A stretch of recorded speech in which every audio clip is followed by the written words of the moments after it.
Ooh, it sure is cold today. I wonder how much heavier the snow's gonna get. Here to see Odette? I just need to see your tickets for the preview. Perfect. Thank you. I'll hold on to your tickets. Come on in. It's freezing outside.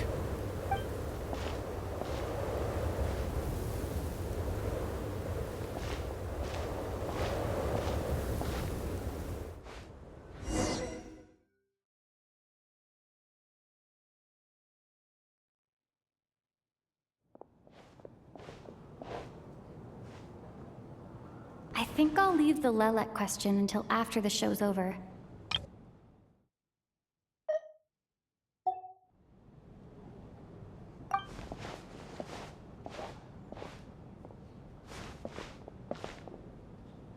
Child said he was originally going to come with Tonya, so I'm guessing Tonya's already here somewhere. Is there anyone here who looks like a Tonya? Let's see. It's a small audience. Makes sense for a preview. But wait, I do see some familiar faces. Mr. Chuganov's back again by the looks of it. Oh, and is that Mitya? And that Fatui officer, Valeri. Guess he must be playing cat and mouse with Mitya again. Oh no, it looks like the show's starting, and I still haven't found Tonya. Never mind. I'll just have to take a seat for now and see if I can catch her afterwards.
Members of the audience, I'm a staff member here at the theater.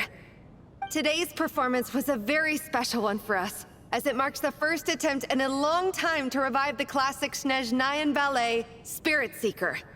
To commemorate this occasion, we would love to take a group photo of the cast, crew, and audience members present today. Could I kindly ask the audience to please come up onto the stage?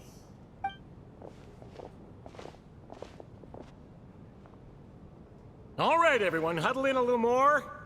Now, look at the camera. 1, 2, 3.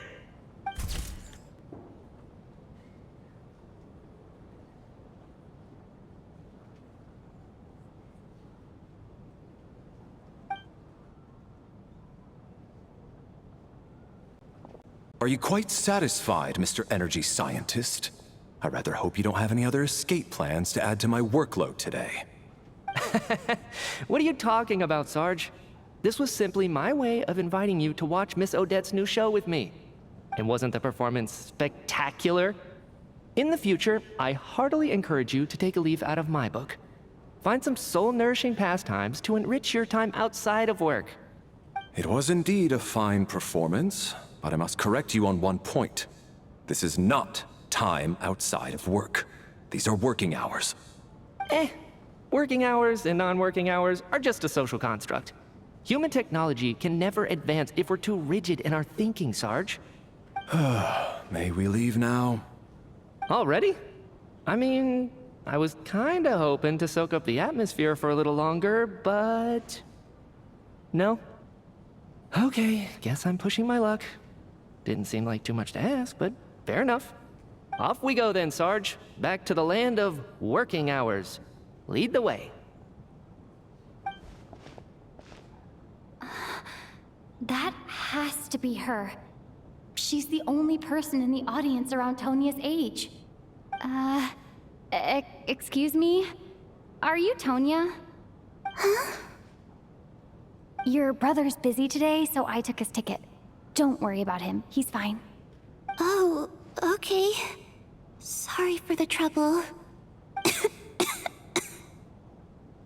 What's wrong? Are you sick? No, I'm fine. It's nothing. Maybe she caught a cold on the way here because of the weather?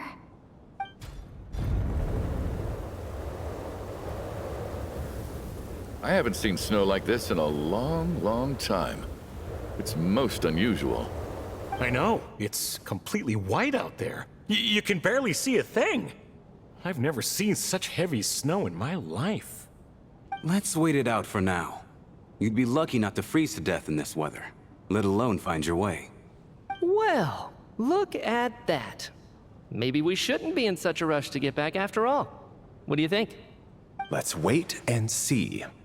Why do you need to take it so seriously? Fate has given us this wonderful chance to take a break.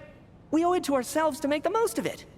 Come to think of it, there's a small inn not far from here that always keeps plenty of extra blankets on hand for guests. I know the route well. Shall I head over and borrow a few blankets? That way, anyone in a hurry can wrap up warm for the journey back. Just remember to return them next time you're over this way. Sir, there's really no need to go to all that trouble. Hey, it's no trouble at all. Wait here, I'll be right back. What a kind gentleman. Very good. My wife and daughter are waiting for me at home, so I shall be heading back as soon as I get my blanket. So... are you expecting us to go back to the Armory Palace wrapped in blankets too? Don't worry about that. I made arrangements in advance. Should I not return to the Armory Palace within 3.5 hours after Operation Showtime begins, an armed squad will be sent to collect us. They will escort us back. You are one of our key military personnel, so any weather-related risks must be eliminated.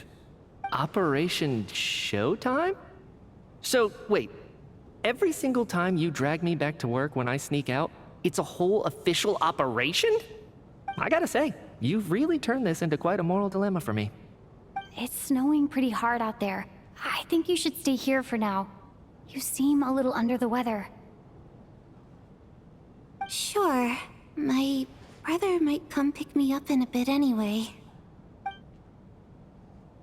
Time to get to work. I should head backstage and find Odette. I need to look her in the eye and ask her about Lelek. Excuse me, are you looking for someone? Ah, a fan, I'm guessing? Today is just a dress rehearsal, so Miss Odette won't be meeting with fans. She's taking a well-earned rest right now. Sorry, but that area is currently off limits to everyone except the cast and crew. Huh. Bad timing, I guess. Well, I might as well stick around. I doubt Odette will be leaving before the snow lets up in any case.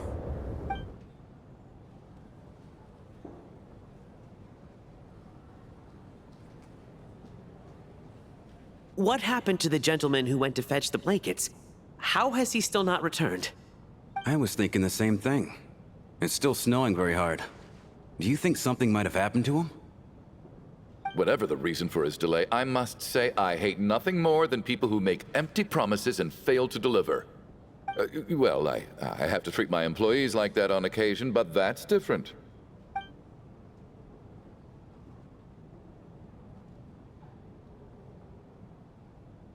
You seem anxious, Mr. Valeri. It's been nearly 4 hours since I left the armory. The army should have arrived to extract us by now.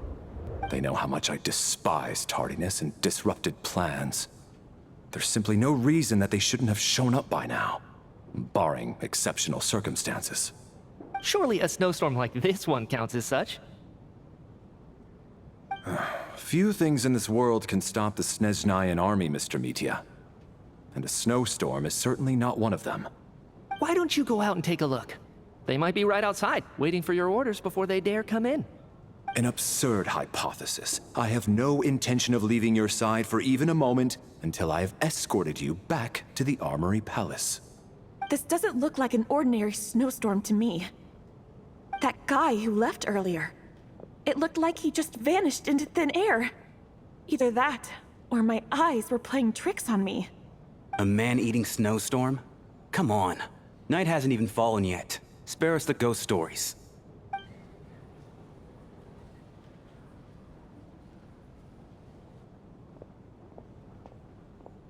Traveler, didn't know you were coming today.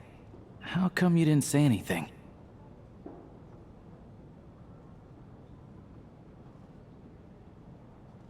What is it?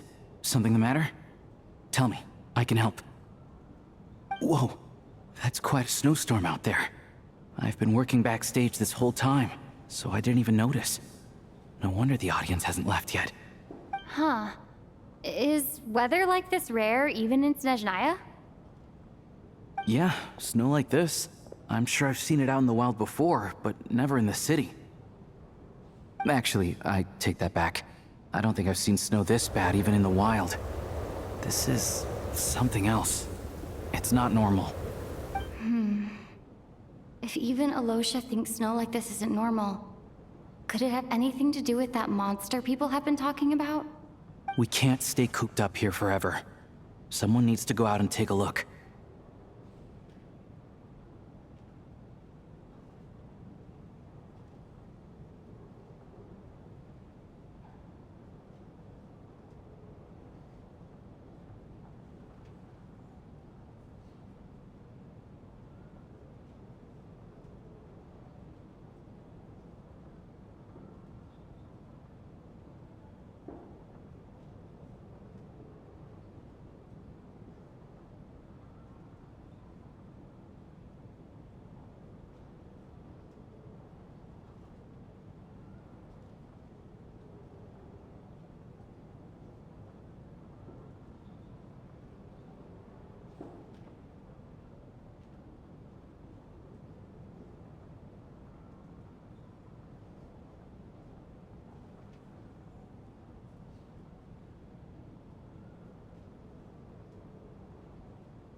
No need.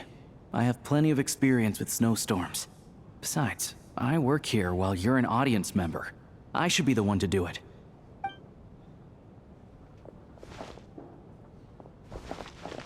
Everyone by the door. Careful not to let the snow soak into your shoes. In a snowstorm, you gotta look after your toes above all else. Heading out, my man? Be careful. I've been told the snowstorm eats people alive. Thanks for the advice. I am planning to be careful. I just want to take a quick look at the situation out there.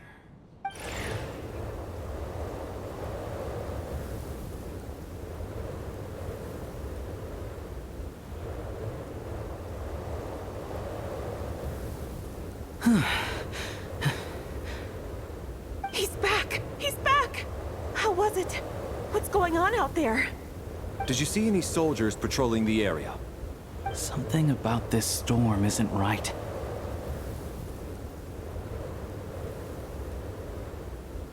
There's no one out there. I didn't see a single soul. And something in the air gives me the creeps. This isn't your average snowstorm. I suspect it might be related to recent events in our nation. I strongly advise everyone to stay here until the snow dies down. Are you serious? So all of us are trapped here now? That sounds a little far-fetched to me. You want to go outside and see? I, for one, am not risking my neck in that weather. This just turned from a minor delay into a major hassle. We can only hope that our friend who went to fetch the blankets just ditched us and went home. Is it really that bad? But my daughter, I won't be able to read her a bedtime story tonight. Huh? What are you all still doing here? Whoa! It's snowing hard! So now we're stuck here? Oh, this is terrible! Luckily, it was just a dress rehearsal today, so there aren't too many people here. On the bright side, the theater's always well stocked with supplies. If the snow still doesn't let up as we get into the evening, you can spend the night here, everyone. At least, I assume that's alright? Odette? Fine by me.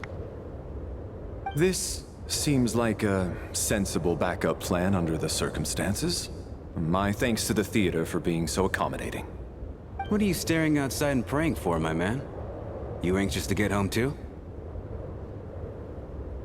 Oh, Your Majesty the Tsaritsa, I beg you, please do not let tonight's snowstorm stop. This is a golden opportunity to spend the night under the same roof as the two top stars in all of Snezhnaya. It's a once-in-a-lifetime experience. I think I've changed my mind. Sir, if you so much as look at us funny, you'll be seeing stars in a whole other way. Behave yourself, or you'll be begging for that blizzard. It's getting colder. We need to keep the indoor temperature up. Close the door and lock it tight. Let's head somewhere warmer.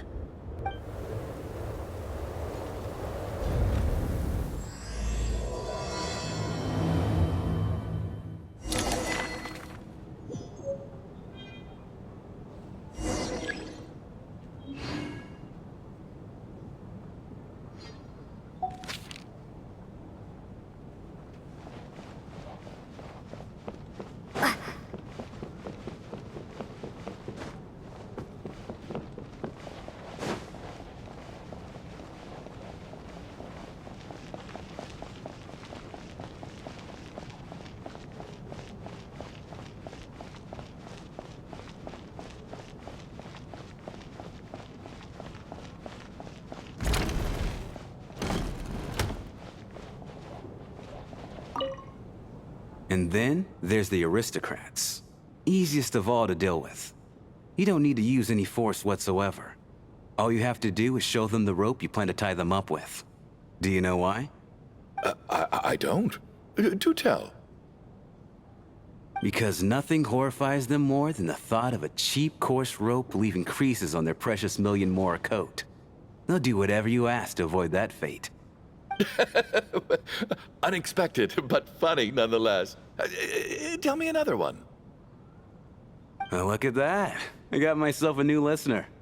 Hey there. Let me introduce myself. The name's Shram, and I'm a mercenary. The kind that gets paid to do odd jobs for rich folks. And I am Chuganov, an entrepreneur. If my name is unfamiliar to you, you will no doubt have heard of my factory, the renowned Iskra manufacturing plant. Are you really that famous, Mr. Chuganov? How come I've never heard your name before? Excuse me? Is that a joke? Or are you being serious? Oh, I'll have to ask my rope later. He's probably tied up more entrepreneurs than I've ever heard of.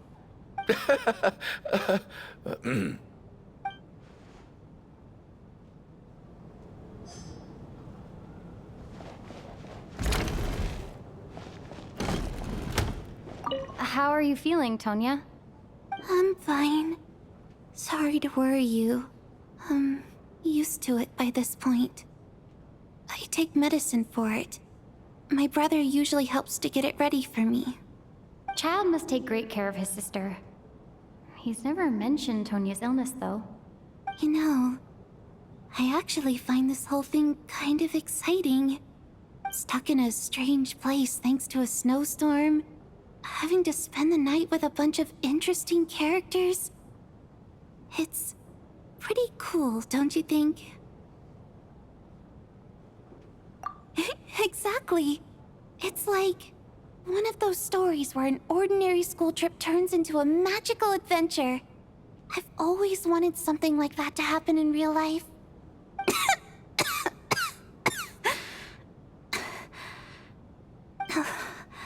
I'm fine, really. Just got a little overexcited. Look after yourself. Otherwise, your brother will come after me.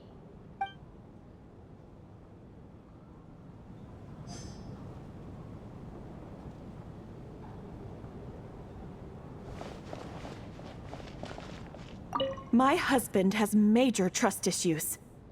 To him, I doubt even this snowstorm is a good enough excuse for me to stay out all night. That's the price of marrying into wealth. You'll get used to it.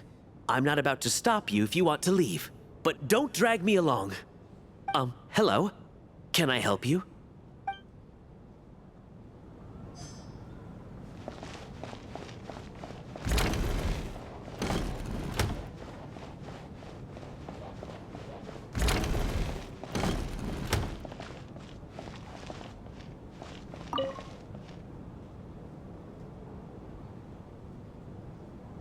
I don't think it's ever been this lively backstage before. I didn't know you were coming today.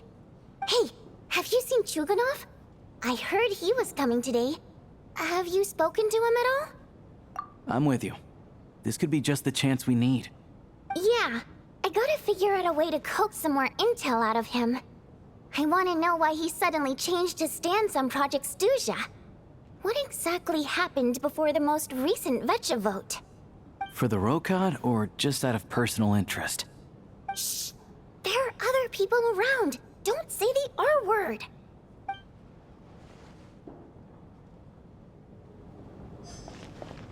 This is highly irregular. A delay of over an hour during an operation like this theoretically warrants a Harbinger-level response. I wonder what the issue is. The storm, or something else. Sarge, the day you learn to let go and just enjoy moments like this is the day you'll finally understand the meaning of life. Why, hello, ma'am. I believe you were the one sitting at a nearby table back at Podvorye Restaurant. Any friend of the theater's star performers is a friend of mine. It's a pleasure to meet you. I'm Mitya from the Energy Commission. Greetings. Major Valeri, head of the Special Assignments Battalion. Armory Palace Royal Grenadier Guards, 1st Regiment. I am here to ensure Mr. Mitya's personal safety. Please let me know if I can be of any assistance. Miss Traveler, I cannot help but notice that Miss Odette is stealing glances at me. Any idea what that could be about? I've racked my brains, but I can't think of anything I might have done to offend her. Perhaps she noticed. So, Mr. Mitya, is your work related to Project Stuja? Yes, that's right. The higher-ups in the Fatui transferred me from the Energy Commission to the Armory Palace because they wanted me to... Really? I can't even talk about that? Pretty sure it counts as part of my private life. All right, I won't say anything. Sorry, traveler. As you can see, I'm afraid this pleasant chat will have to end here.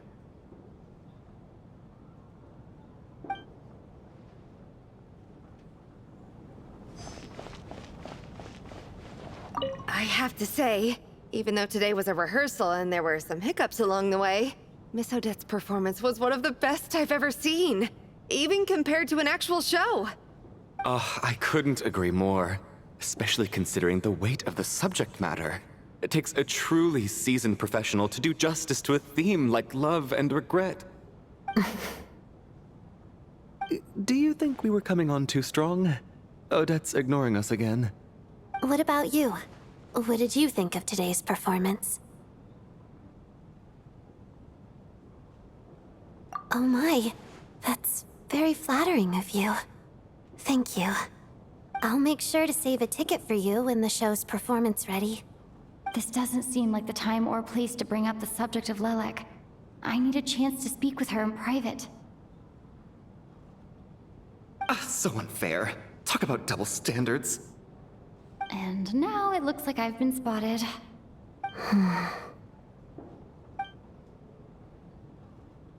You know Mitya too? No, I don't. I just have a feeling that he might be dangerous.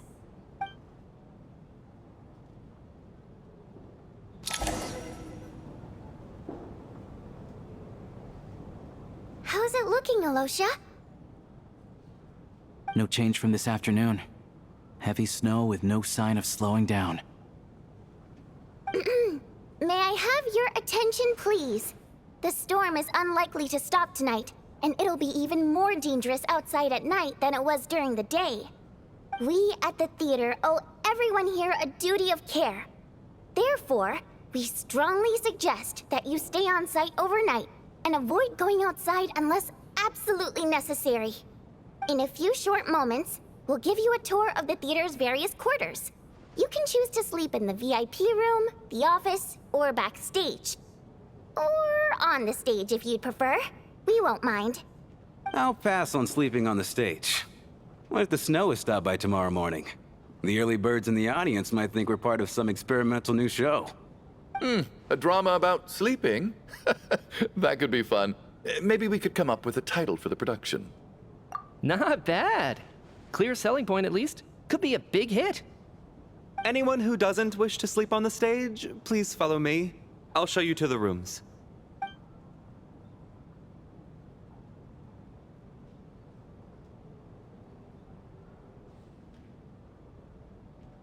I guess I'll call it a night. Though, I feel like I won't sleep very well without Paimon here. I'm sure she'll be worried that I haven't made it back yet. But as long as she looks out the window, she'll probably realize what's holding me up. I wonder if she's feeling any better yet? At least she hasn't been getting any worse. Still, I should try and get back first thing tomorrow morning.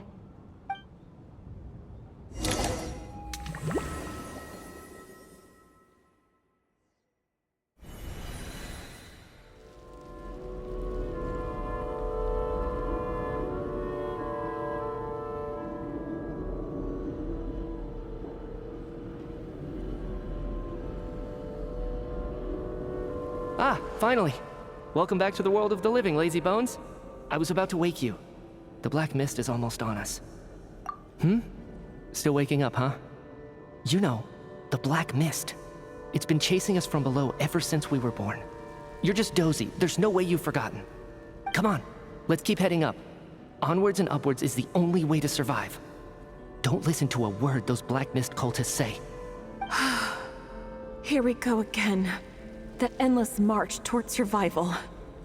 What's going on? That black mist down there is creeping me out. And it's rising.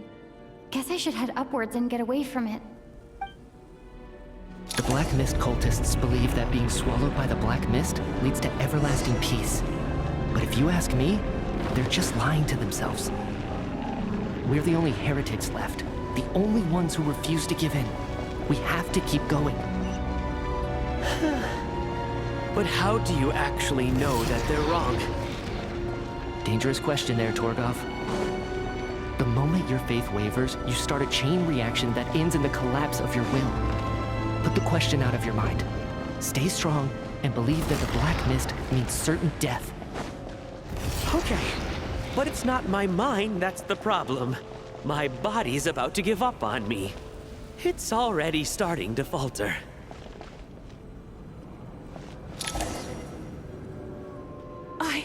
I can't do this anymore. I've had enough of being forever on the run. What's the point of it all? All this will pass eventually, I promise. Keep fighting. It will be worth it. You accuse the Black Mist cultists of being liars. But you're lying too. There is no end to this path. It keeps going up forever. There was never any hope to begin with. The cult of the Black Mist has poisoned your mind, Sobolova. Are you thinking of giving up as well? I am. I think I'll take my chances with the Black Mist over this perpetual torture.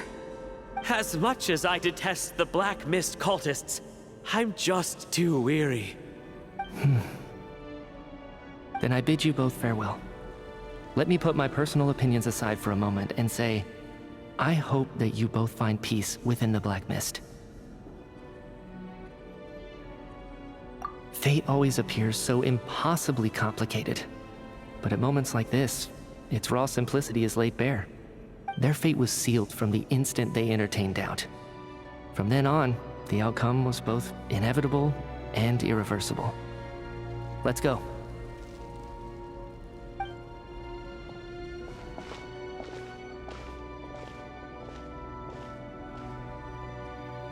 Torgov and Sobolova are gone. I never thought the day would come when even they would be swallowed by the Black Mist. It's just you and me now.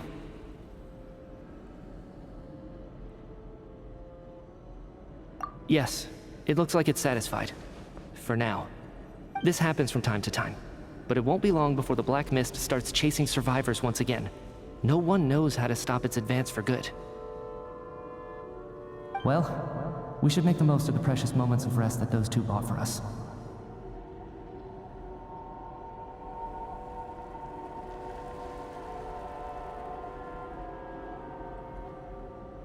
Huh?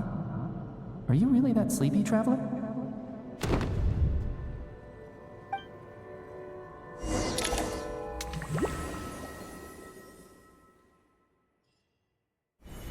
Ah! Help! Somebody, come quick! What is it, Chuganov? What's wrong? Huh? Is it morning already? What's all the commotion?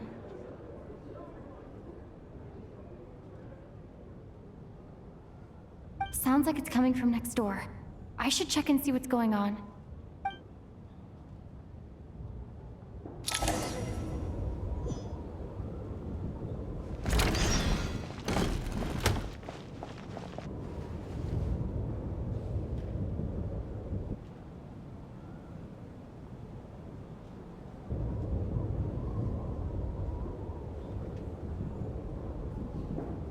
Don't look, Miss Tonya. Stay here. Okay. What happened to them?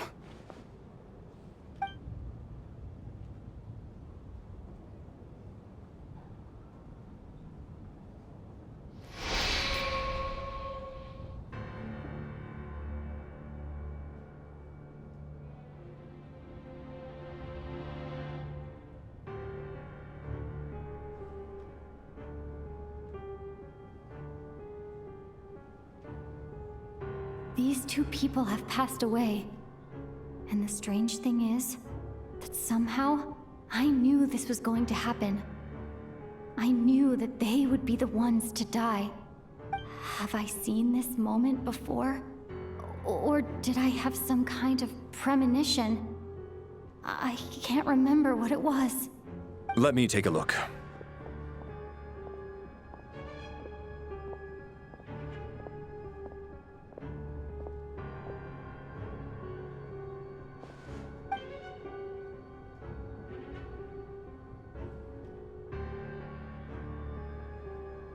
No vital signs in either of them. They're dead. The cause of death, however, remains unclear. No wounds on the bodies, no signs of a struggle, and no skin discoloration caused by the buildup of toxins. But just last night, they were chatting and joking away. This is so sudden. Could they have had pre-existing medical conditions? Even then, the odds of them both dying of sudden complications on the same night are extremely low. It's hard to believe that they died of natural causes, nor does this appear to be a suicide. Who was the first to discover the bodies? It was me. But these deaths have nothing to do with me, officer. I got up early because I wanted to see if the snow had stopped. Then I noticed that the door to this room was open, and it looked like there was a man and woman inside. I just went over to see what was going on. I had no idea they were... I can corroborate this. I was doing my morning exercises near the stage. When I saw Mr. Chuganov heading this way, I followed him. I can also confirm that I didn't see a single person approach that room before him. The snowstorm was raging all night, and it's still going now. There's no way someone could have come in from outside, correct? You mean an intruder? No, not possible. I slept by the door last night as a precaution. There's no way I wouldn't have noticed if anyone had tried to open it. Everyone, split into pairs and search the theater for anyone in hiding or any signs of suspicious activity. I'll follow up with a full search of my own shortly. Go. There is no time to waste.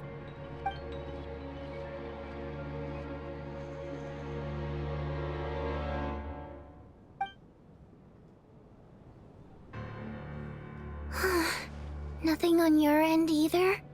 Backstage is clear. No signs of suspicious activity. We checked the basement. Also clear. I don't think there's anywhere here that a living person could hide. Are we certain that the theater doesn't have a back door? Or any tunnel or passageway wide enough for a person to fit through? No, there's nothing like that. If people were sneaking in through some secret tunnel to avoid buying a ticket, we'd have sealed it off ages ago. I also checked the windows. All of them are locked from the inside, and there's no sign of anyone entering or leaving. It sounds like we can safely rule out the intruder theory. If anyone came in during the night in this weather, there'd be no way for them to avoid leaving footprints or water stains. This can only mean one thing. It's like one of those murder mysteries you see in novels and plays, isn't it? The ones where the killer is one of us.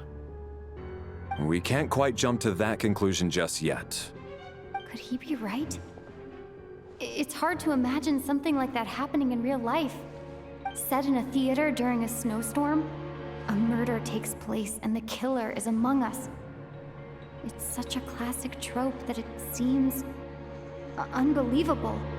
Looking at who the killer targeted, and the clean entry and exit, it all adds up. I know what this is. It's obvious now that I think about it. What is? What have you figured out? Both victims were wealthy, well-known local merchants. And the door was deliberately left open so I would discover the bodies and witness the crime scene first thing in the morning. Such ruthless methods. This was your doing, wasn't it, Lelik? Lelik? You mean Lelik is among us? And he's the killer? Lelik. I know this code name. Member of the Rokot, anti-Project Stuja. Always works alone. I've read the case files at the Armory Palace. Walk me through your reasoning, Mr. Chuganov. What do you know about Lelik?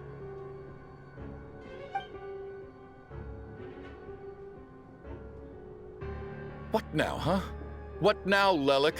What more do you want from me? I already voted against Project Stuja at the Snezhno Gradvecha. You snuck into my house the other day while I was asleep.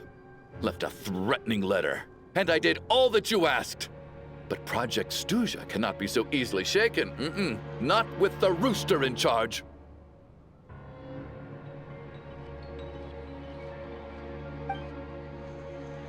So he really was threatened by Lelik. That makes sense. And now you're resorting to murder to threaten me. Isn't that right? I knew it. The Rokot despises the rich. The lives of the wealthy are but refuse in your eyes.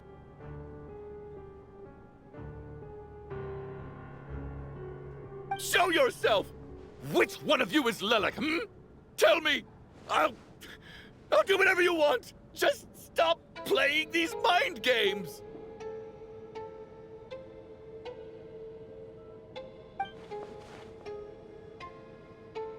Was this really Lelek's doing? Would Odette really do something like this? If Odette really is Lelek, this seems out of character. But then again, how well do I really know her? I'm probably the only one here with a compelling theory about Lelek's true identity. But if I reveal it now, I'll be putting Odette in the line of fire. What should I do? I don't think it's likely that Lelek killed anyone. At least from the stories I've heard, he's never killed anyone before. And his name has never come up in connection with any murder cases. Besides, even if Lelek did want to threaten you, why resort to such an extreme and roundabout method? It's not his style at all. Vodianitsa doesn't know that Lelek might be Odette, but her assessment is pretty much identical to mine. Miss Vodianitsa, why do you suddenly feel the need to speak in Lelek's defense? Defense? Oh, no, it's just... I'm worried that we're jumping to conclusions here, so I wanted to share my point of view. Also, I don't think the Rokot is as bad as you're making it out to be. Well, if you think I'm so wrong, what's your theory then, Why don't you tell us who the killer is? The case is still evolving, Mr. Chuganov. Please do not prevent others from expressing their opinions so early on in the discussion. Even so, there's no denying that the recent threat received by Mr. Chuganov may well be an important clue. So there's still a good chance that Lelek is right here among us. I can't do this anymore. I don't care if it's still snowing outside. I have to get out of here.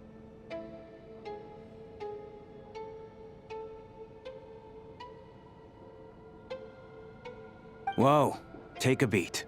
We all know it's far too dangerous out there. Even the soldiers couldn't get to us. Go out that door, and you might not live to tell the tale. And whoever this Lelek is, they're surely not going to murder anyone in broad daylight. Be sensible, my man. You're safer inside. As much as I regret having to say this, I'd like everyone to cooperate and refrain from exiting the premises until further notice. Because as things stand, every one of us is now a suspect. Unless anyone has further information to share, let's adjourn for now. Feel free to keep searching for clues, but make sure you don't go off alone.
find it hard to believe there's a murderer among us. Just last night, I imagined we were like classmates out on a hiking trip.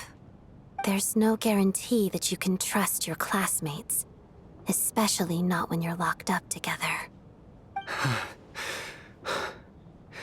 Why did they do this? Was it for money? Even then, they could have just kidnapped the people. They didn't have to die.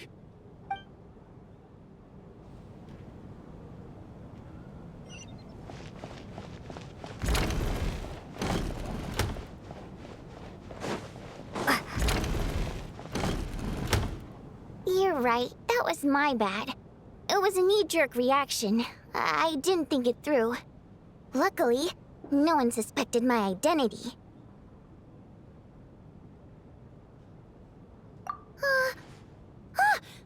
Oh, phew. It's just you. I thought someone was eavesdropping. Since Vodyanitsa and I were on the same page earlier, I think I should share my thoughts with the Rokot members first.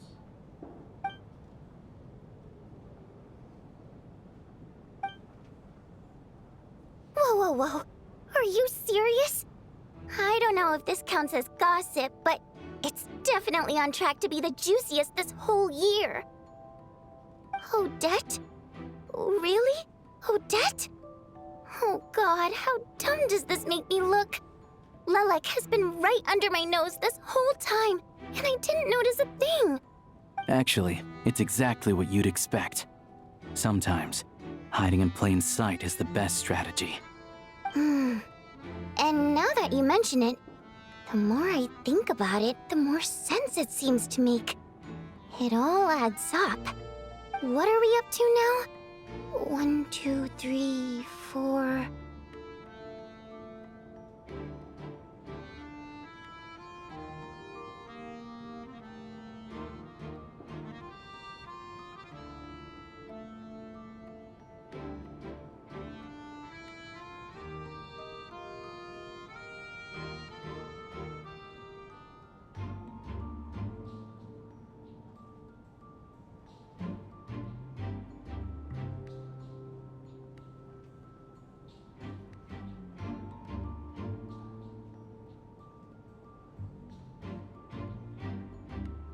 Odette's identities. She's my coworker, specifically a ballerina, and also a Fatous, a member of the Rokot. Now, Lelek. It must be so exhausting. I just want to give her a hug. I guess since I've always known her as a member of the Fatui, it never even crossed my mind that she could be involved with the Rokot, let alone be Lelek. I don't understand. If she's with the Fatui, what reason could she have for being so opposed to Project Stusha? Probably best if you ask her that in person. Well, since you waited until now to bring this up instead of announcing it to everyone earlier, does that mean we're all on the same page here?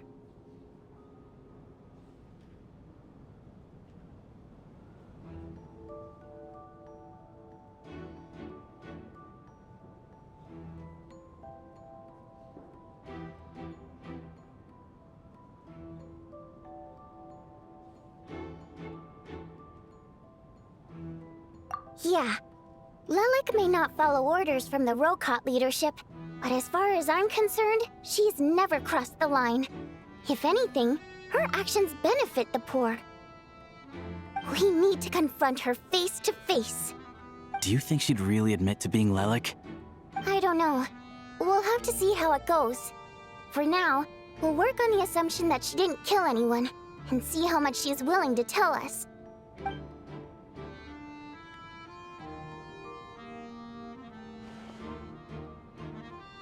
Now's her chance. Odette's alone. Let's go. Hey, Odette. What is it, you guys? Shh. Keep your voice down. We need to talk. So, you're Lelek, aren't you? All right, fine. You don't have to say anything or explain yourself. Just hear me out first. None of us believes you'd kill innocent people. Whoever murdered those 2 people last night, it wasn't you. The Traveler was the first to figure out your identity, but she kept quiet during the discussion just now. Still, it's clear where the group consensus is heading. Everyone believes Lelik is the culprit. If your identity is exposed, you'll be in a really bad spot. We're your colleagues, and we know what kind of person you are. I don't want anything bad to happen to you. So, can you clue us in? Tell us everything. The more we know, the more easily we'll be able to cover for you. All right. Yes, I'm Lelik. And no, I'm not the murderer. And thanks, but I don't need you to cover for me. Actually, I'm planning to reveal my identity. Huh? You're gonna reveal that you're Lelik? Here? That's right. I'll admit I was surprised at first when Chuganov guessed that I was here. It was just a lucky guess, but it caught me off guard. But after taking some time to assess the situation and confirm where everyone stands, I don't believe I have anything to worry about. Are you sure you don't need a second opinion? Given the circumstances.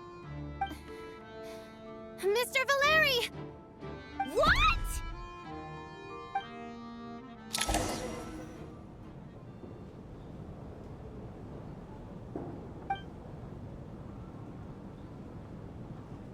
So... Odette is Lelik? I don't know what game you're playing, but you've got a lot of nerve.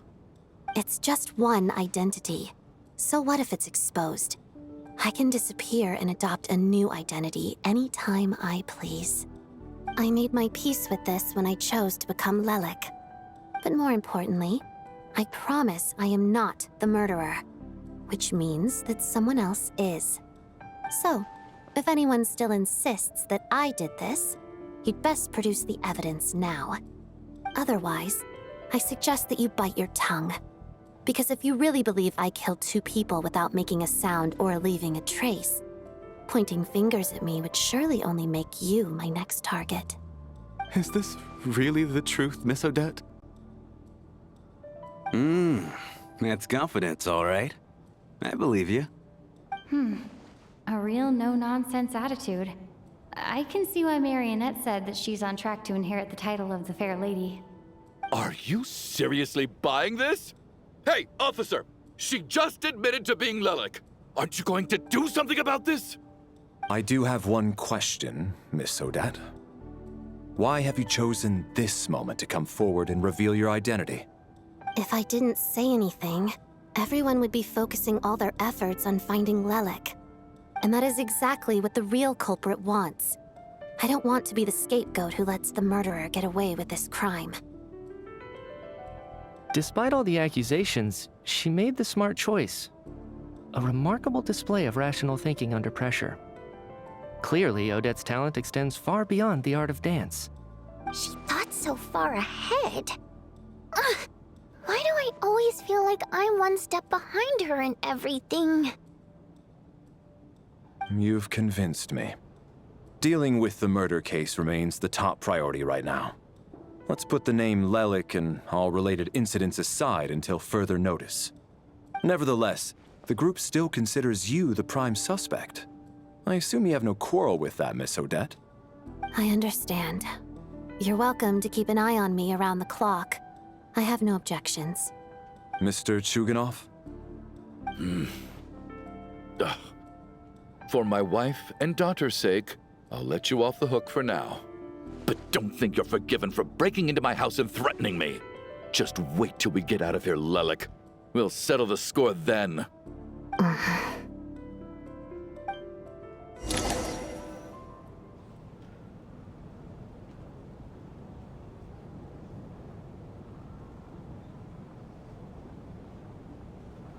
Good work, Lelik guard team. And Lelik, too. Here, have some hot water. Turns out Valeri knew about my exploits, so now I've been told I have to guard Lelik with him. Shouldn't you be facing my way if you're guarding me? At the moment, it looks more like you're my bodyguards. If the true culprit is indeed still at large, as you have claimed, we must keep our guard up against them also. Don't worry, Tonya. We'll get through this. Once the snow stops, the officials will step in. The investigation will get easier, and then we'll be safe. But once the snow stops, won't everyone just leave? Huh? You're gonna miss us, huh? Well, some of us work at the theaters, so we'll still be here. I'll even give you a special backstage pass. Really, Miss Vodyanitsa? That's awesome! You've made a fan for life. Aw, you're so cute, Tonya. All right, let's swear to it. I promise to give you the pass, and you promise to never change your mind about being my fan. Promise.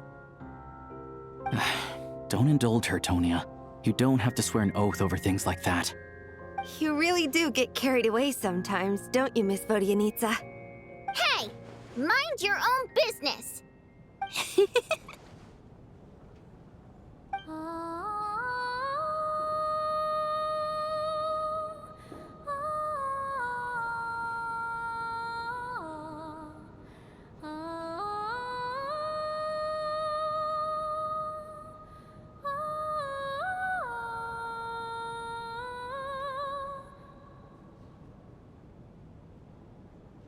Don't be nervous, Miss Water Imp. Everyone's here. There's nothing to be afraid of. Excuse me? Do I look nervous? Don't be ridiculous. No, no. You sound nervous, lass. Oh. Wait, but how... Okay, plenty of people know that I'm a water imp, but still... How come you understand our primary mode of expression? Primary mode of expression. I've not come across that concept before. Do enlighten me, Vodyanitsa. Well, it's just... We water imps tend to communicate our emotions to each other by singing, rather than facial expressions. The emotions we convey through song take precedence over our facial expressions. So, we think of it as our primary mode of expression. I'm impressed, Shram. I didn't take you for a man of culture, but you're clearly rather learned. It's not about being cultured or not. The thing is, this mode of expression can usually only be understood by other water imps. It's not a simple case of a song sounding happy or sad. And yet, you're clearly human, Mr. Shram. It's really not the big deal you're making it out to be. I think I just have a knack for it. Plus, I have a... very close friend who's a water imp. A delightful lady. But keep that a secret. Anyway, we spent so much time together that before I knew it, I noticed I could understand her expressions. Oh, I guess that makes sense. Still, the fact that you have a water imp friend is even more surprising. I'd better watch what I'm singing when I'm around you from now on. Hey, what are you implying? You're not secretly insulting the audience in your songs, are you? Heavens! Why would I do a thing like that? It's getting late. We should discuss our sleeping arrangements for tonight. To guard against the killer, someone needs to keep watch.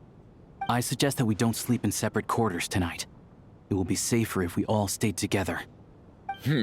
As long as someone keeps an eye on Lelik, I'm quite sure we won't have any trouble. Are you saying that you wish to bet your life on Miss Odette being the killer? Nonsense. Of course not. Then I propose the following arrangement for tonight. The Traveler, Odette, and I will form the Night Watch. We'll sleep in shifts, but 2 of us must be awake at any given time.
An excellent idea. This allows us to handle the night watch while also keeping an eye on Lelik. Meanwhile, the rule of taking shifts in pairs resolves the other issue. Namely that we can't necessarily trust the Traveler or Valeri either. I expect that plan took you quite some time to come up with, didn't it? Actually, our field combat manual outlines a similar approach. Although the scenario there involves guarding prisoners overnight during field operations. That being said, I must clarify that I harbor no disrespect towards you personally, Miss Odette. In fact, Lelik's numerous covert operations make fine textbook examples for military agents. I care less about respect and more about the fact that you just robbed me of 2/3 of my sleep tonight. I'm calling dibs on being the first to rest. Good night.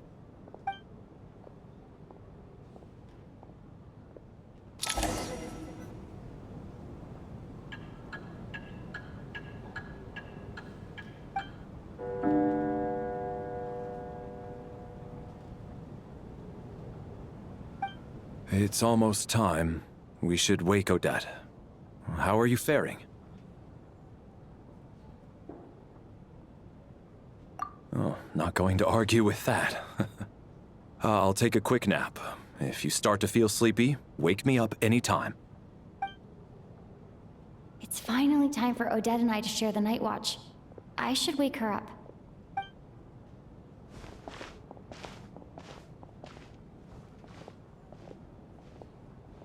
I came here to get information from her in the first place. Maybe I should think about what questions I want to ask before she wakes up. How long are you gonna keep staring at me? Couldn't sleep. My mind's been running haywire. Plus, there's something I've been meaning to talk to you about. I had a hunch that you wanted a conversation too. Let's take this chance to clear the air, shall we?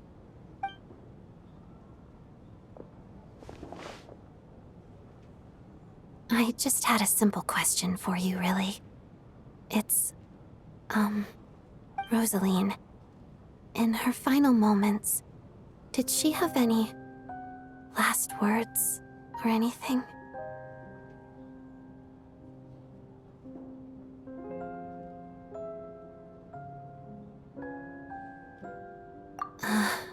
I see. Well, that was all. I have no other questions. No. She was utterly ruthless in pursuing her goals. That kind of person should be hard to miss. And yet, even though I never approved of her methods, and she was an abrasive person, the fact remains that I am indebted to her.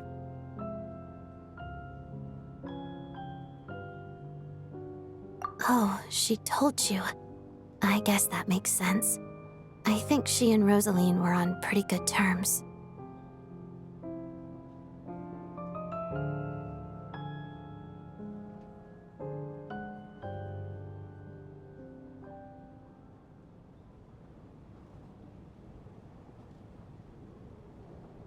Yes.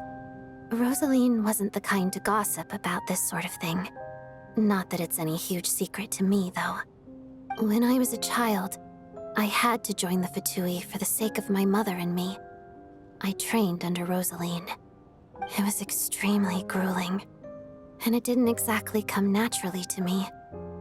All I could do was try to ignore the biting cold and practice, practice, practice.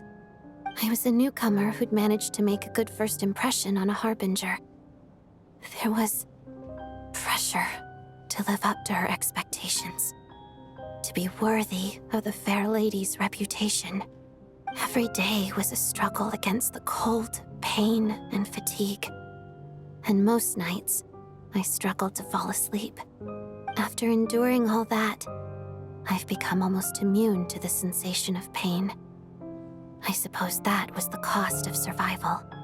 Surely, any child who had to experience that would grow to hate her lot in life, don't you think?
So I put an equal amount of effort into my ballet.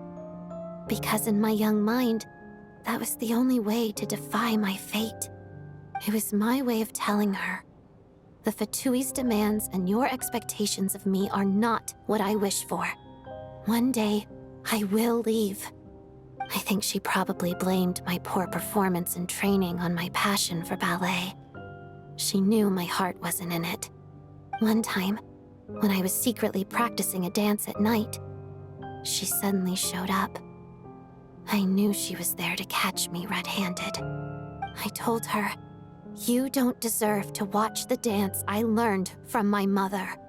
She looked stunned.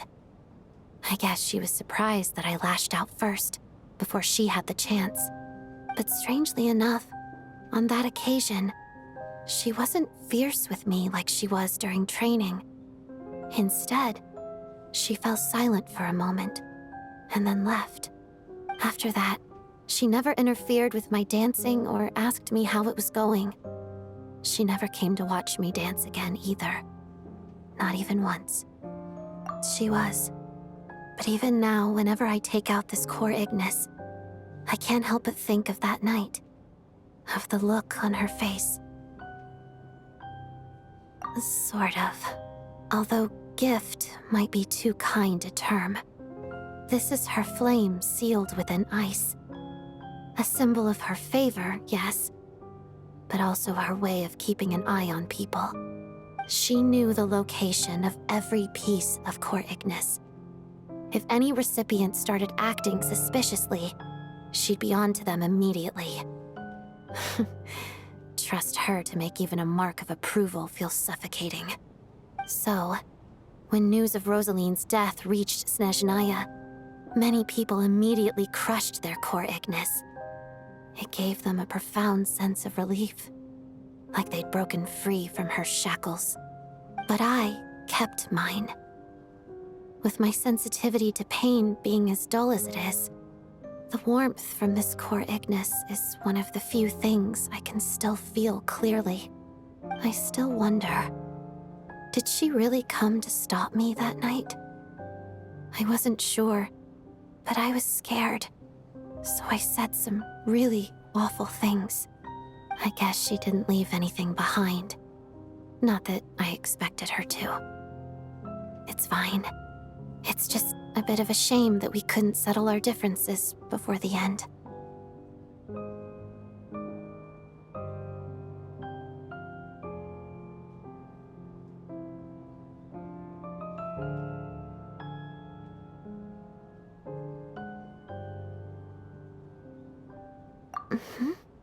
She did.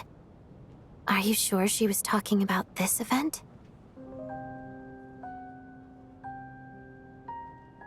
Huh. No, she didn't. I didn't even find out that she'd gone to Mondstadt until a while after she'd left. Wait, in that case... Okay, I will. Thanks for letting me know. There's something I'm trying to figure out. I'm beginning to suspect that Paimon's mystery illness is being caused by the energy research behind Project Stuja. Paimon's very important to me, so I have to get to the bottom of this. I figured that since you're Lelek, you might know something about all this.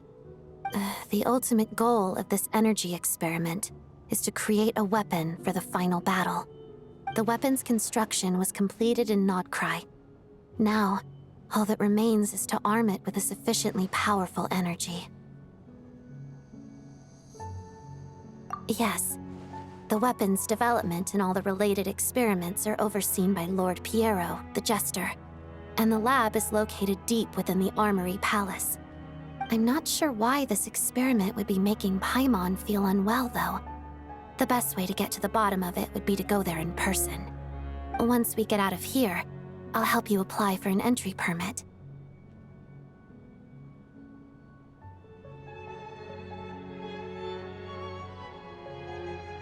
And I'm hardly the organization's proudest member, as you know. You answered my question about Rosaline. I want to do you a favor in return. It's that simple.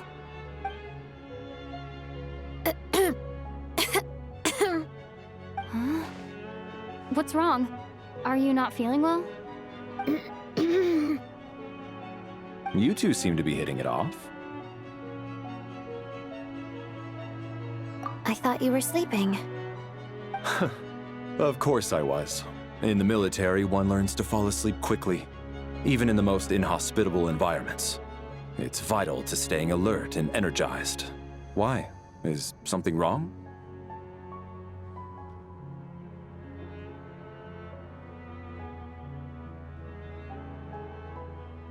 Even if he was awake, he can't have overheard us, right? Well, thank you both for keeping watch. Traveler, I'll take over for now. It's your turn to get some sleep. Sure.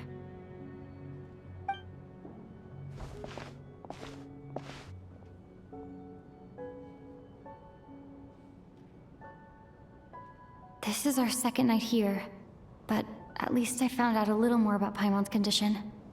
I hope she's been sleeping well the past couple of days. Huh.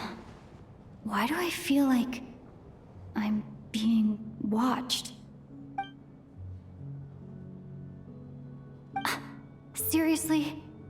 Is this payback for when I stared at her earlier? But I thought she was asleep.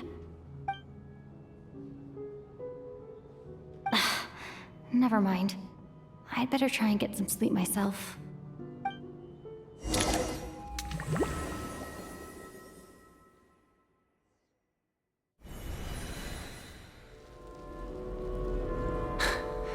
Hey, what are you spacing out for? Are you reaching your limit too? How long have we been walking for? Do you remember? Time's lost all meaning. Ever since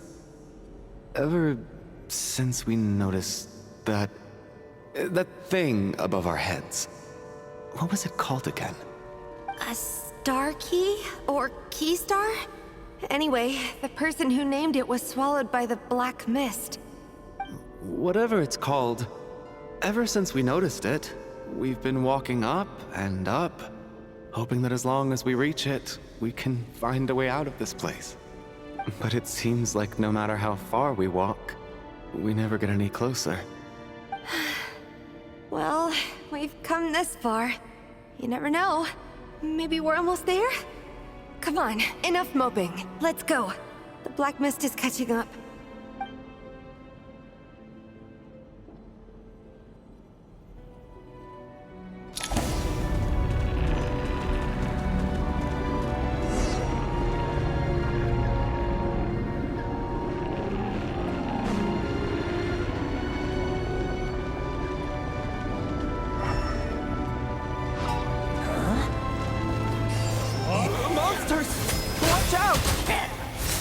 Not again! I've lost count of how many times we run into them! Be careful! What the?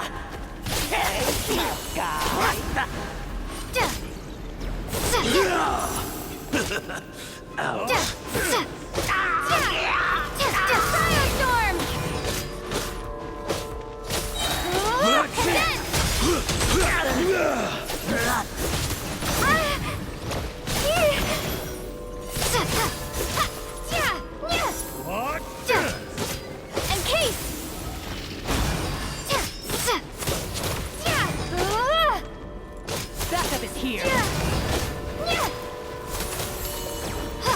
Shut up! Run faster.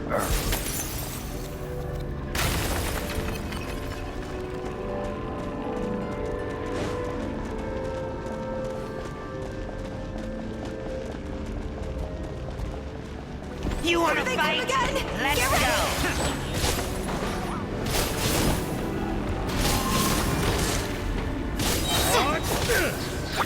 Fighting Frost!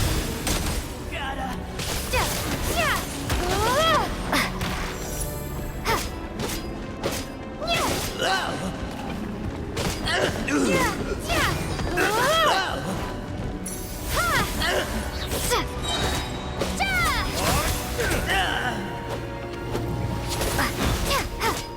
From the way!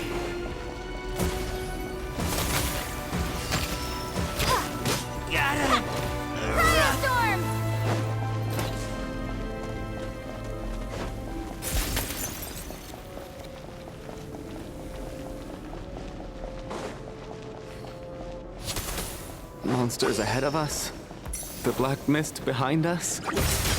Feels like there's no escape.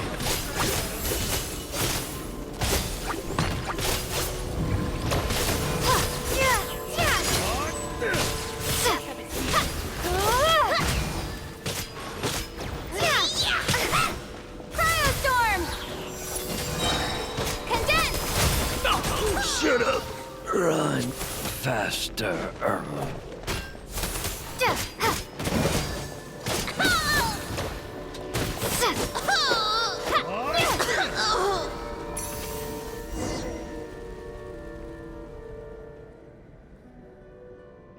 Are you hurt, Coolish? No, I'm fine. It's just... suddenly I don't want to walk any further. I get you. In fact, I reached my limit a long time ago. Sometimes it feels like there's hope where there shouldn't be. Yeah. The hope that the star gives us is the only thing keeping us going. But I'm not sure it's real at all. It may just be a collective illusion. Otherwise, why would it always be out of reach?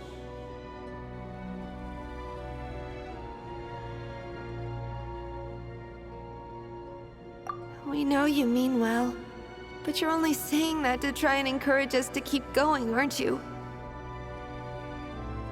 Thank you, friend. But enough is enough. Please don't give me any more false hope. Hope is poison in this place. You're going to continue, aren't you? I admire that. I've given up, but I wish you the best. May there come a day that you catch up to the star and leave this godforsaken place.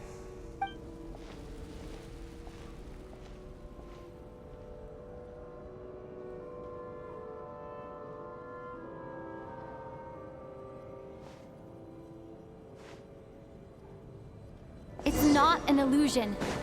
We really are getting closer to the star.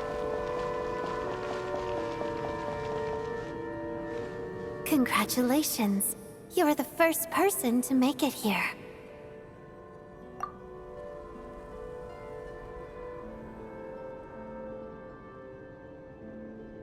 I'm the star's envoy.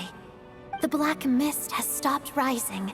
Its hunger is satisfied for now, having devoured your two companions.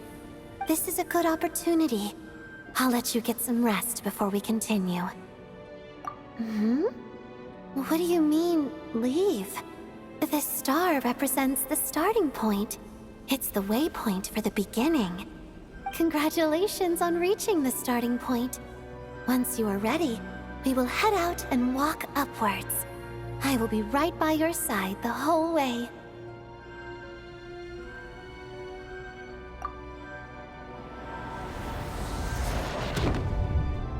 Huh? What's wrong? Hey, don't give up before the journey's even begun.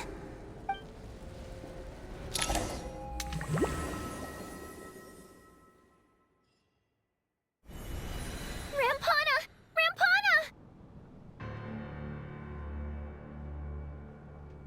Is that Vodyanitsa's voice? What happened? Coolish, wake up! Please wake up!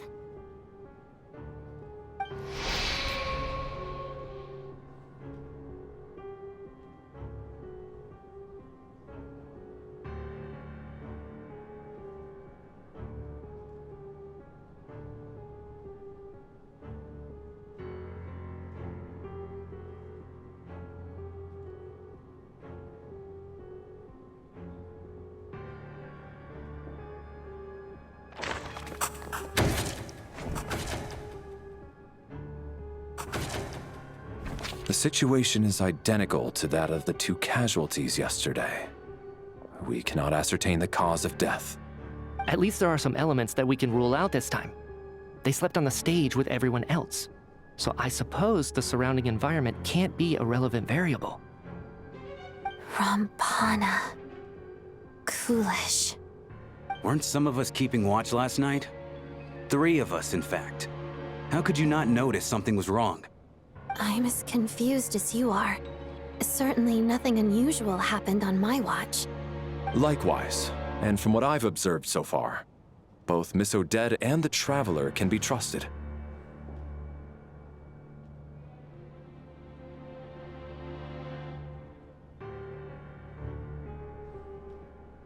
To be honest, I didn't get a wink of sleep last night. I couldn't help but think I was the target, so I just laid there with my eyes closed. I heard the Traveler and Lelik chatting, but otherwise I don't recall hearing any commotion during the night. Me too. I didn't want to wake everyone up, so I was concentrating hard, trying not to cough. I hardly slept at all. If anything had happened, I'm sure I would have noticed. Then, what could possibly be causing this? Once was bad enough. I can't believe it happened again. I worked closely with Rampana and Coolish for so long. I never imagined that one day they'd... And on the stage of all places... Florianitsa... 4 victims in just 2 days, and we still don't have a single lead. I need to get to the bottom of this as soon as possible. And above all, keep Tonya safe. I'd never be able to look Child in the eye again otherwise. Still snowing? Yes, I just checked. Still no sign of anyone outside either. So we only have ourselves to rely on. If you ask me, this killer can clearly strike whenever they please. The Night Watch was a useless endeavor from the start. Lelik must be an expert in poisoning. Clearly she used some poison that can't be detected on the corpse. Here we go again. Listen, I was already thinking to myself last night, was Lelik's reason for revealing her identity the real story? Well, now I have my answer. It most certainly was not. She's been playing us for fools. You get off on this, don't you? Revealing your identity, only to carry on with your killing spree? That's a hideous thought. One that only a hideous mind like yours could dream up. How dare you? That's enough! Yesterday, you named Lelik as a suspect because the victims were both wealthy merchants. Lelik might have had a motive then, but today's victims were just ordinary people. Not to mention that they were colleagues of Odette and mine. What reason would she have to murder them? Let me guess. Just to scare you? Who knows? Maybe you don't know her as well as you think. I implore you all to ask yourselves, how many people are there really in this world that have what it takes to kill another person? Not many, I'd wager. Lelik is well known to be a ruthless operator, and now she has revealed her identity. How could it be any more obvious?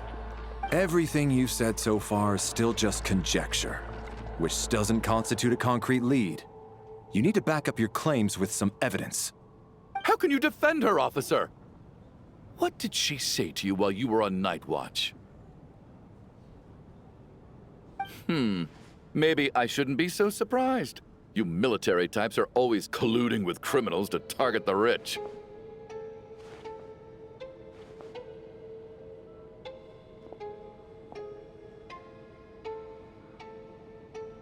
All so you can get your grubby paws on our hard-earned fortunes, then tell us to fall in line. The Fatui, the Druzhna, and the Rokot. Thugs, the lot of you.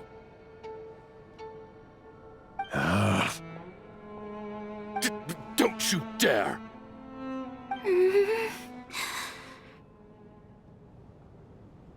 Sir, but... You were the one who told us not to stop other people from expressing their opinions yesterday. 4 people have already died. Only yesterday I was chatting with Mr. Coolish. Then we woke up in the morning and he's... Turning against one another is the last thing we should be doing right now. Little girl. Even if Mr. Chuganov is a puffed-up, pig-headed windbag who doesn't have a clue what he's talking about, he's still one of the victims here, isn't he?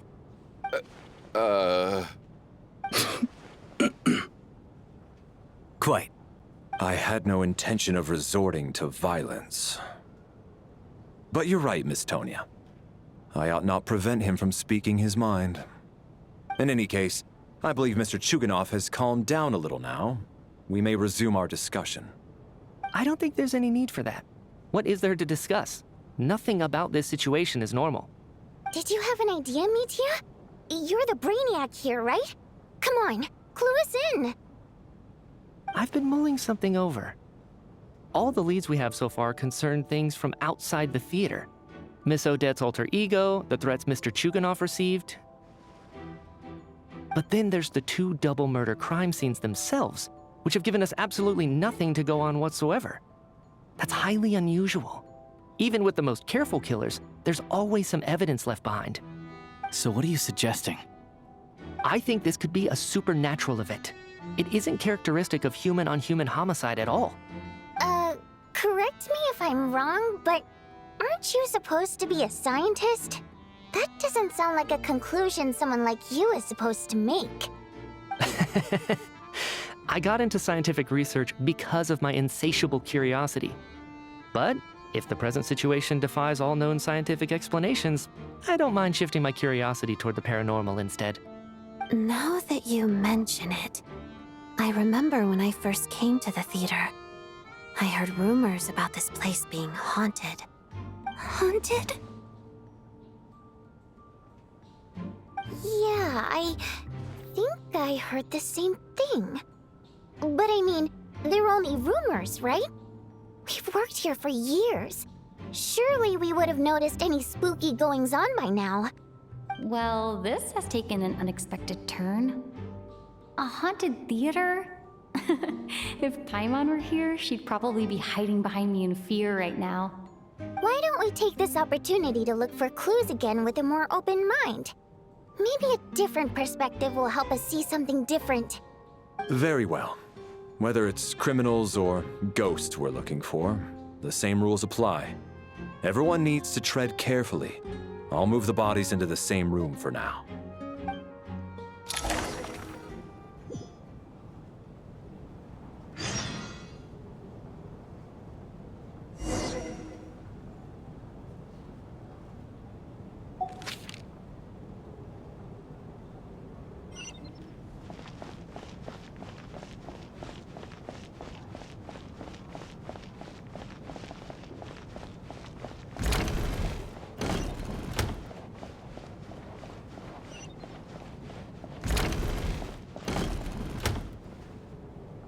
Valeri, come take a look at this.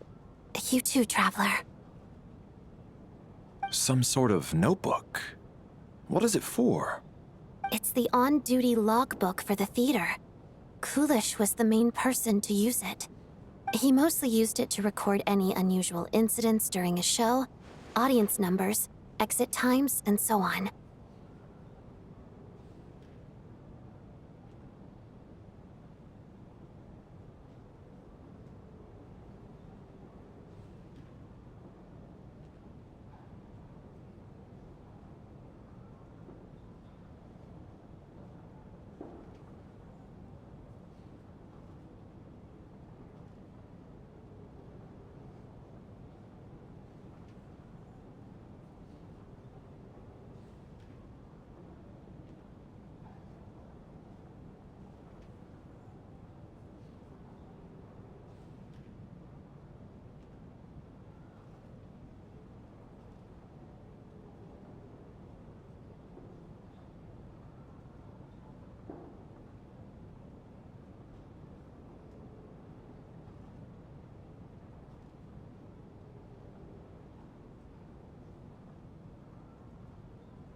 Yes, he'd always have this logbook with him when he checked tickets at the entrance.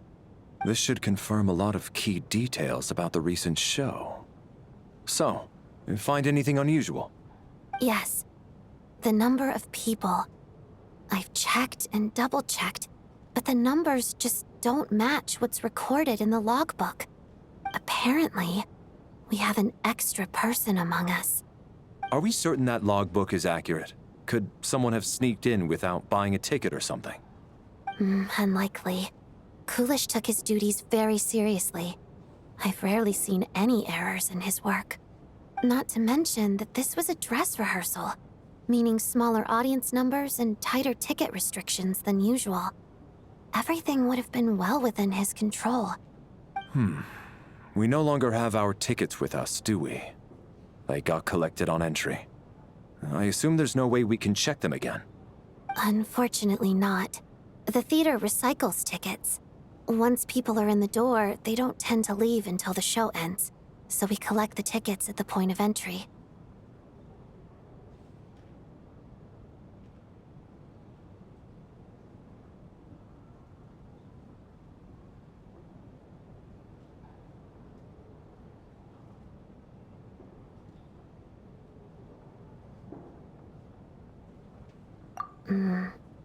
Still, I'm inclined to believe that this discrepancy in the head count is significant somehow.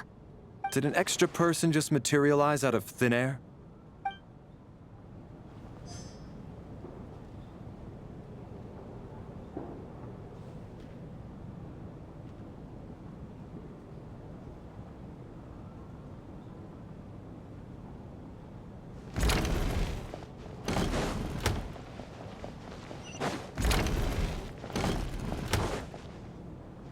Tonya?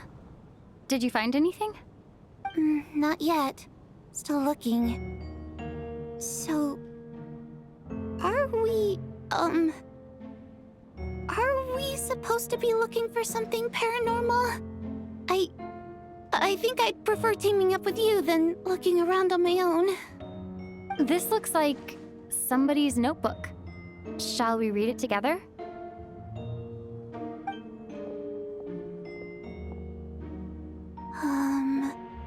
Well, it doesn't look scary or anything, so I guess it should be fine. All right, let's read it together.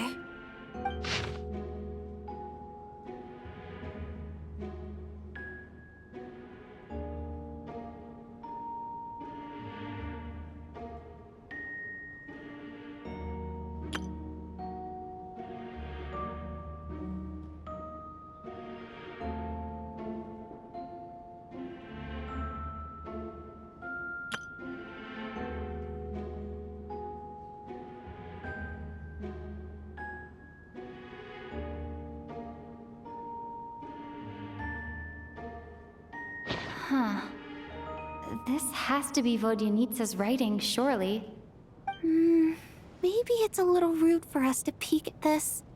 I feel like I just read someone's secret diary by accident.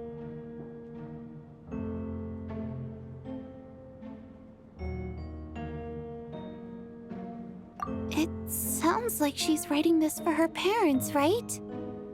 I don't understand.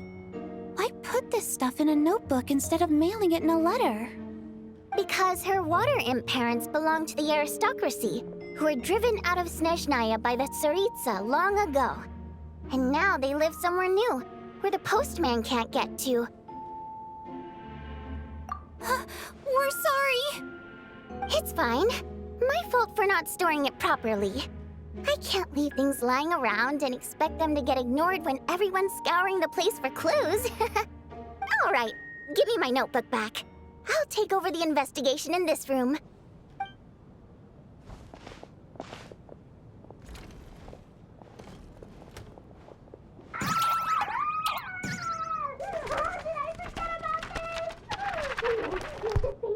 Oh God, and this one. Oh my. Why am I so embarrassing?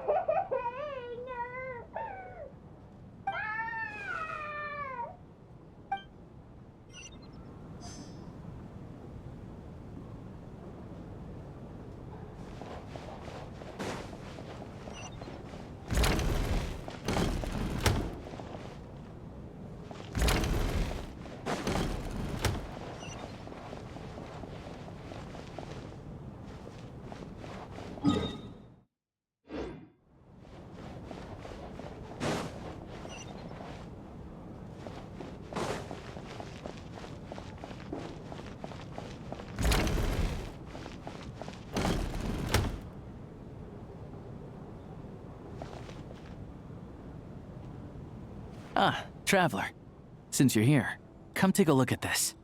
Alosha found it. We're both curious to hear your perspective. It appears to be an investigation report. And the focus of the investigation was the rumors of haunting we heard about earlier.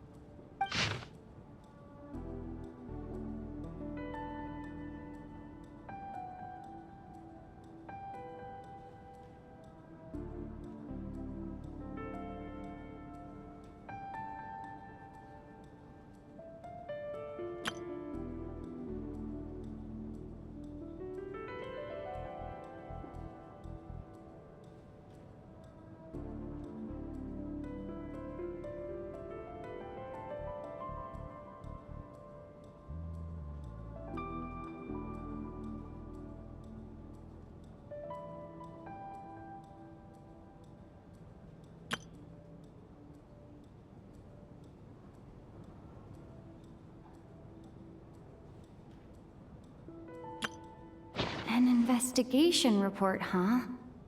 Looks quite old. Huh.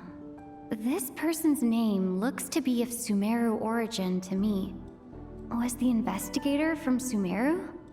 The theater manager must have hired an investigator once specifically to look into this issue. But it doesn't look like anyone ever looked at the report. Presumably, the manager wanted to know if the supposed haunting was dangerous, while also being fearful of word getting out in case it affected the theater's business. Anyway, the bottom line is, the haunting is actually real after all. It's caused by an obstruction in the ley lines. Is there any chance this is the key to finally making some progress with the murder cases? Ley line problems are pretty unexceptional to me by this point. And while it certainly offers an explanation for the ghosts, it's hard to imagine what connection it could have to these two murder cases. Some of the language that appears at the very end of the report caught my eye. Angel civilization, ley line renovation? My area of research doesn't touch on any of that, so it's completely outside of my wheelhouse. Huh? A piece of paper just fell out from the report. It landed right by your feet.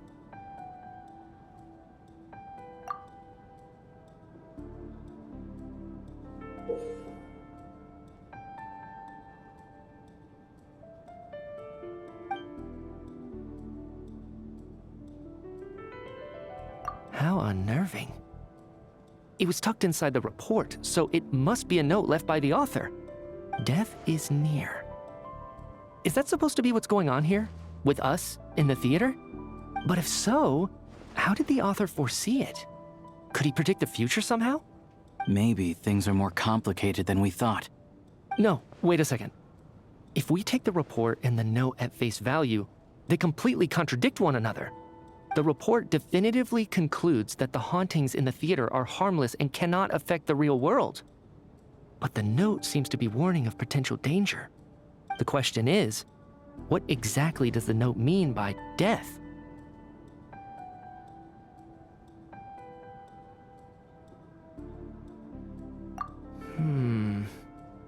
The various ways we could interpret this keyword lead in completely different directions. Let's pause our analysis here for now. I think we need more information.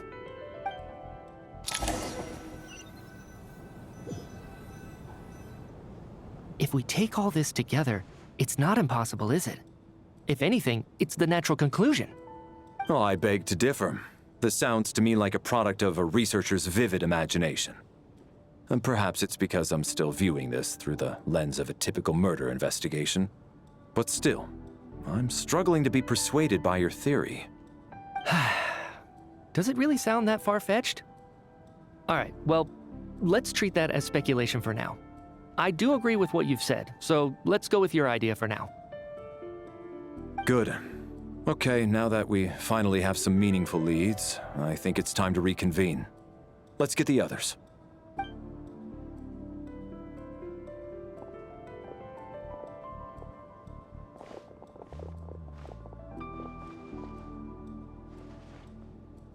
So, that's about everything we've discovered so far.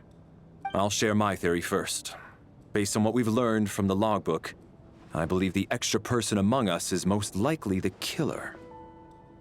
If the killer had simply bought a ticket, it would have greatly increased the risk of their identity being exposed. I expect he or she either hid in the theater ahead of time, or found a way to slip past the ticket inspection. They then blended in with the group and waited for an opportunity to strike. What about the note found in the investigation report? Any thoughts on how that fits in? The killer may have simply planted it there as some sort of sick joke. I've seen my fair share of psychopathic killers. They love playing cryptic mind games. So, it has nothing to do with the haunting of the theater after all. This theory makes sense to me. If we have an audience member unaccounted for, chances are they didn't come here to watch the show. Could it really be that simple? So, in other words, all we have to do is find out who got in here without a ticket, and all our problems will be solved? Then let me make one thing clear. All the theater staff should be well aware that I came here for the rehearsal legitimately, yes? There's no way I'm the one who didn't have a ticket. It's true. I hear you used every trick in the book to get a hold of that ticket, too. Everything short of throwing a temper tantrum and rolling around on the floor at the entrance. I most certainly did not degrade myself in such a way. Probably a stupid question, but I might as well ask. Did anyone here get in without having their ticket checked? Hmm? Guess it was naive of me to expect them to just admit to it. Especially after the unprompted Lelic reveal. Once was already a miracle. Twice would be unfathomable.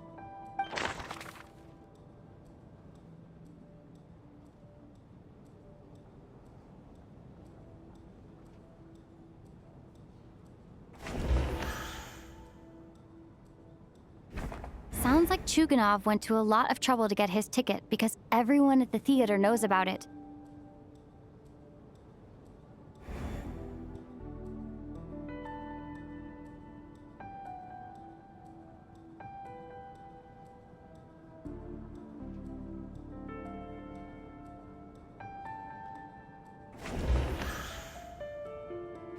Tonya received her ticket the same way I did.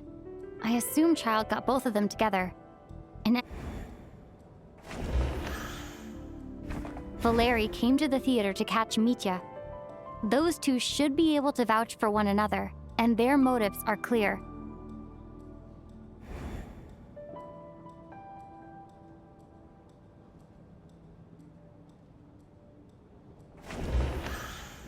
As things stand, the audience headcount doesn't add up. I guess we can rule out the theater staff members.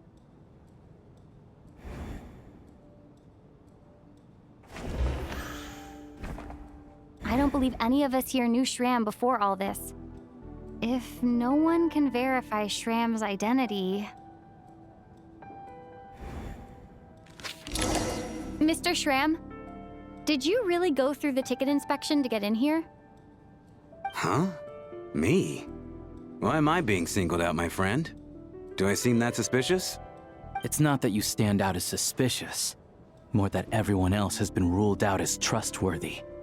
Okay. Well, we spent the best part of 2 days together now, so I'm sure you can all tell what kind of person I am. I'm a true gentleman. I never dream of doing something like sneaking to the theater without a ticket. Yeah, I have no doubt that you're a good person. But the problem is, none of us here actually know you, so no one can say for sure that you are who you claim to be. Although, actually, what was it you said last night? Yeah, you're friends with that water imp, which is why you understand our primary mode of expression. Last time I checked, there were barely any of us remaining in Snezhnaya, since most of the water imps left. Could you tell me a little bit more about your friend? There's a good chance I actually know her. And I suppose it's also kind of a way for everyone else to get to know you a little better.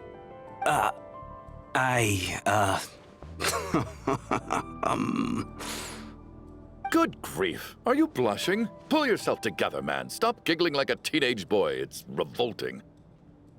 Hey, revolting is a little strong. All right, fine. I'll admit it. That water imp friend of mine, the truth is, we're dating. I was just the bodyguard hired by her family. But the stars must have aligned, because sparks began to fly between me and their daughter. Never in my wildest dreams did I think I'd get so lucky. We don't need details. Just get to the point. Okay. I'm just a little hesitant to reveal her name, that's all. You know how it is. These are delicate times. Even with me to protect her. If word gets out that she's dating a human, both the Fae and human factions will give her a hard time. Really? Wait, no. That can't be. Huh? Shram, what the devil are you talking about? Why is everyone looking at me like that? Surely you can understand where I'm coming from. Delicate times? Factions? Yes? You know, the Civil War? Last time I checked, the Fae and the humans were still at each other's throats. If I'm not mistaken, the last significant civil war in Snezhnayan history was over 400 years ago, when Her Majesty the Tsaritsa had just taken the throne and was consolidating her reign. What do you mean, 400 years ago? What's going on here? Is Shram from the past? All right, Mr. Mitya, you win this round. As far-fetched as it is, it appears that your theory may be correct. I'm just as amazed as you are. I didn't even believe it myself, to be honest. Is someone going to explain what's going on here? From the look on your face, you figured it out too, haven't you, Traveler?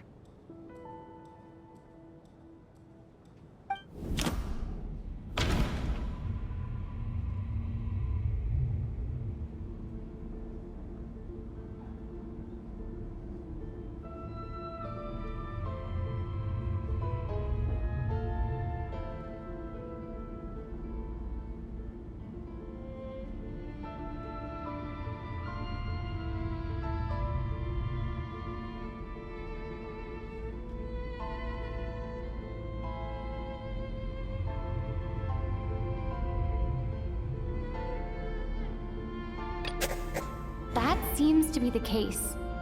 Shram's the extra person, but there's no way of learning his identity from this clue.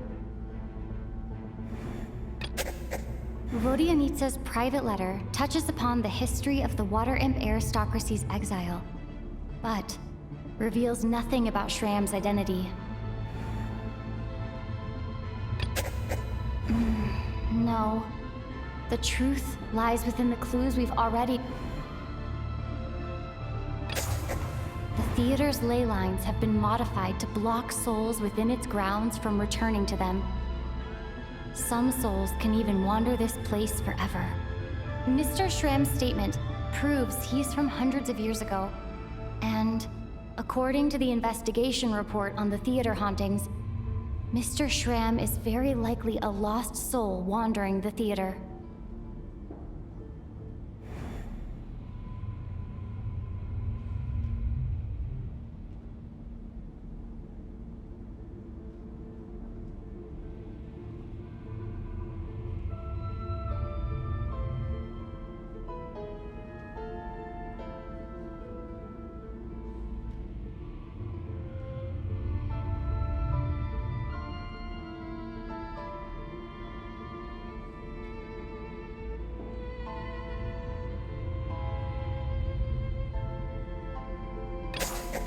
For some unknown reason, the soul that has been wandering the theater due to the leyline issues has joined our group and blended in. Yeah, that must be the immediate reason why the ticket count doesn't match the number of people present.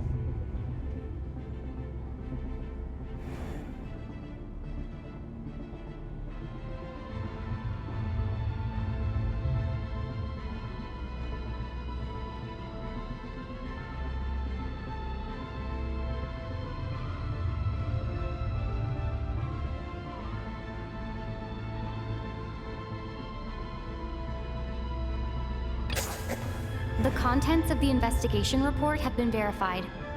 There are indeed leyline issues and wandering souls in the theater. Death likely symbolizes the deceased. Mr. Schramm, for instance. Death is near. Huh. That must mean that there's a dead person in our midst. That's the truth, isn't it? Yeah, the logic is clear now. The investigation report said that there would be souls stuck wandering around the theater because the ley lines were cut off.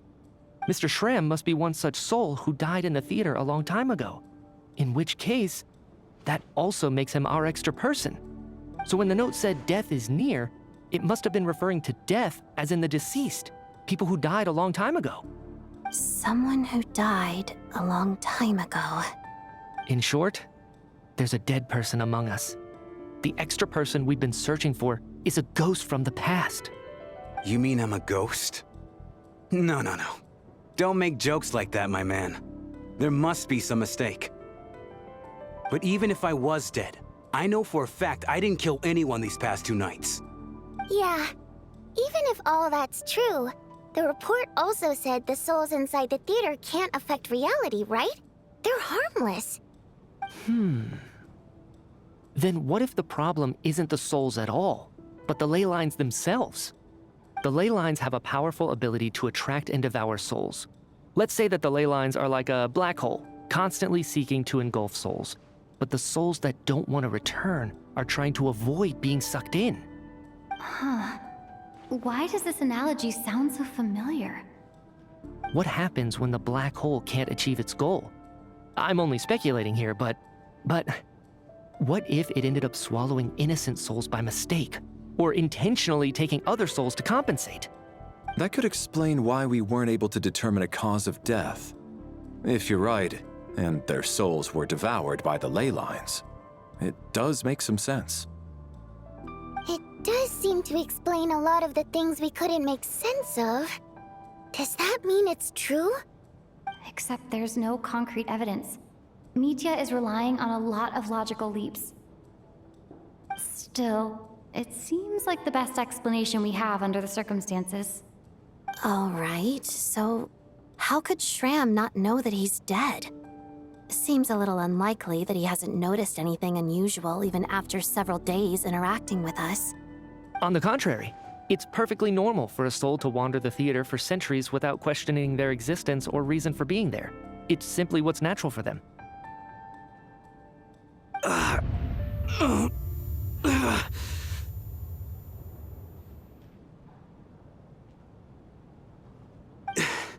You know what, Mr. Brainiac? I think you might actually be right after all. I'm trying to remember and... even though my head feels like it's going to explode, I think... it's all coming back to me.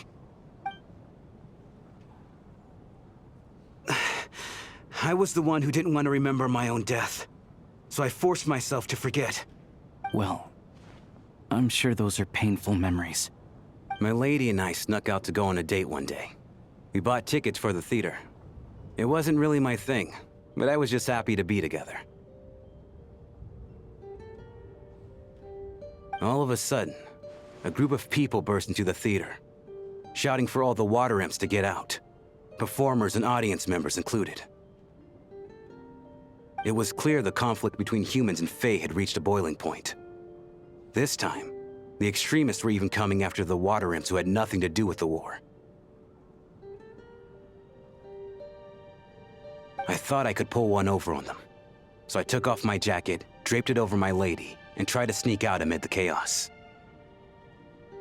But I got caught. They started shouting, calling me a traitor to humanity. But I was going to do whatever it took to buy our chance to escape, no matter how many people stood in my way. I had to, both as their bodyguard and out of love. It's all right, friend. You can stop there if you want. You don't need to dig all that up again. It's just... even now, I'm still struggling to accept the truth. How could I be dead? I'm sorry, everyone. If I'd known I was a dead man walking, I wouldn't have dragged you down with me. If I'm the cause of all this death, then punish me however you see fit. But, Mr. Shrim... No. I refuse to be a burden. I know what I have to do. You said I've been wandering the theater for centuries, right?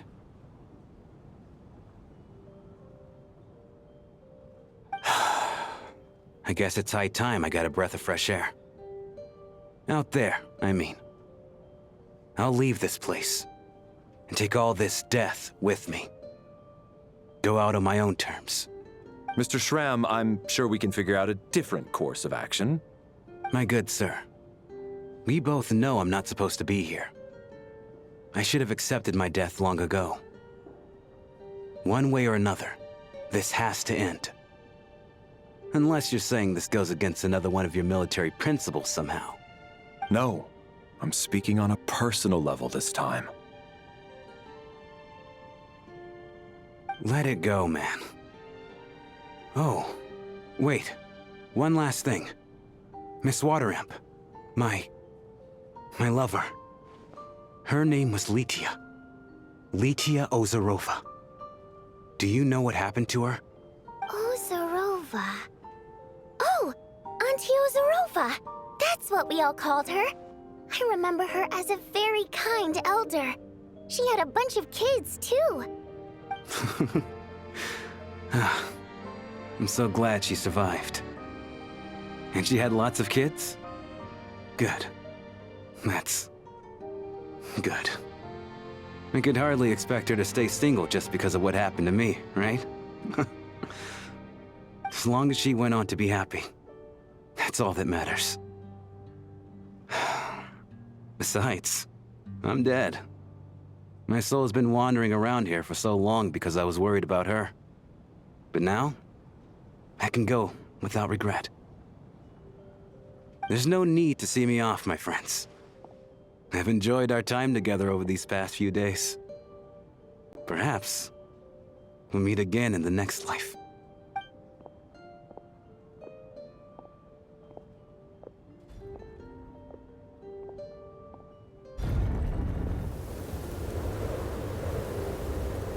Take care, my man.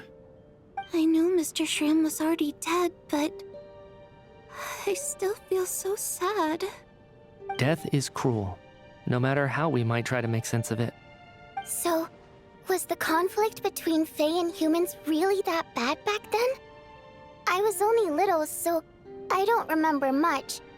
It's terrible to think that so many innocent people had their lives turned upside down.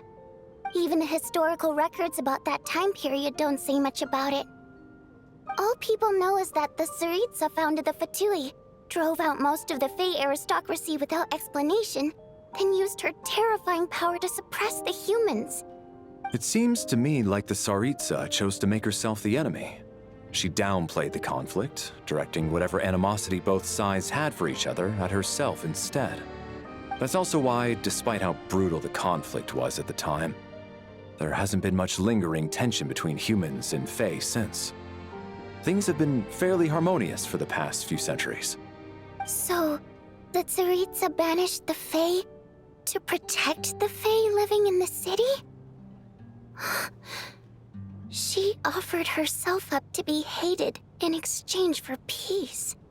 Maybe it's not quite as bad as it sounds. I don't think Her Majesty is too concerned if mortals hate her or not.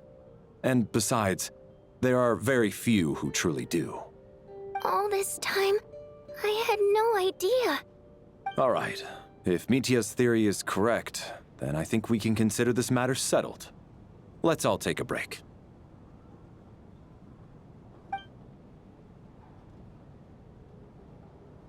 Ugh, if only this blasted storm wasn't still raging on.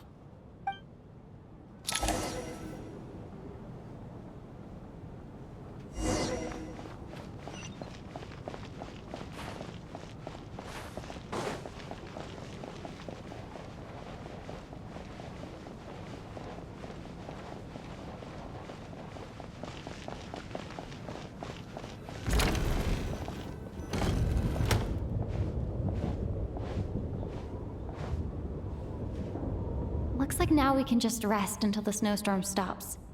I still can't believe Shram turned out to be a ghost who'd been in the theater for hundreds of years. To think he was dead this whole time. What a strange turn of events. Knock, knock. Hmm? Knock, knock. You know the door isn't closed, right? You don't have to knock. Think of it as a signal then.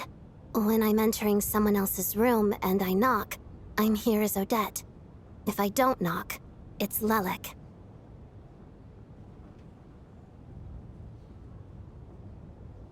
Thanks. So, why did you come to find me? Is there something I can help with? Vodyanitsa said you knew about my secret identity from the start. But when everyone was discussing who Lelik could be, you were worried that revealing what you knew would be unfair to me, so you kept it to yourself, right?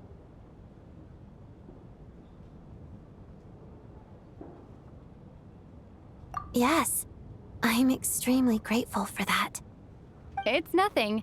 I mean, you didn't hold what happened with Senora against me, so I should thank you for that as well. Actually, there's something else as well. I found myself in a situation similar to the one you were in when you helped conceal my identity. So I thought I'd come and ask you for advice. It's about Mitya. Before all of this, the last time I saw him, he was dead.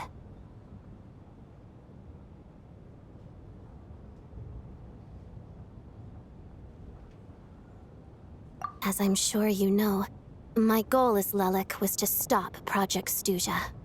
Well, when I found out the tech lead for the experiment behind Project Stuja was Mitya, I immediately started planning to track him down and threaten him to back out. I often saw him around the theater, but I soon concluded that making my move there would risk exposing my identity.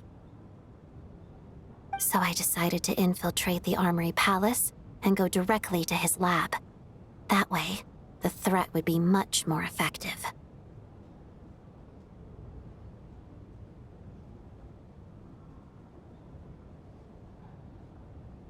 Well, I suppose there was a bit of luck involved. But I am a Fatus, so I already had some familiarity with the building's layout. But when I finally made it to his lab, Mitya seemed to be dead.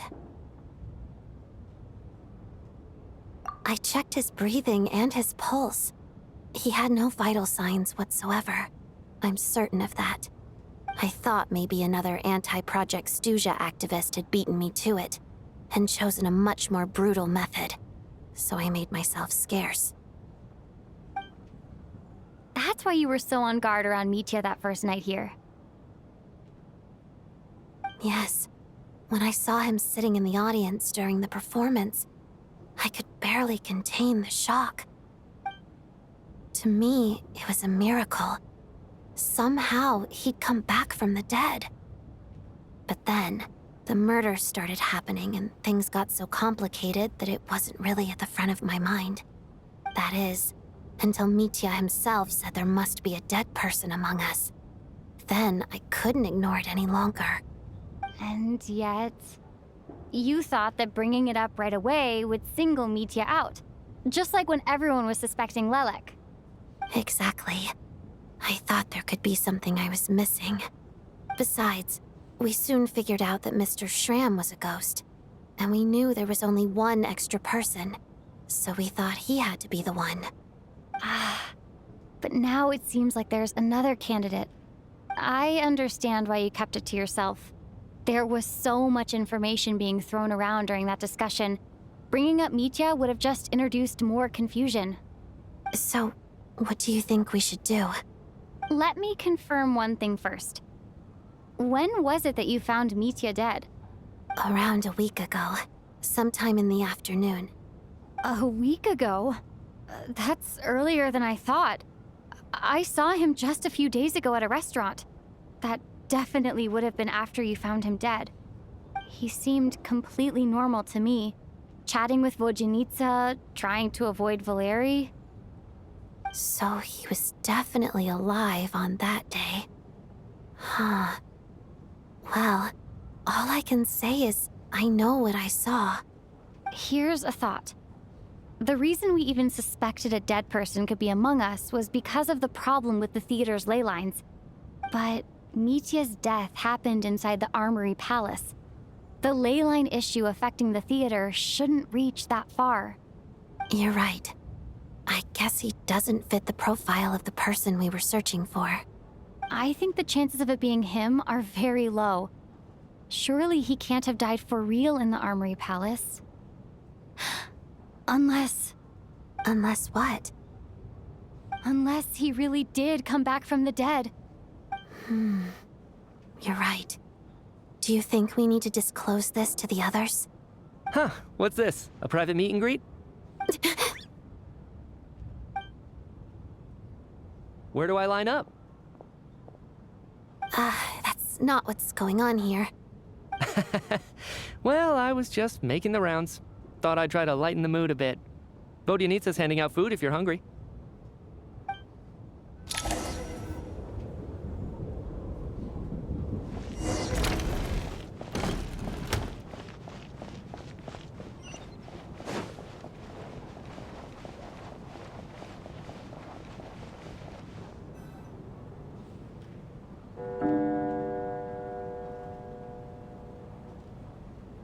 What is going on with this storm? Could it be connected to that monster that just arrived in Snezhnaya? I almost hope it is. Her Majesty the Tsaritsa left to vanquish that beast herself. We just need to wait for her triumphant return. Do you think people still feel the cold after they die? I'm wondering about Shram. Oh, maybe we should have given him a coat before he went out there. Death itself is cold, isn't it? I'm sure the storm will embrace him. Well, I hope he has a safe journey. I'm going to miss him, I think. It's not like we can blame him for Rampana and Kulish's deaths. Thinking back on it, we barely made it out alive ourselves. Once we get out of here, how are we going to explain what happened to their families?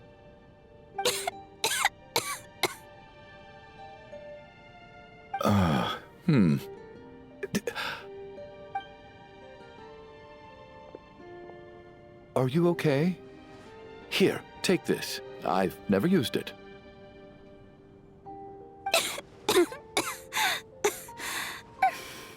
Thanks.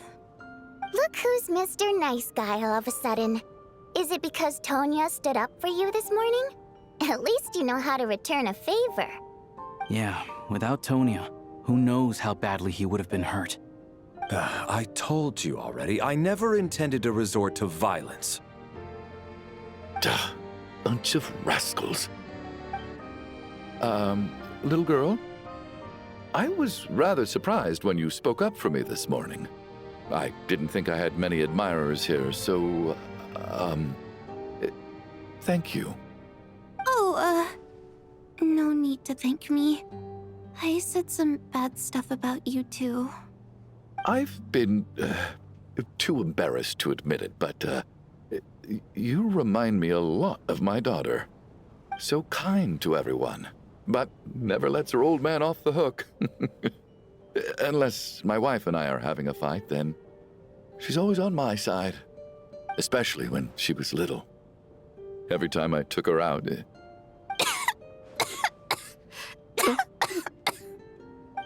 All right, easy now. How long have you had that cough, Tonya?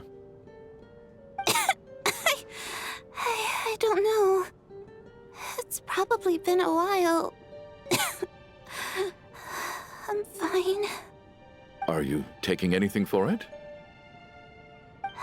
Yeah. I'll be fine once I see my brother. He's gonna pick some frost fairy flower leaves and brew a tonic for me. I'll feel much better once I drink that. I see. That's good to hear, then. We should probably discuss arrangements for tonight. Now that the deceased has left our midst, there shouldn't be any more incidents. However, out of an abundance of caution, I'll keep watch. Shouldn't we take shifts? I can take one if needed. No need. I managed to get a nap in earlier, so I have plenty of energy right now. After all the tension of the past few days, everyone else should just focus on getting a good night's sleep.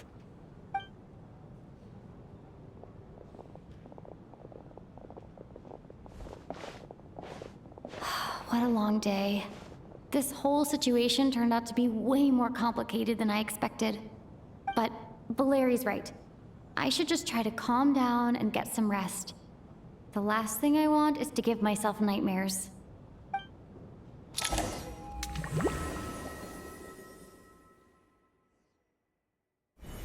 She's awake. She's awake! Get over here, you big lug, and take a look! If you must call me something, call me Mr. Door. The Black Mist is coming.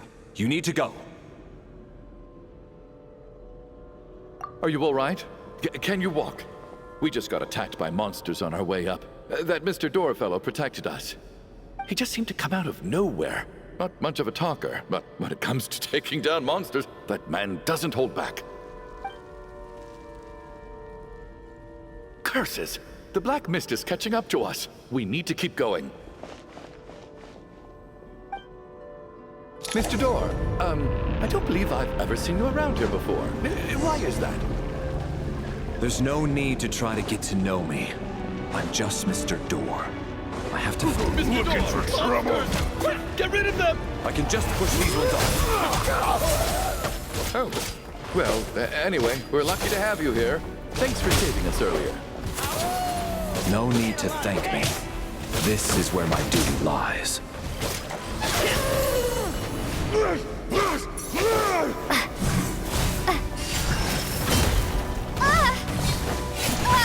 Maybe I wasn't meant for this world.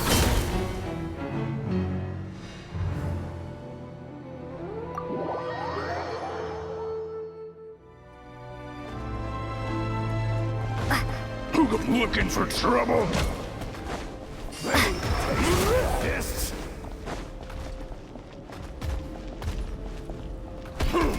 Barely worth my time! You asked for it! On the ground! Take this! Back, herself!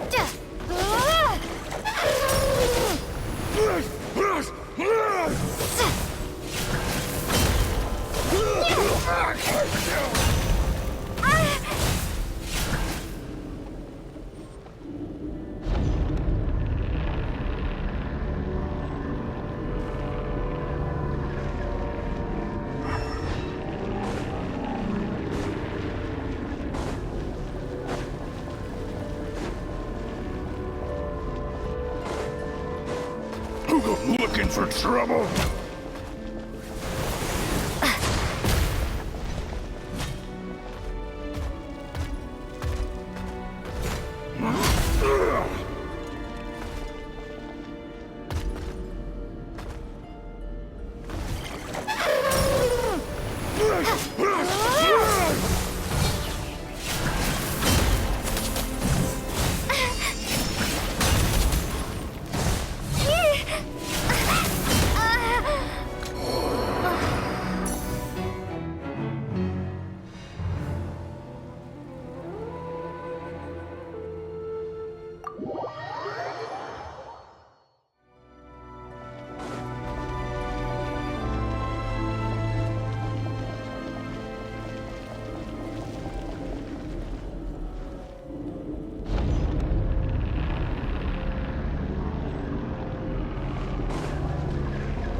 Looking for trouble?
Incoming!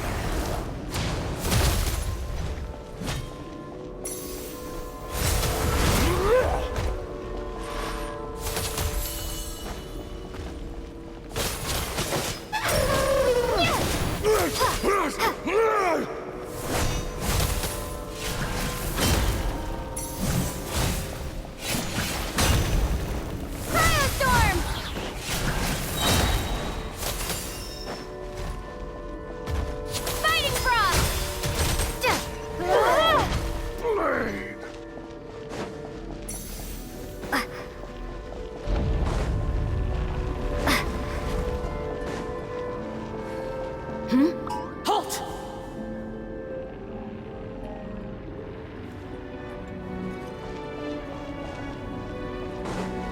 So we're doing this the hard way. Ready to taste my fists?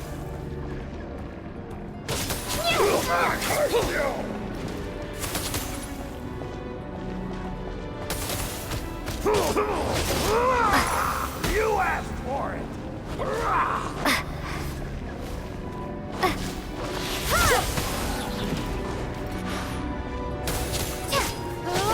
Curse you! Piercing us! Curse you!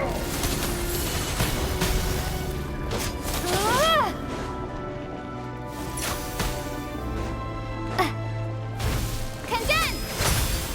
Encase!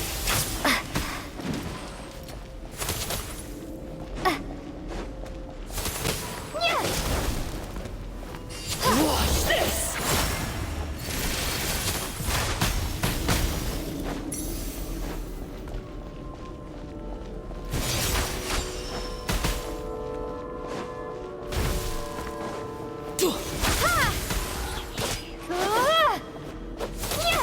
Piercing us!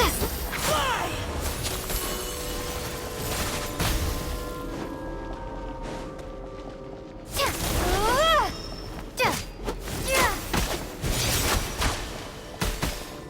Watch this!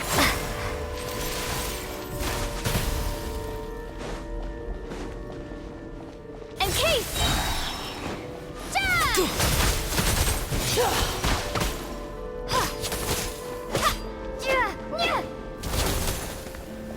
Piercing ice! Fly!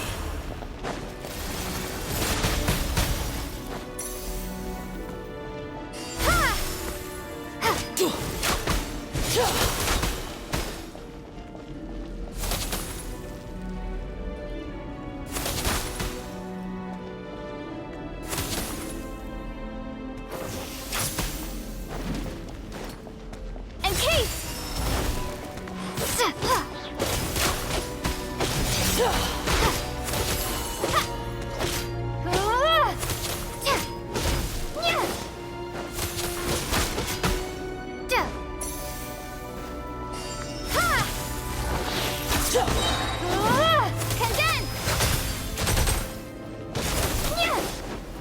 Piercing ice! Fly!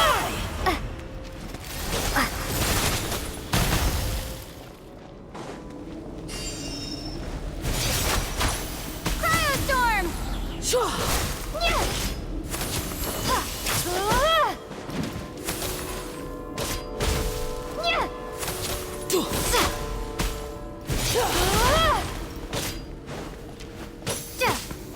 Encase! Piercing ice! Remarkable work, Mr. Door. If I had your muscles, I'd do the same.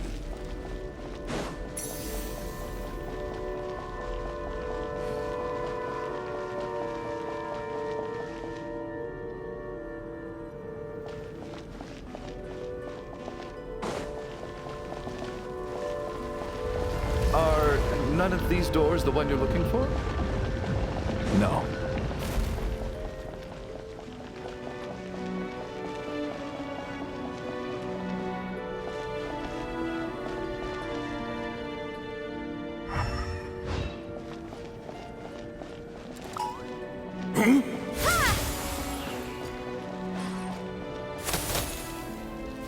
Fall!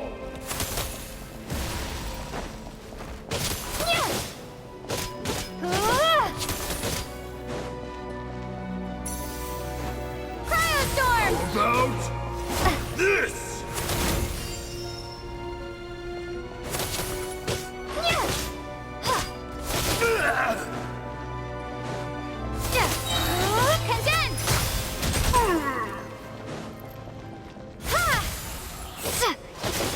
How about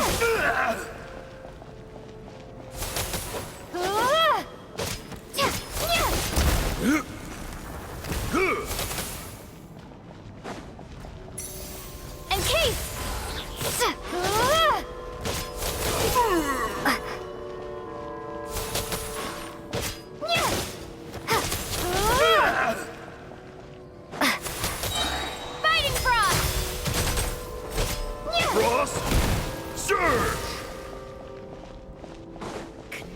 Cryostorm! By my command.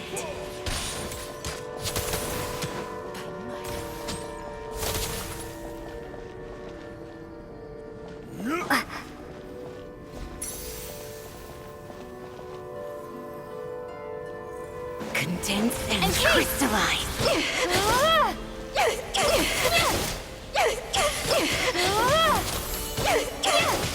By my command.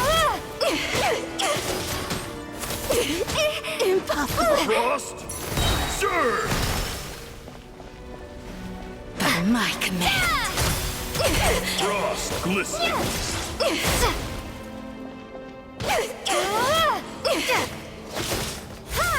How about this? Condense and crystallize.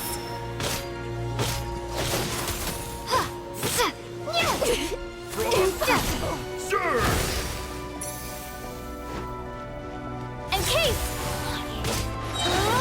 Condense!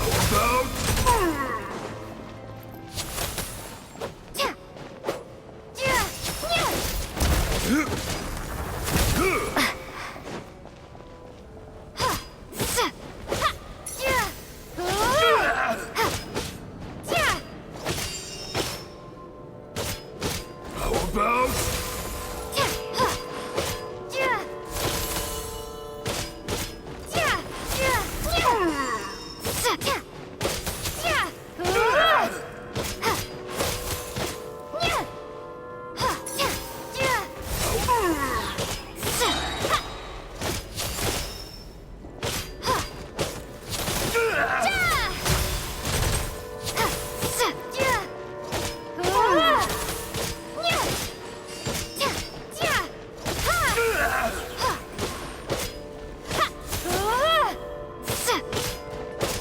How about this?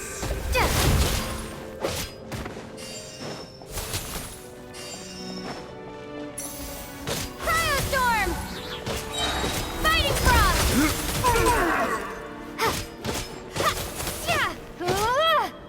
How could this?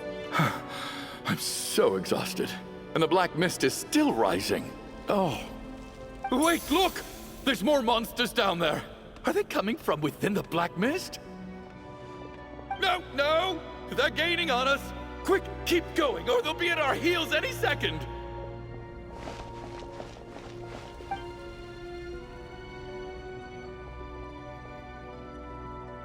Mr. Door, what are you doing? We need to get out of here. They're coming! Found it.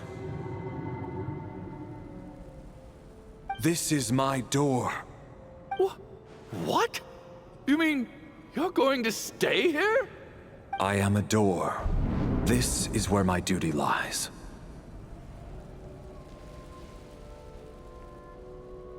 No! You saved us. We can't leave you behind. You must keep going. A door can only keep things out for so long. You must make haste. But... Oh, you're right. Let's go. We can't let Mr. Door's sacrifice be in vain.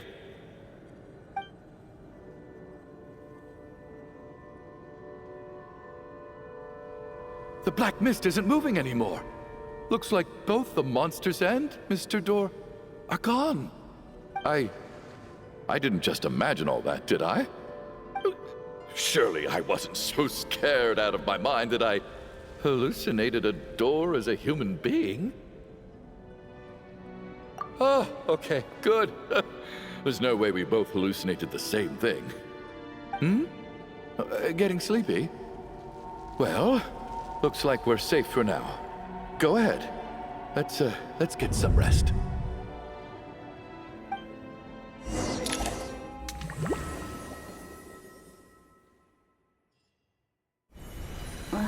What time is it?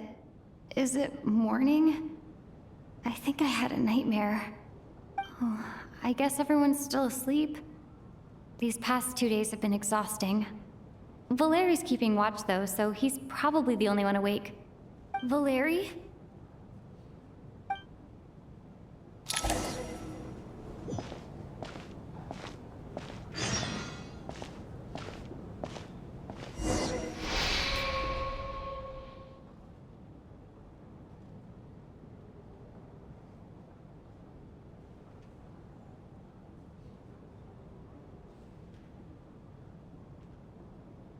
Wake up! Everyone needs to wake up!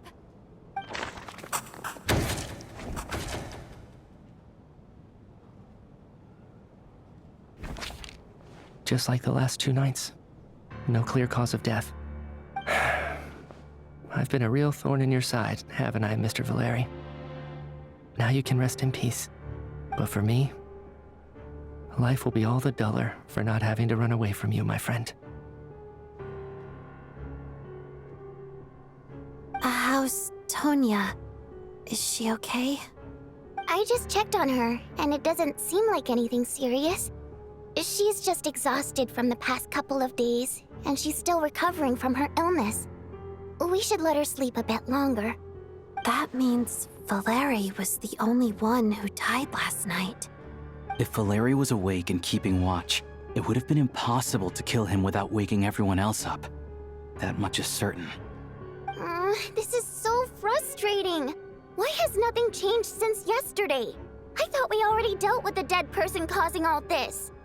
Actually, one thing has changed. There's only 1 victim this time, not 2. Does that mean...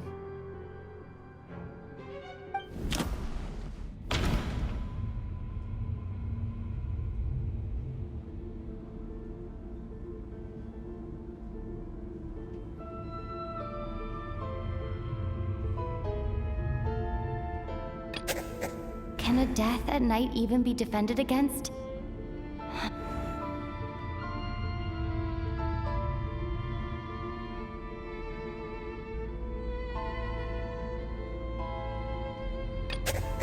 But, no similar cases.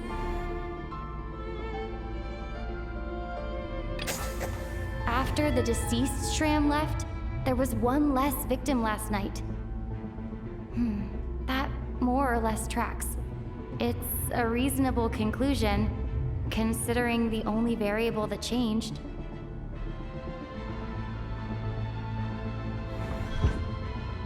Oh, the number of people who die each night is equivalent to the number of dead among us.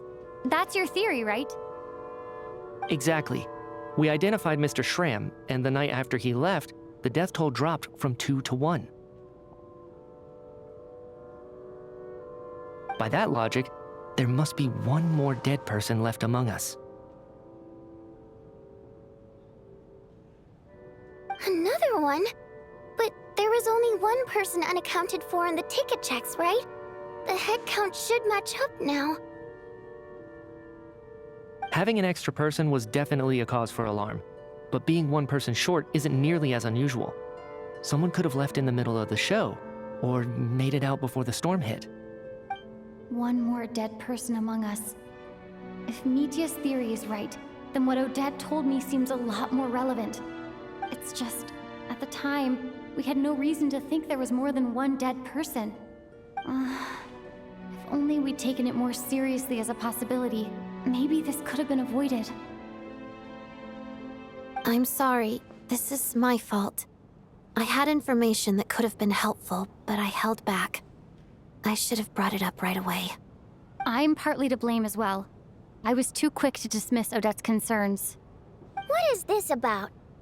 What have you two been getting up to behind my back? Sounds like there's some big news you've been keeping from the rest of us. Well, we're all ears.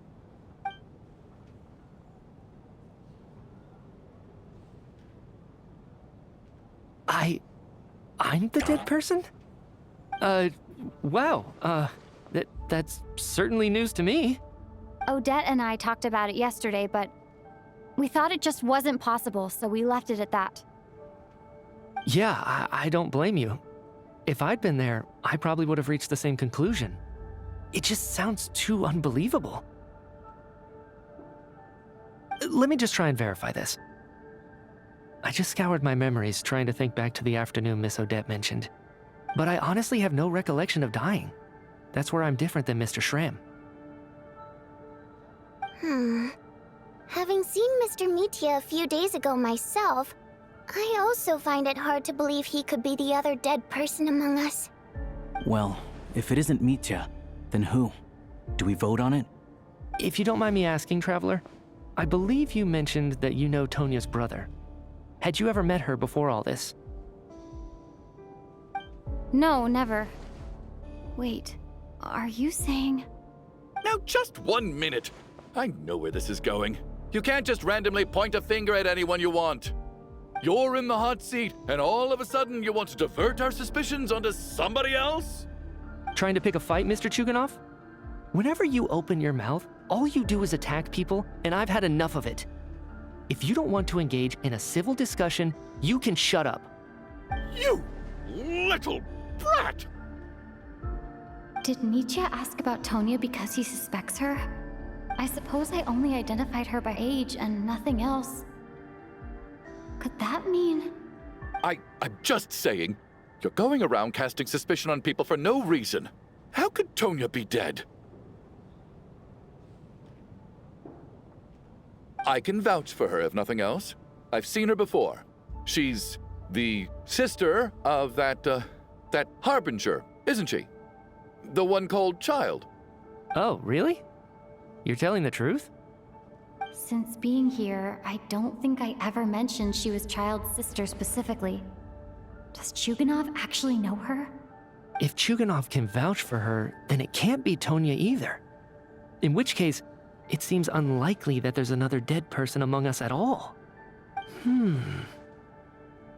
Miss Odette, could you go over that afternoon with me one more time, when you found me dead? No problem.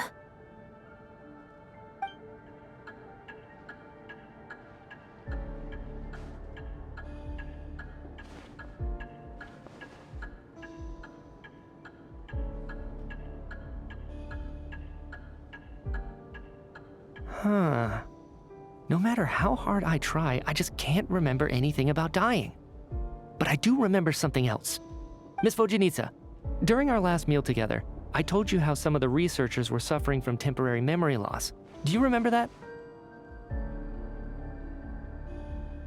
Oh, yeah. You said it was hindering the progress of your experiments. You thought they were just under too much stress or something. Right. And even though I don't remember dying that day, I'm pretty sure I experienced something like amnesia. Some of my memories from that afternoon are missing.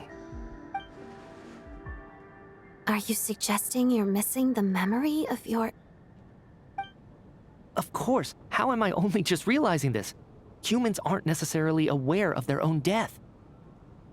You mean being silently assassinated, or dying in your sleep? Situations like that? The researcher's amnesia. Suddenly it all makes sense. I must thank you, Odette. I think your perspective just helped me reach a breakthrough on a series of issues that have been troubling me for quite some time. All right. It's decided then. I'll be the one to leave today. Oh, leave? Hey, wait a minute. Aren't you rushing into this? What if you're wrong? You'll pay with your life. Come on, kid. Aren't you gonna fight for your life? This seems like a rash decision. I have other reasons beyond what's been discussed. In fact, thinking back, I remember during Miss Odette's performance, while I was sitting in the audience stalls, a brilliant new idea for my research popped into my mind. But then, my train of thought suddenly cut off. I can't remember it now at all, and I didn't take any notes. I guess that must be another instance of temporary amnesia. No. Hold on. I see where you're going with this. You're suggesting that each instance of temporary amnesia is a death, right? There's a glaringly obvious flaw in that idea, no? How can one person die so many times? I believe Miss Odette's account. During the period where my memory is blank, I must have been either dead or in a similar state. All it would take is for the same thing to happen in the theater, and I would come under the effect of the ley lines in this vicinity. This increases the likelihood of me being the deceased, does it not? But... There's no evidence to suggest that anyone other than me is a candidate for the deceased. So allow me, as a scientist, to treat this as an experiment. Please relax, everyone. I don't think things are as bad as they may seem. If I really am the deceased, then to leave the theater will be a relief for me. If, on the other hand, I'm still alive right now, well, apparently you've all witnessed my resurrection recently anyway.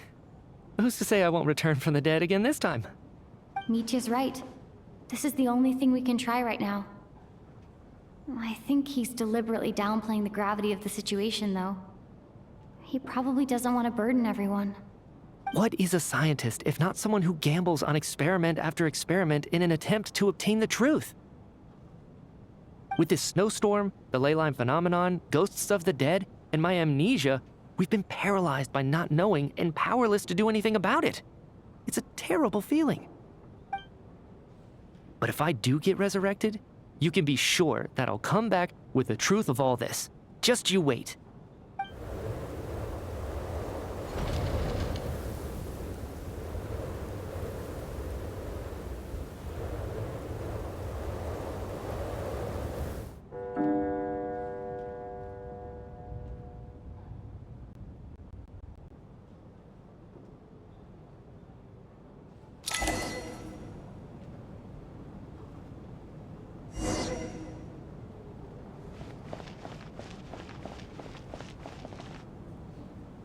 Poor Mr. Mitya.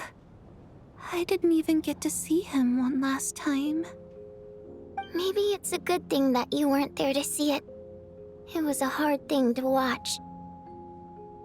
I hate goodbyes. Why does it feel like everyone around me is slowly disappearing? Not just in here, I mean. In the outside world, too. Maybe it's the realization that, at the end of life, everyone has to face it alone. Come to think of it, the main reason we're still alive right now is pure luck. Each morning here, for every one of us, there's the chance that we might not wake up. You could take it a step further and say that the same is true outside, too. Who can never be 100% sure when they drift off to sleep that they'll open their eyes again in the morning? If I make it out of here, I'm going to cherish every moment that I'm awake and live without any regrets. Without regrets? I feel like a strange sense of anxiety has been quietly growing inside me over the last 2 days.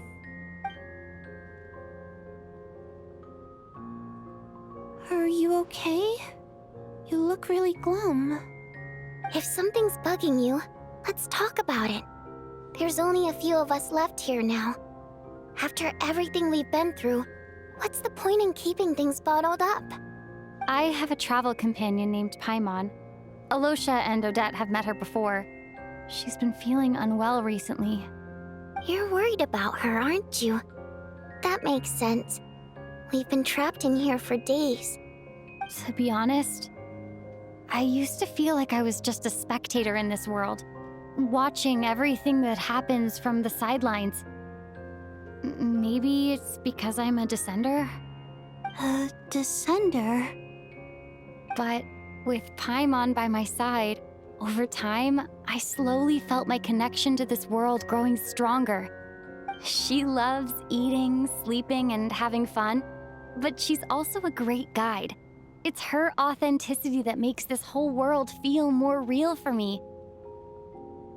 Over the last few days that we've been apart, I've often caught myself wondering, what would Paimon say if she were here right now?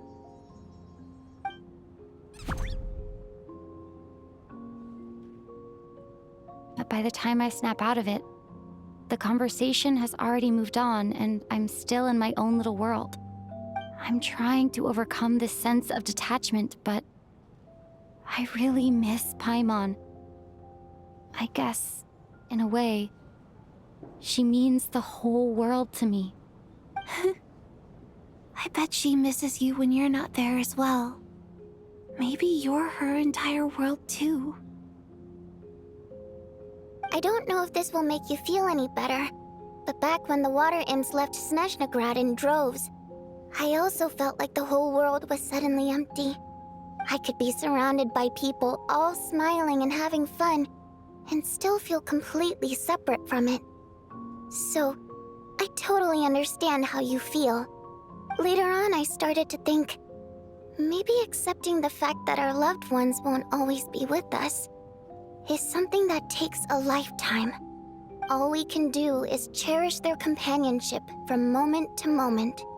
So, once we get out of here, you better hurry back to our side as fast as you can. You can't let your story end in regret. That's the trope I hate the most. Thank you. That's exactly what I needed to hear. But Vodyanitsa, if you hate goodbyes too, why didn't you leave with your people? That's just the choice I made. I used to regret it, but I don't anymore. Like I said before, singing is a water imp's primary mode of expression. It's how we convey our emotions.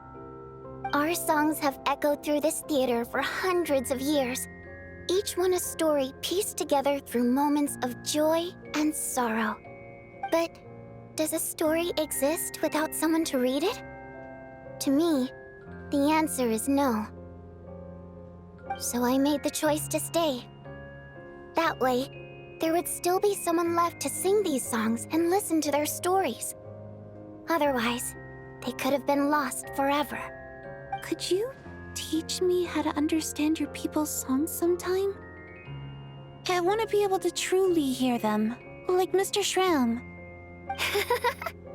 A fan after my own heart. Thank you, Tonya. How about I sing something for you, and you tell me what you hear? Okay, I'll do my best.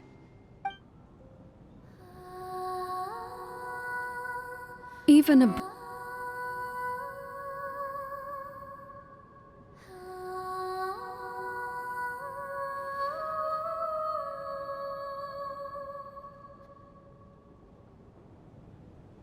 I've never heard that one before. I feel like I can hear a sense of longing somehow.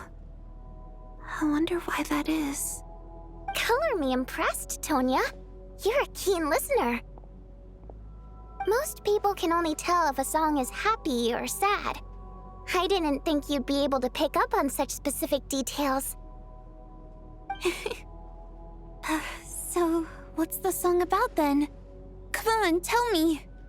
I've actually never performed this song in the theater before, because it has more of a ceremonial purpose for our people. It's not meant for the stage.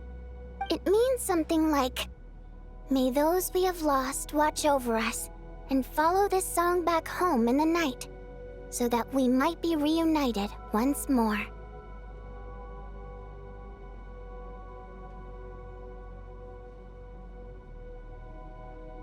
No wonder I could hear that sense of longing.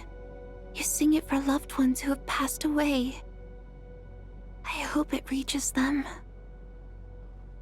It's getting late, Tonya, and you're not well. We should all turn in early. I suppose there's no reason to keep watch tonight. Okay. But, before I go to bed, could you sing that song a couple more times for me, Vodyanitsa? Of course.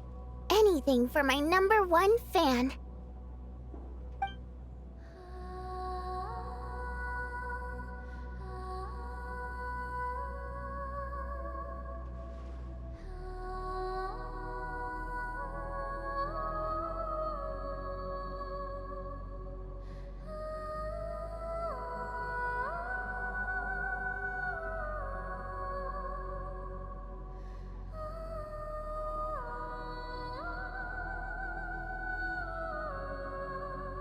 once I get out of here, I definitely don't plan on ever coming back. But I guess that means I'll never get to hear Vodianitsa sing again. That's a sad thought. Before I fall asleep, I should cherish this moment of companionship while it lasts.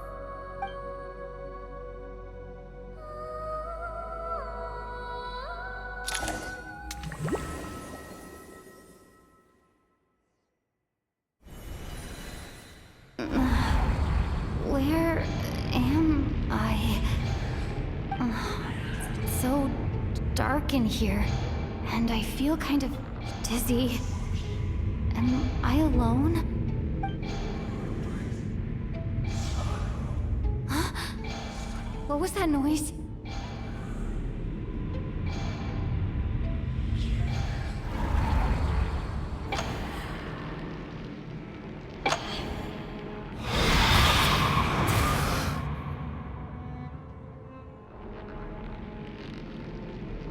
Return, O spirits. Fulfill your oath of protection.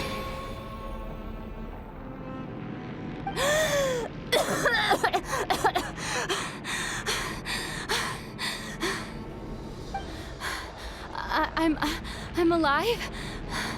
What just happened? No time for questions. Quick, over here. Turn on the switch. We need to bring back the light.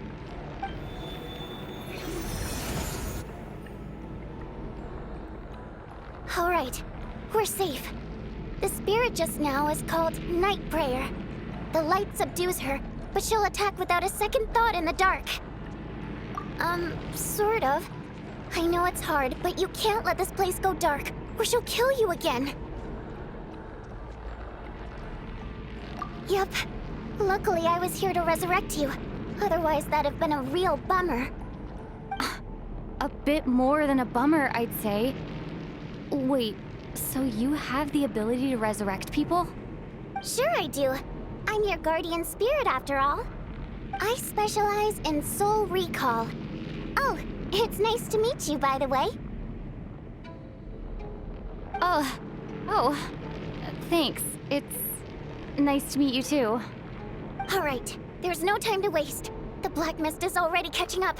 We need to avoid it and Night Prayer at all costs. Come on, let's go.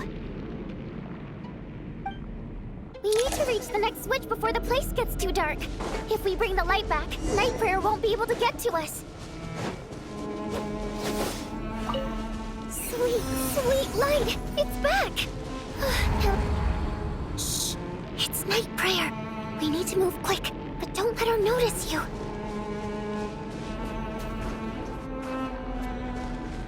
Look out!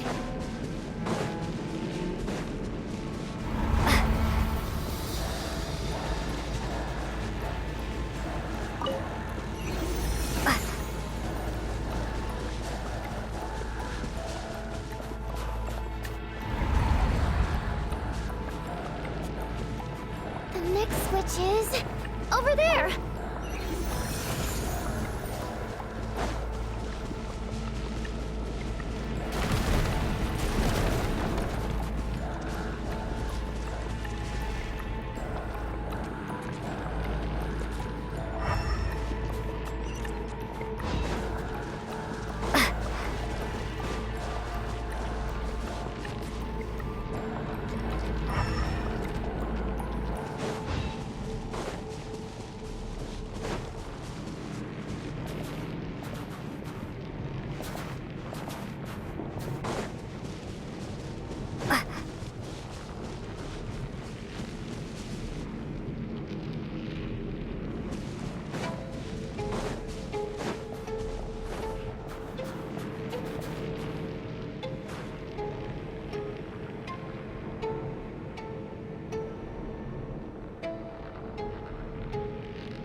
No! Night Prayer is here too! This can't be the only path. Let's head up there and take a look. The switch is just up ahead! Hurry!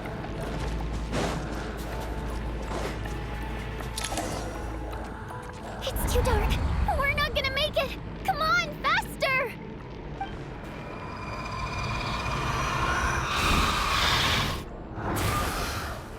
Traveler! I won't let you die like this. Not on my watch.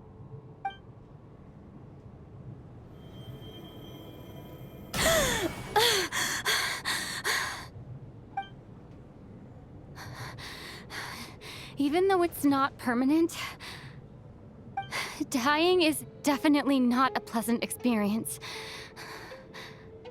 Great. You're back. Yeah, thanks to you. Time for you to get out of here. Quick, before the light runs out. What about you? You're not coming with me? I can't. I've already been used up. A guardian spirit's skills are finite. I can only resurrect someone so many times. I might not look any different, but my essence has been exhausted. Now, I will slowly start to fade away. I can go no further. The black mist is where I belong. It's okay. Why didn't you tell me sooner? Because it wouldn't have changed anything. That knowledge would have just burdened you. And a guardian spirit's role is to protect. But... Go. Now, before it's too late. I already hear Night Prayer approaching.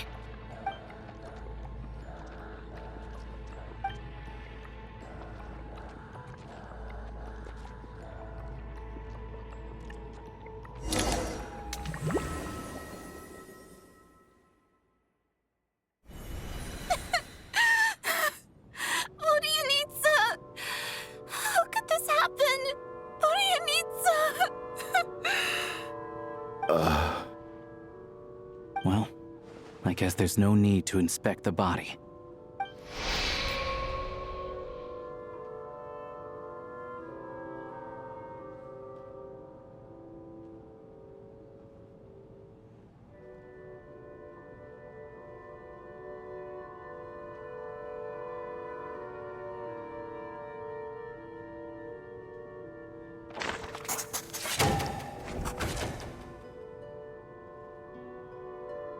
This wasn't supposed to happen.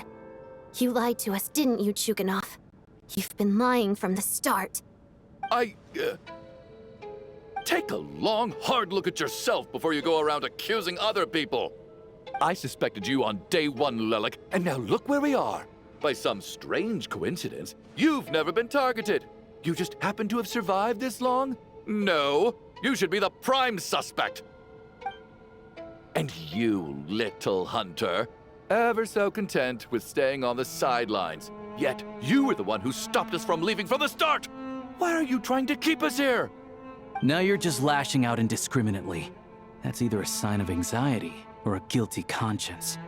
Where was all this passion and bravado before? Decided to fight until the bitter end. Is that it? Is that a threat? Fine, bring it on! You think I'm afraid to die after all this? You want to kill me? Go ahead. I'd like to see you try. After all the trauma of the past few days, everyone's been pushed to the breaking point. Valeria and Mitya aren't here anymore. Someone else needs to step up and take charge. But first, I need to think this through. Considering everyone left, who's the most likely candidate for the deceased?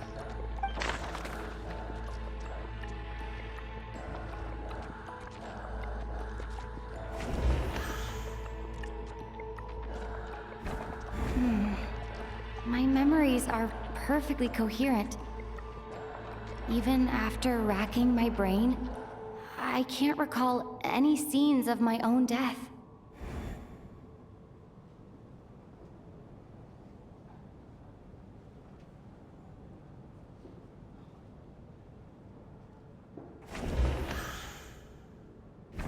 She's been recently active as Lelek, so she's unlikely to be the deceased.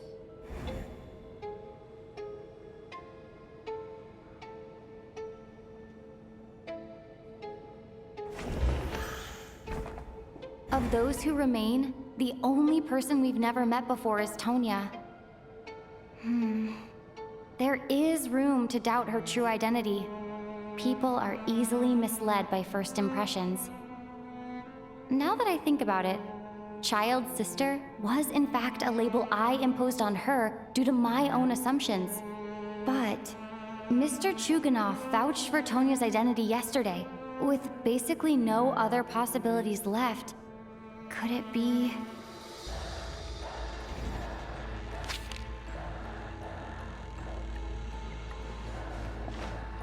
Tonya, how's Tusser been lately? Tusser? Your brother Ajax must have mentioned me in his letters home, right? Did he say anything about a blonde traveler? No. And my brother's name is Razik, not Ajax.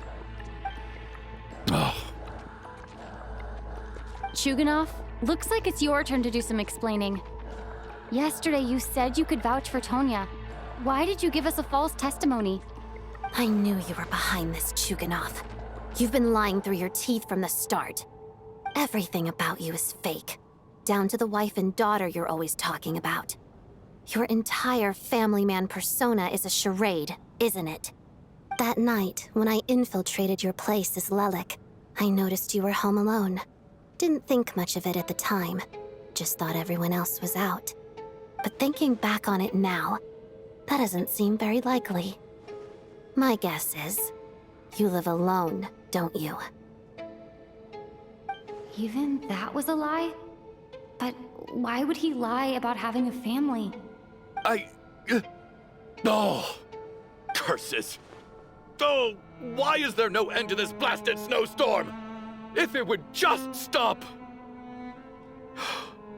If it would just stop. I think I remember now. I know how I ended up here. It feels like a distant memory. But at the same time, it's just like it was yesterday. The reason I'm always coughing is because I got sick with frostbite. The locals usually call it the snow cough. It's not a very common illness. It's partly genetic and partly caused by the cold climate, but it can be fatal. They sent me to the hospital as soon as they found out I had it. And I spent so long lying there in that hospital bed. After a while, I felt myself growing weaker and weaker. Nothing seemed to be working anymore.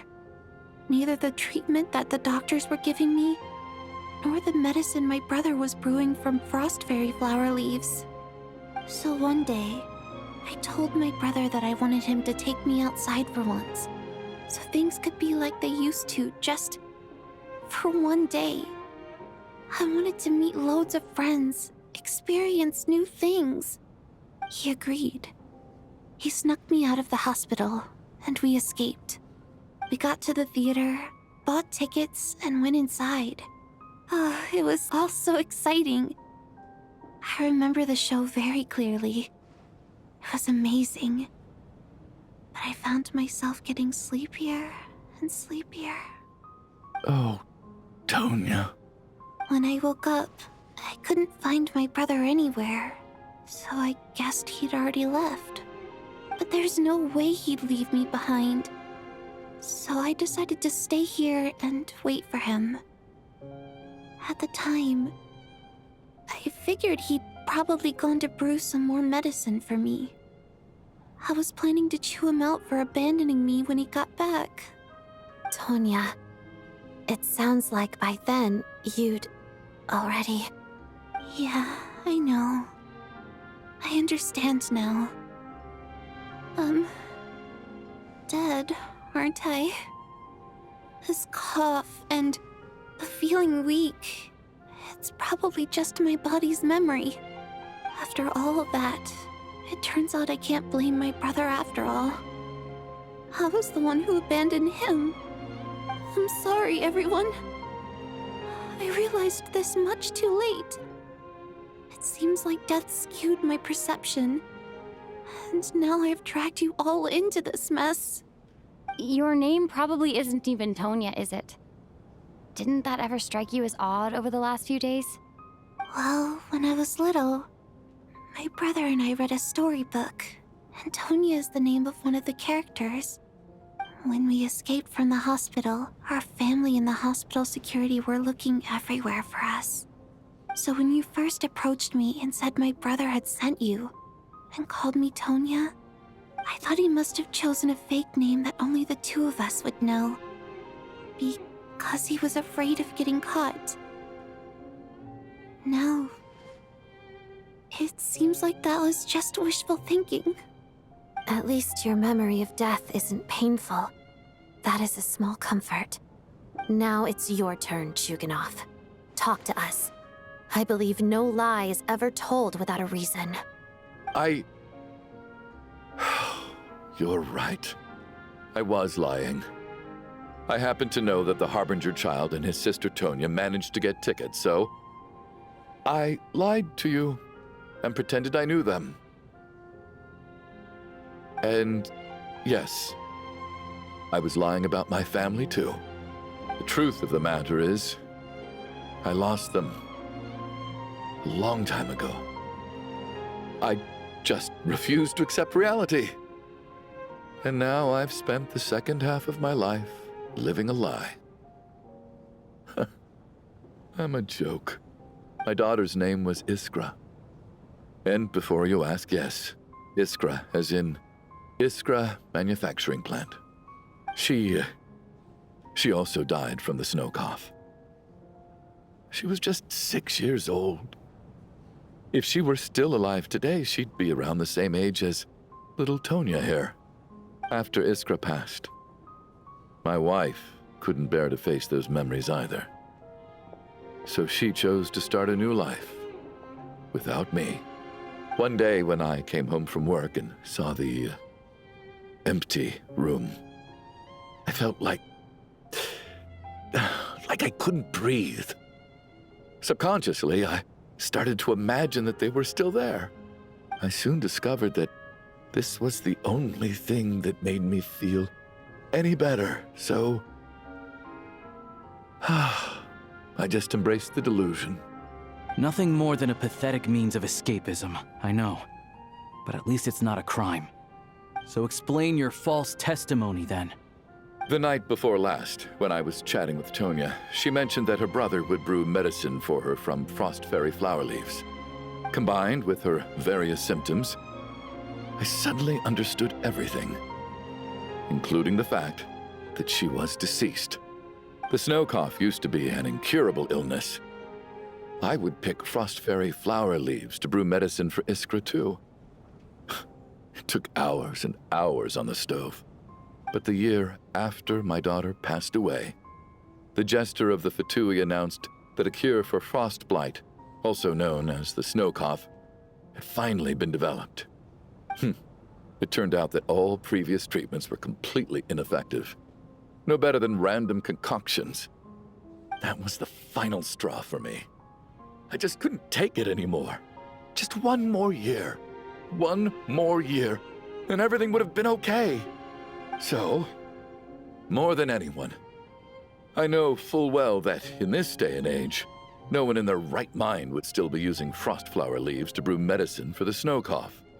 Poor Miss Tonya, therefore, had to have been from an era when snow cough was still a terminal illness. So, you projected your daughter onto her? Even though you knew she was one of the dead?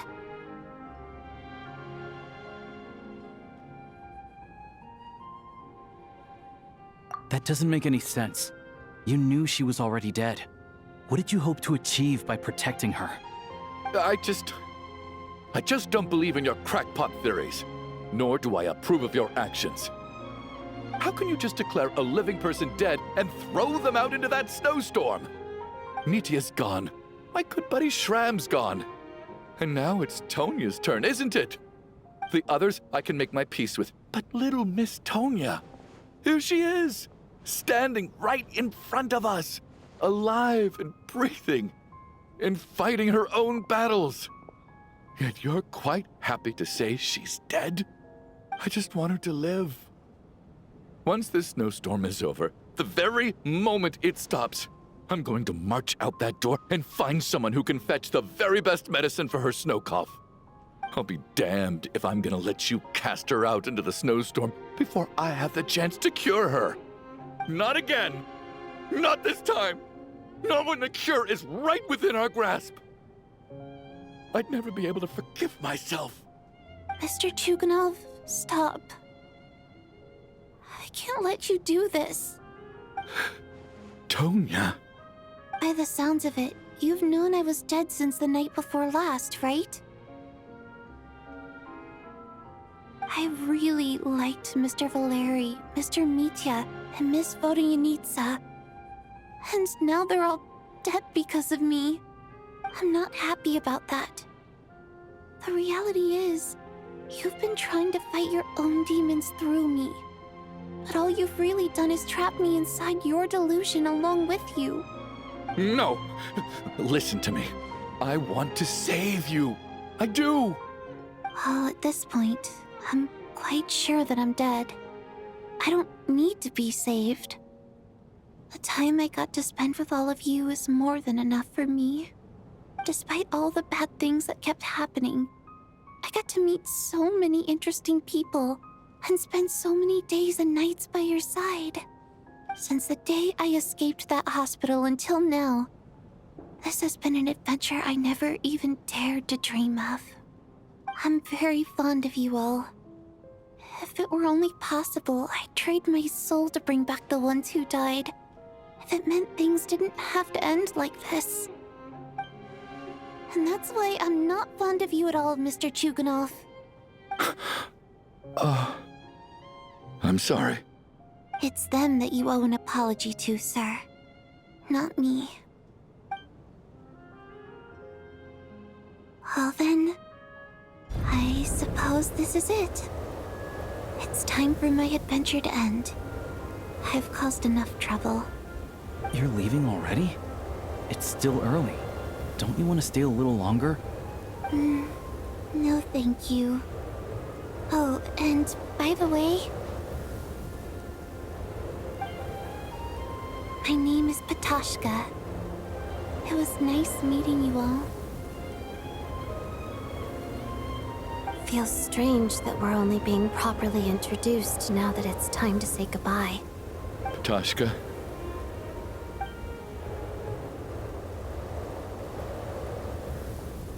What are you doing, Chuganov? Are you crazy? Let me leave. I can't keep lying to myself anymore. In your dreams. Don't think you're getting off that easy when you had a hand in the deaths of so many people. The Fatui have honed quite an array of enhanced interrogation techniques since they were founded. Once we're out of here, Lelik will personally give you a taste of every last one.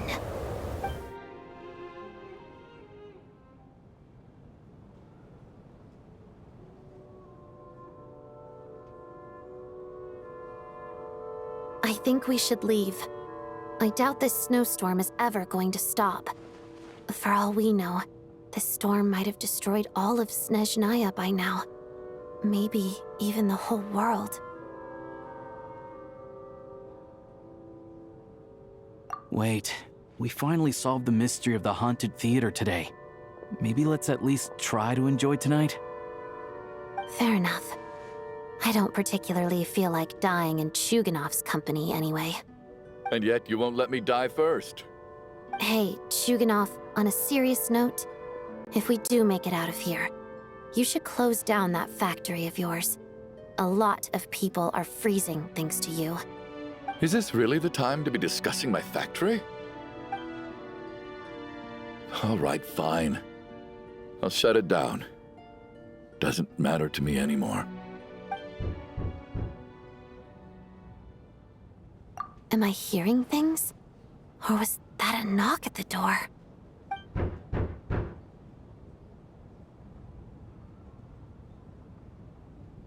There it is again. But I don't understand. The snowstorm hasn't stopped, has it? Should we open the door? Is this it? Is this nightmare finally over? If the last few days are anything to go by, I probably shouldn't be getting my hopes up. Whatever lies beyond that door at this moment, it could be something even more terrifying than everything we've been through so far.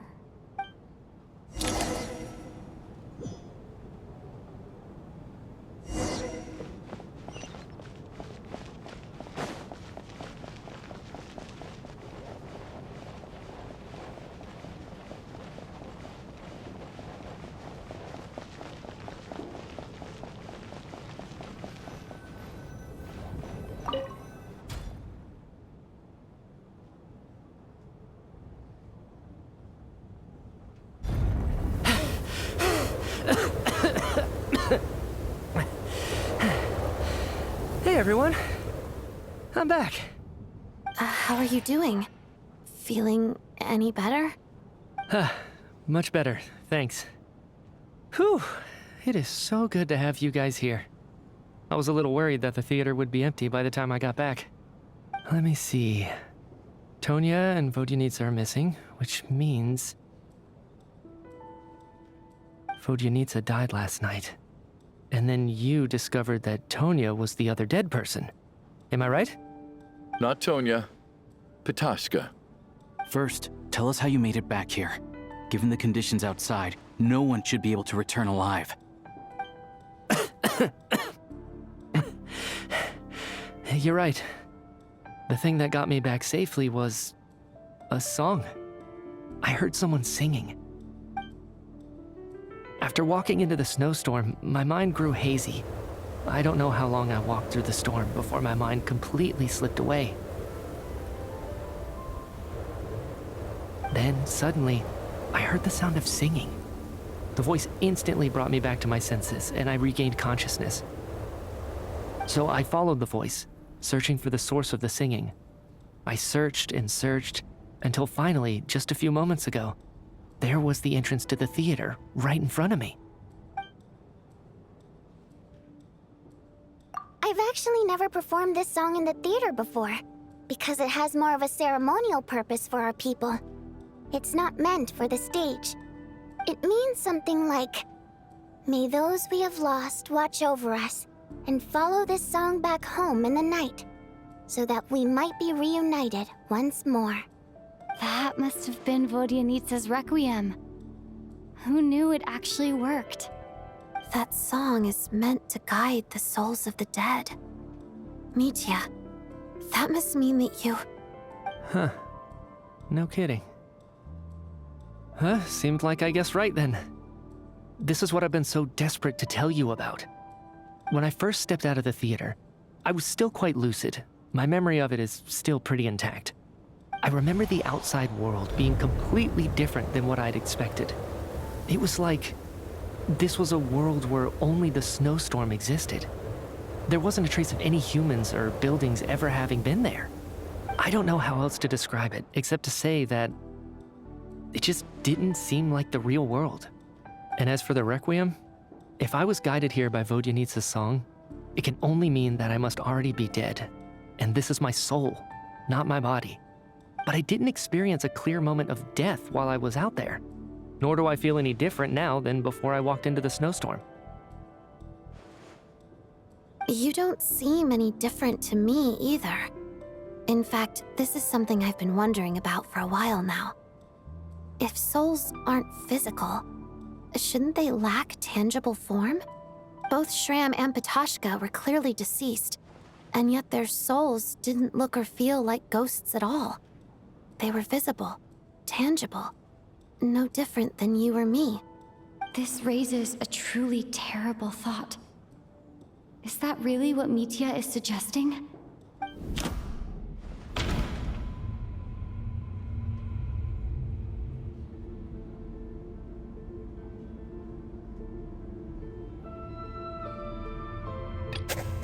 Mitya said, the outside is a world where only the snowstorm exists. It must be connected to the ley lines, So going out there will only take us further away from the real world.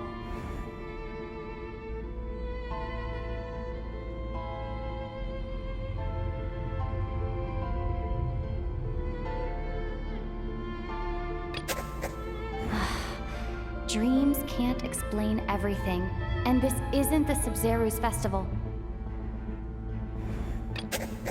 The Requiem calls to the souls of the dead. This is proof that Mitya is dead and has not been resurrected. Mitya's soul was summoned back by the Requiem, confirming that he is indeed already dead. And yet, he looks no different from us. Of course, if even the long deceased like Mr. Schramm can blend in with us undetected, then maybe we've all been dead from the very start. And all of us are now souls wandering the theater.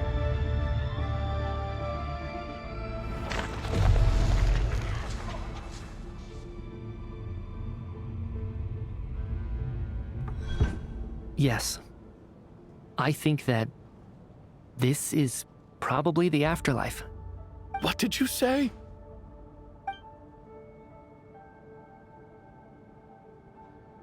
You heard me. We died in the theater. All of us did. But due to an obstruction in the theater's ley lines, our souls are trapped here, while an endless, infinite snowstorm rages outside. It's ironic, really.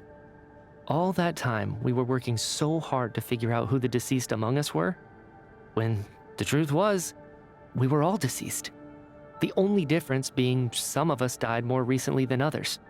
Do you remember that note, "Death is near"? Seems like we misunderstood what it meant after all. Death was nearer than we wanted to think all along. The note simply meant that all of us were already dead.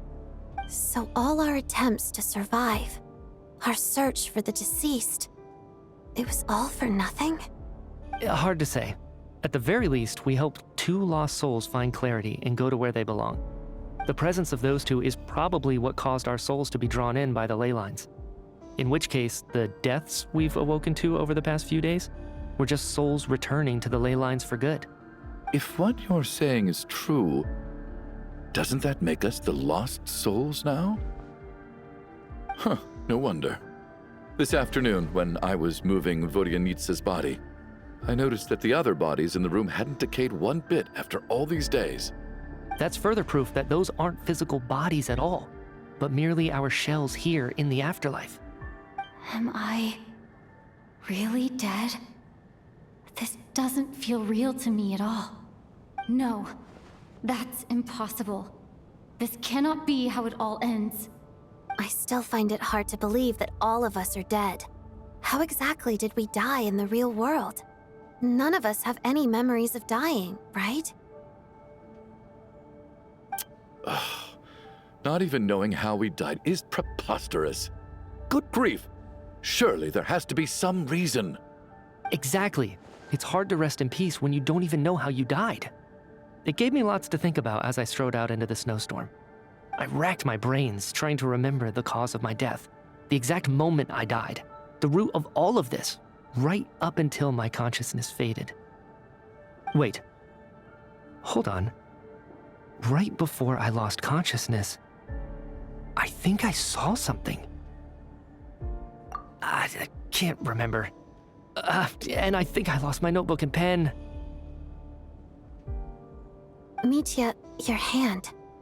Is that blood on your fingers? Huh? You're right. There's blood on the fingertips of my right hand. Looks like it's already dried. When did that happen? What the? I guess this was what I saw. I must have desperately drawn it in my own blood right before losing consciousness. What's wrong? Do you recognize the symbol? It's Renova, the ruler of death. Alosha, do you still remember that Snezhnayan folktale you told me about? It was about the Grim Reaper. When someone's about to die, he appears as an incarnation of someone familiar to guide their soul into the afterlife. And as soon as you recognize his face, your life is over. I heard a similar tale when I was little. You think the Grim Reaper in this story refers to the ruler of death you mentioned? That's right. In which case, death is near could also mean that the Grim Reaper is here, disguised in a familiar form. Death, the deceased, and the Grim Reaper? So it's a triple entendre. When I first saw this note, I thought it contradicted the investigation report. But now it seems like that was the whole intention. So the Grim Reaper deliberately misled us. Then, we started suspecting each other and searched for the deceased while they hid in plain sight. By that logic, the one person most likely to be the Grim Reaper incarnate is...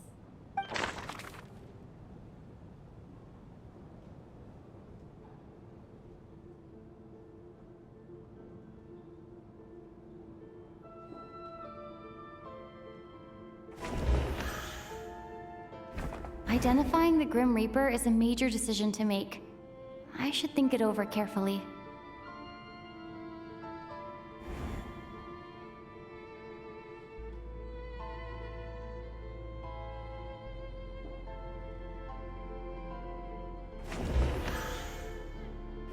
Identifying the Grim Reaper... Identifying the Grim Reaper is a... Identifying the Grim...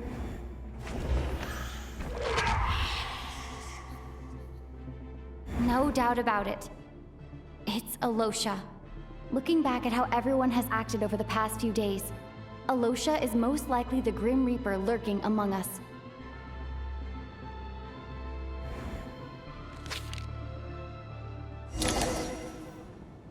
Is it you, Alosha? You were the first to discover the investigation report, and you had plenty of time to slip the note inside to mislead us. So? Surely you can't suspect me based on that alone. What if someone else found the investigation report first, slipped the note inside, and then put it back without telling anyone? There's no denying it. The note could easily have been slipped in much earlier than it was discovered. That's not all. I've also noticed that, although on the surface, Valeri, Mitya, and sometimes I were the ones taking charge of the situation, looking back now, even though you didn't say much, you were always subtly guiding everyone from the sidelines. What do you mean? You were the one who emphasized how dangerous it was outside and insisted we all stay here. It was also you who suggested that we all sleep in the same place. And earlier today, you tried to convince Patoshka to stay. I don't understand why, but it was out of character. So, you didn't understand my intentions, and now you're assuming the worst. Seems pretty unreasonable if you ask me. He still won't admit it? Fine. Let's see how he responds to the most damning evidence of all. The biggest question I have right now is, if the Grim Reaper is impersonating Alosha, then where's the real Alosha? When did they switch?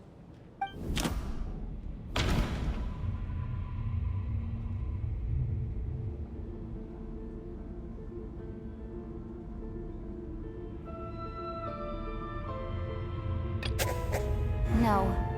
The ruler of death would have needed to control how everything unfolded from the start.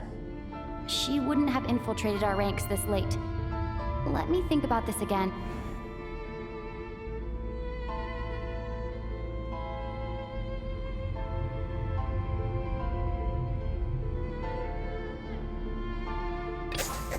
That's right. This was the moment. Right at the start, before any victims had even emerged, Alosha was switched with the ruler of death while everyone's guard was still down.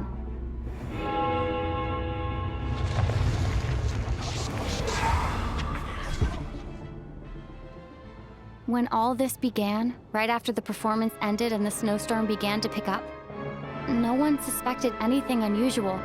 We just assumed we were snowed in. It wasn't until we discovered the bodies the morning after that we realized something out of the ordinary was going on. But it's clear now that the oddities actually started earlier than that, when Dimov walked into the snowstorm and never came back. Right. So Mr. Dimov was the first victim, not Sobolova and Torgov. And if we pinpoint that moment as the beginning of this incident, then one thing becomes clear. Alosha, you are the only person who walked into the snowstorm and came back without the help of Vojanitsa's Requiem. More precisely, Alosha never came back at all. The one who came back was the Grim Reaper. Not bad. Well, since you've backed me into a corner, I suppose there's no point in keeping up the act anymore. Alosha? You're the Grim Reaper? I am no such tired cliché. Mortals should address me as the ruler of death.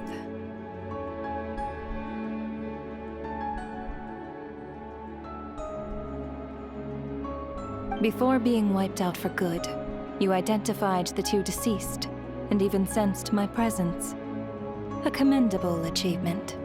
Far beyond what I expected. I heard you can ferry souls. Those deaths each night. Were they your doing? Your initial conclusion was correct. Due to the existence of the two deceased, the ley lines yearned to reclaim those long-lost souls. Every night they devoured an equal number of souls to fill the void. This required no intervention from me. Though, of course, ferrying souls is indeed my authority. Here, take a look.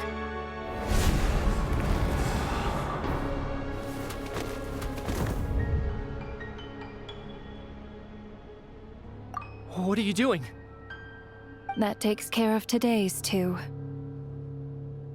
Don't get so worked up. You are already dead, and your souls must return to the ley lines. I know we're already dead. You murdered us, didn't you? Murdered? No. Murder is when mortals usurp my authority. Death is my jurisdiction. If I require someone to die, I need not resort to such laborious methods as murder.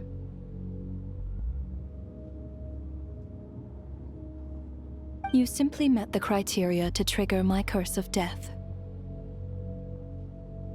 I know about the curse of immortality. So there's another death-related curse too? You cursed us? When? And why would you do such a thing? So often, humans pray to me, begging to know when their death will come, and what form it will take. But few people ask why.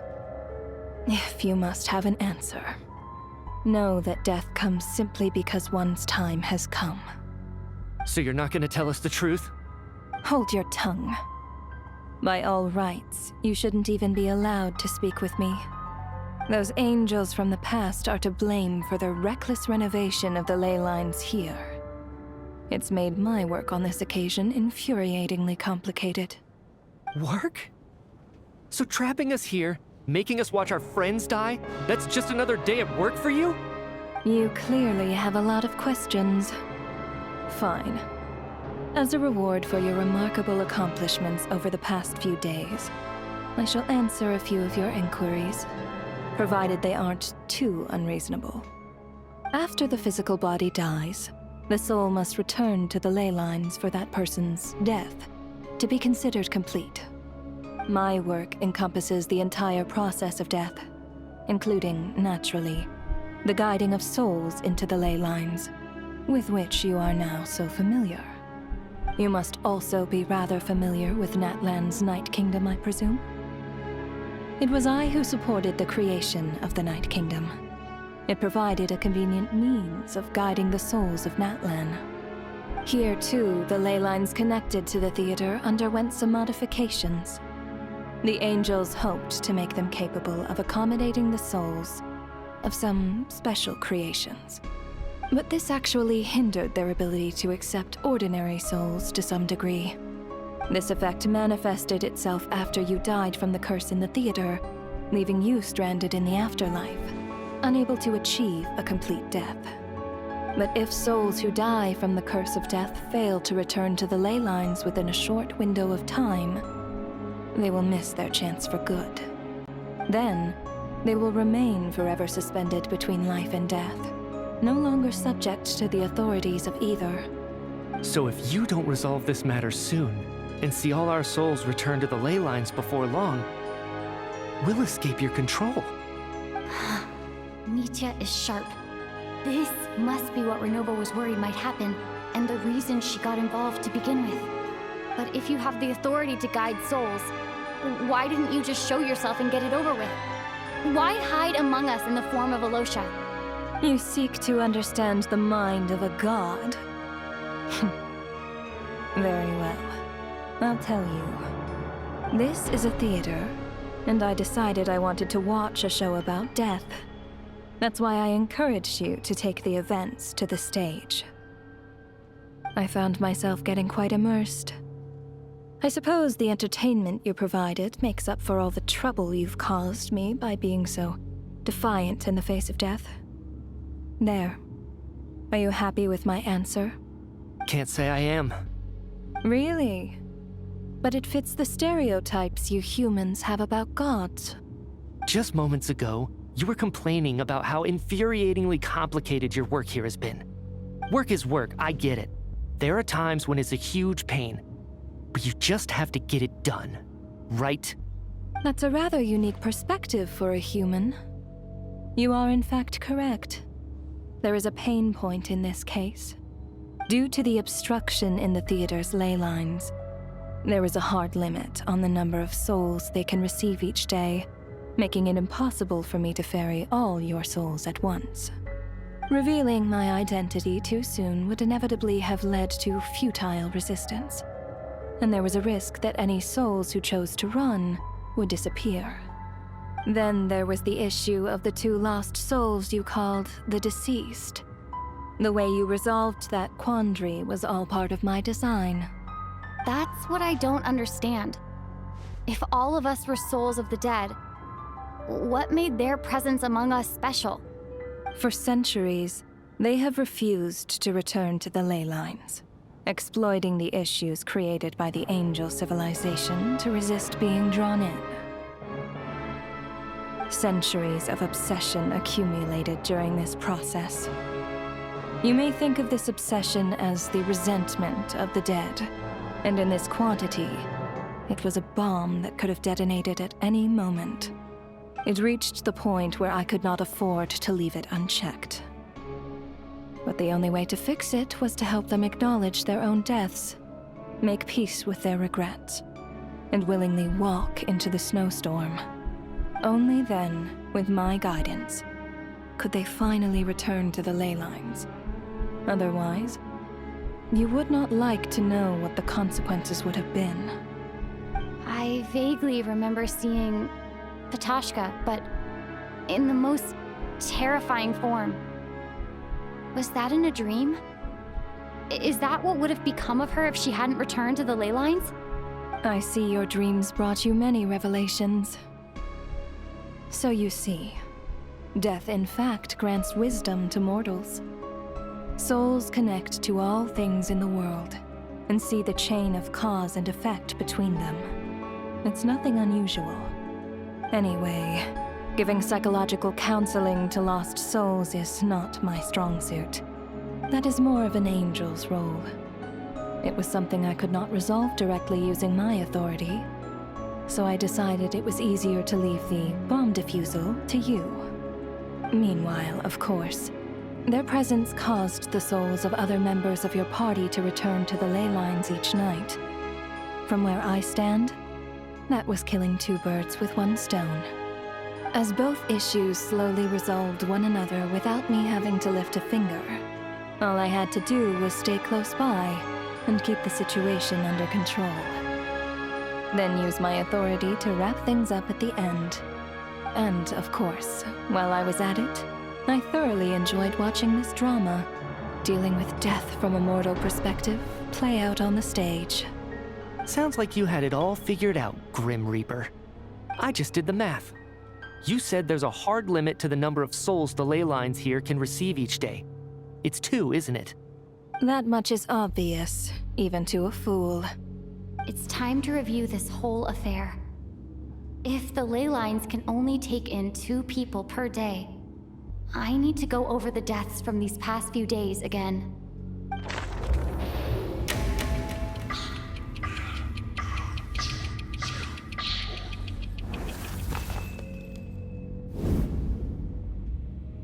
Looking back now, none of us had the faintest idea at the time.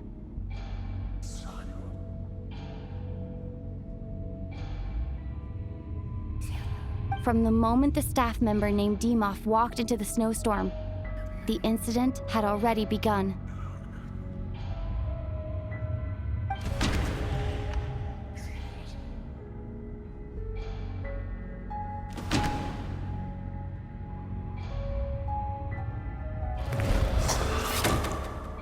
Alosha was the second to walk into the snowstorm after Demoff to investigate.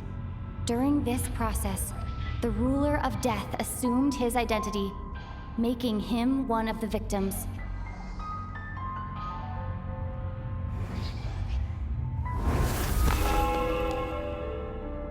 During our first night in the theater, everyone was caught up in the novelty of it all. No one could have expected there would be victims the very next morning. Despite all the confusion, and with the help of hindsight, we finally began to realize that something was amiss with the snowstorm.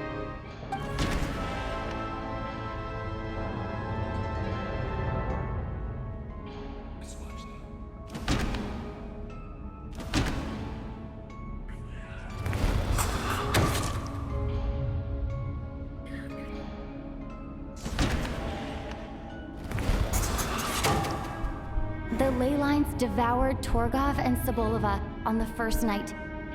At the time, we thought this might be a murder case connected to Lelek.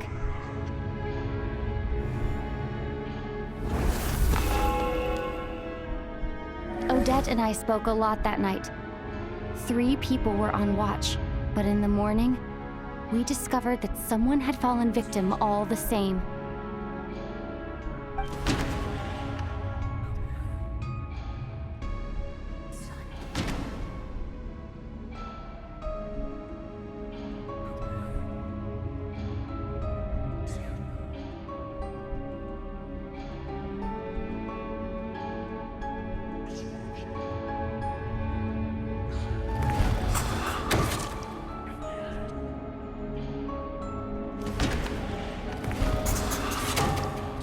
The deaths of Coolish and Ranpana caused everyone to stop suspecting Lelek. Unexplainable phenomena occurred one after another, leading Mitya to suspect that we were caught up in a supernatural event.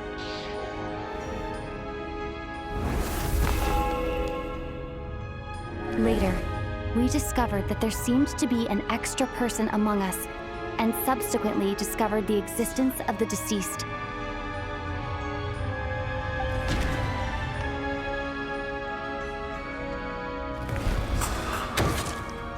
Mr. Schramm realized he was the deceased and walked into the snowstorm to return to the ley lines of his own accord.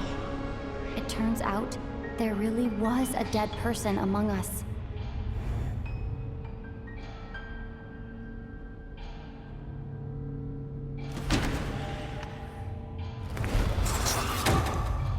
We thought it was all over, but Mr. Valeri's death was a rude awakening for everyone. Once again, the ley lines consumed him during the night. A lot happened today. Mr. Valeri's death led us to discover the connection between the number of deceased and the number of victims during the night.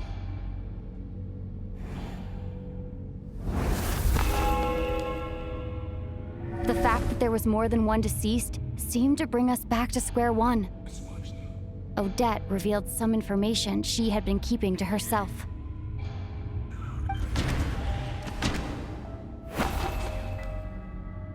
Although Mitya did indeed walk into the snowstorm that day, he returned. The void in the ley lines hasn't been filled. So, let's rule out Mitya for now.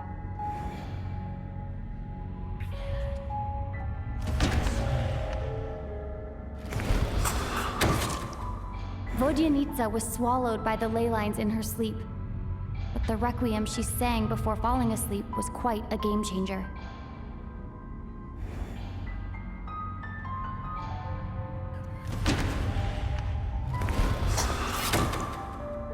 as it happened. Ptashka filled the void left by Micha's return from the ley lines by walking into the snowstorm this morning. The girl I thought was Child's sister, Tonya, turned out to be another of the theater's deceased. Come to think of it, Ptashka was about to walk into the snowstorm at that time, and Renova, unaware that Micha would return, was concerned that her soul would overflow from the ley lines. That's why she used Alosha's voice to try and persuade her to stay behind. Looking back, I suppose that was an early slip-up on her part.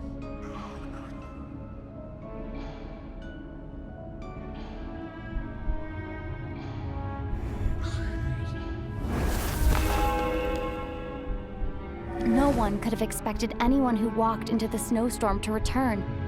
But just after nightfall, Micha returned, bringing crucial information with him. Various truths began to surface, including that all of us were already dead, and that the ruler of death was here among us. Then, after revealing her true form, Renova callously claimed 2 souls.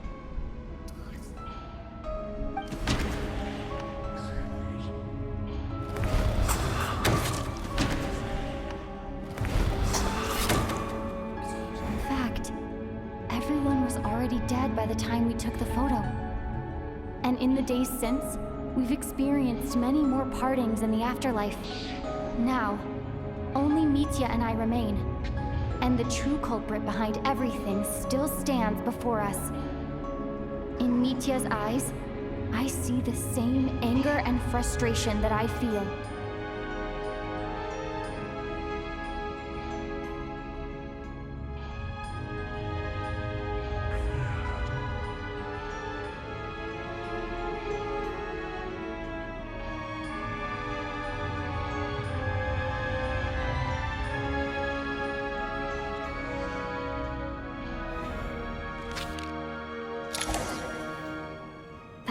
Covers everything. It's all clear now. Your work isn't finished here yet, is it? The Traveler and I are still standing here, safe and sound. The Water Imp's song threw things off a little, but it is of no consequence.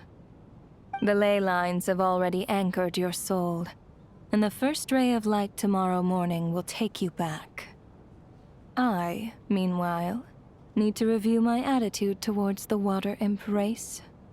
So, the reunion in the night that Vojanitsa mentioned, I suppose that was never meant to be a permanent reunion. That just leaves you, Traveler. My power only allows me to temporarily separate your soul from your body. The ley lines of Tevat would not accept you, and your soul is firmly anchored to your body by your will. For a descender like you, who is not bound by Tevat's rules, your death can only be brought through the most violent of means, such as directly destroying either your body or soul.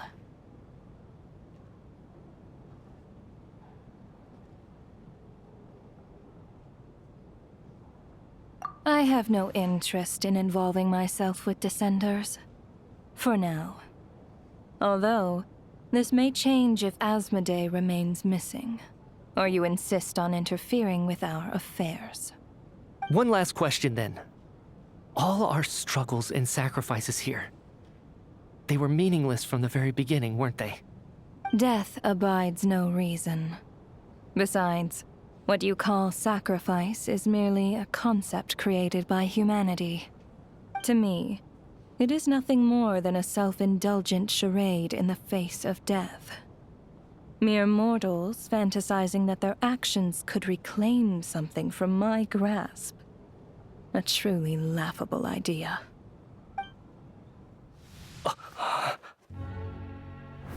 Grim Reaper, you really know how to get on my nerves. I'm not here to ingratiate myself with you. I kill merely because your deaths are necessary. Oh, you've made that quite clear. But humans don't take well to being scorned. Not even by the gods.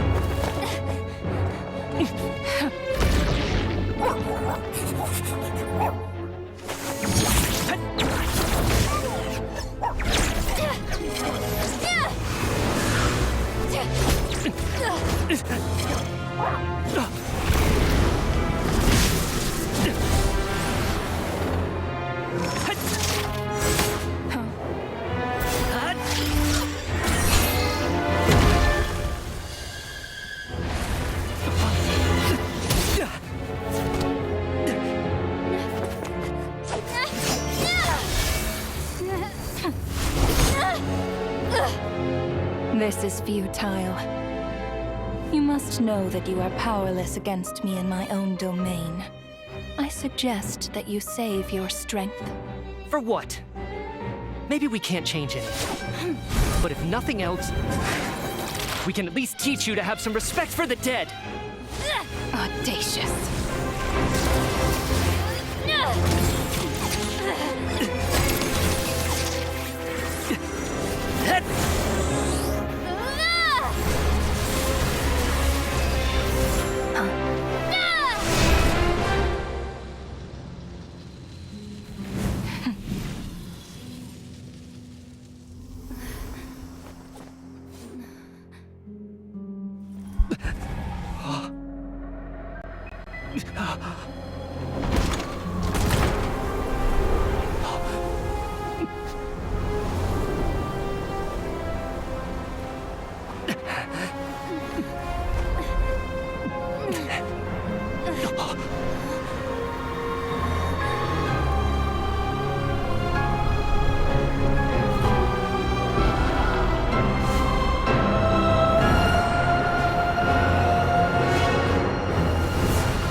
How are you holding up, Odette?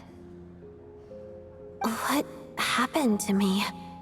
How much do you remember? What do you mean? Is the performance over? I can't seem to recall what happened.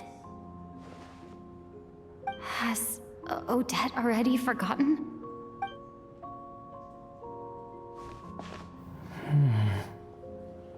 Mitya? Oh, I'm sorry. I guess I spaced out there for a second. Remind me who you are? Don't you remember anything?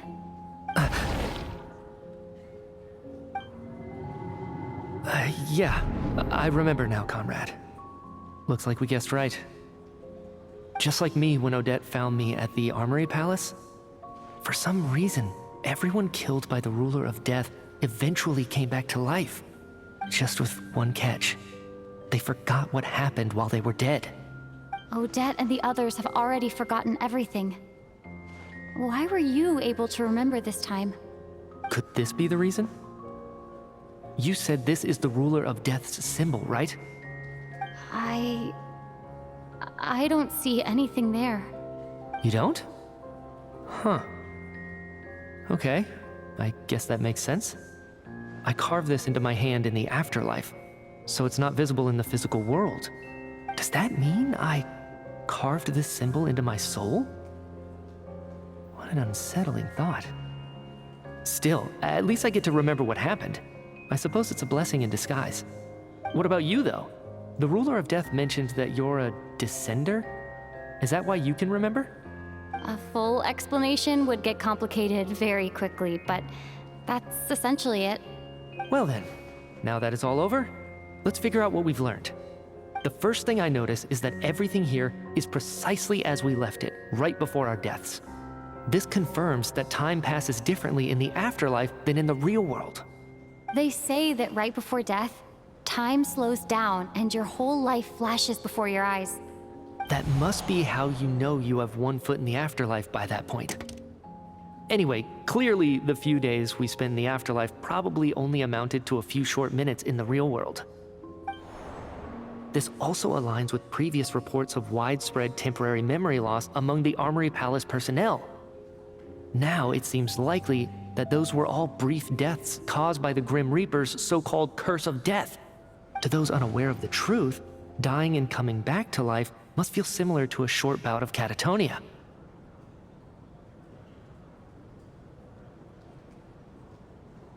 This leaves me with a couple big questions. What are the conditions that trigger this so-called curse of death? And why are we resurrected after we die? If nothing else, I think it shows that killing us wasn't her ultimate goal. We still don't know her true reasons for subjecting us to death. Right. This time only got complicated because of the situation with the theater's ley lines. That's why she had to approach it differently. If the previous incidents of amnesia among the researchers are anything to go by, killing us is usually a pretty routine matter.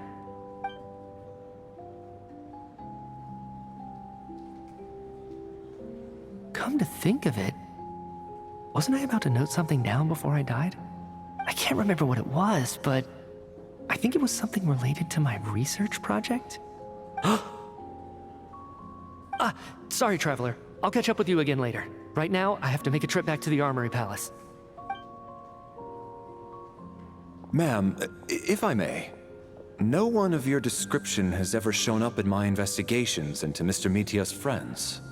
Yet, you two seem very familiar with each other. Could you perhaps tell me where he was in such a rush to get to? And, by the way, have we ever crossed paths? Forgive the presumptuousness, but I feel a vague and indescribable sense of familiarity about you. I can explain everything. Could you help me gather everyone in the theater in one place?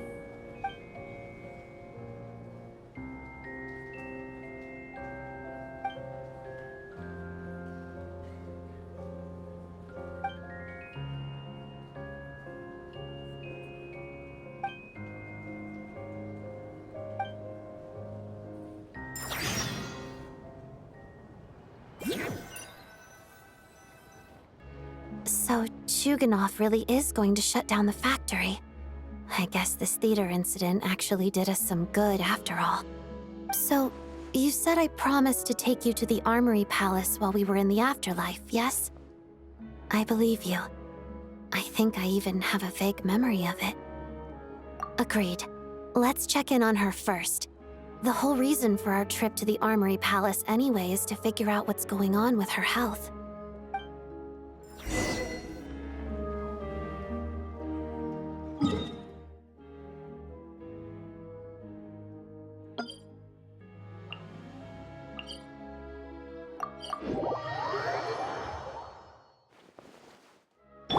Try and stop me!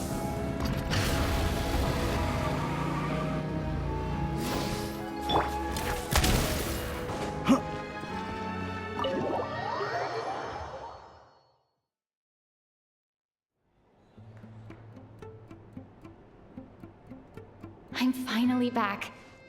Even though a long time has passed from my perspective, as far as Paimon's concerned, I probably just went out to watch a very short show. I should keep my emotions in check when I see Paimon again, or it'll seem weird. Wait. The atmosphere here feels off. Shh. Stay quiet. Let's go inside and take a look. Have we still not been able to notify Child yet? We need new orders. What if that person comes back again?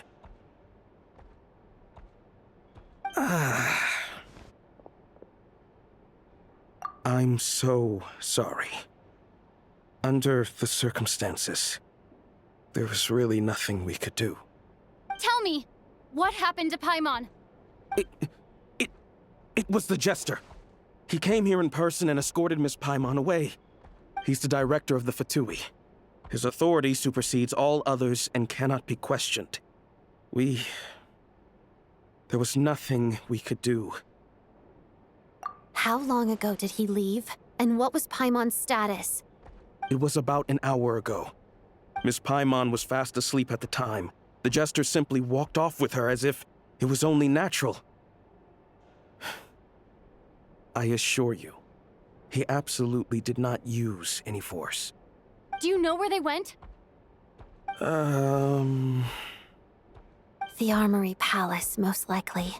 Lord Piero, the Jester, has been overseeing the experiments there lately, keeping a close eye on their progress. Everyone in the Fatui has heard about it by now. I'm surprised he came in person.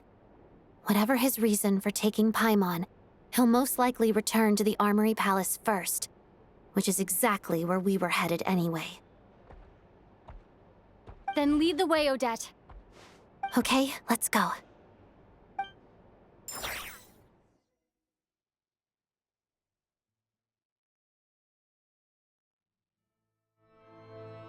It's just up ahead. Quick, let's get inside. No, I'll go alone.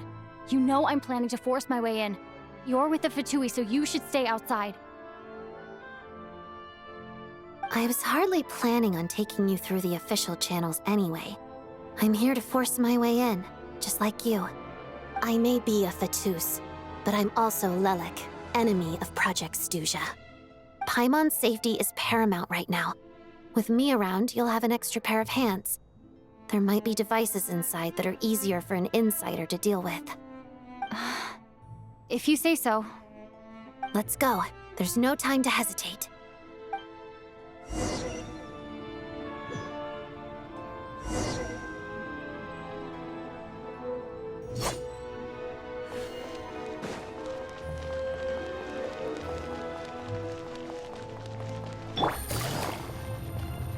Hey, who are you? This part of the Armory Palace is under restricted access. What do you think you're doing? No questions, please. We're short on time. Fear the coming storm. Where are you?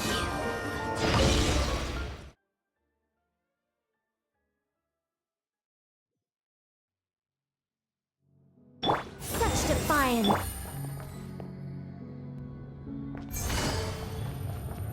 Do you have a pass? Where are you coming from? So, you're intruders, huh? Then don't blame me for what happens next!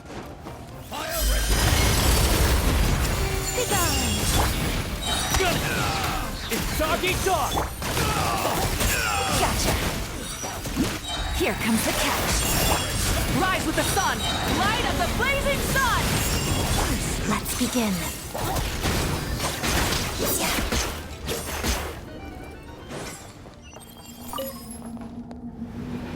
The Armory Palace is hidden this deep in? This place is much bigger than I imagined. They're conducting top-secret research, after all. The deeper it's hidden, the better, is standard Fatui logic. The style doesn't really look like the Fatui's handiwork, though. They must have... We're in for a tough fight. Intruders! Stay alert! One down! Quietly now. Heaven's will, made mine. Pyroclastic surge!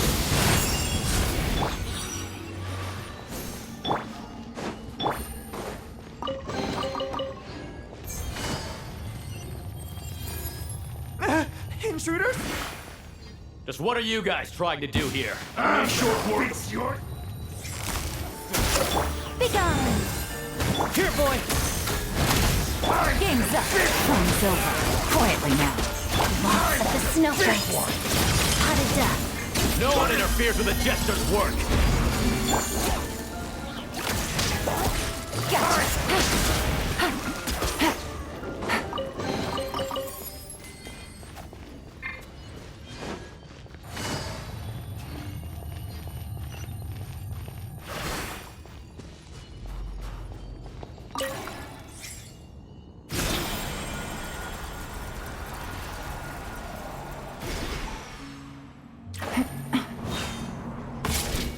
I think not.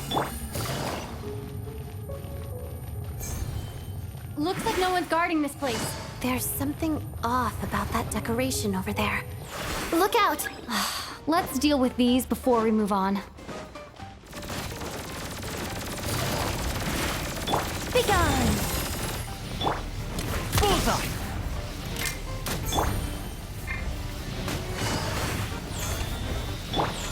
Light it up!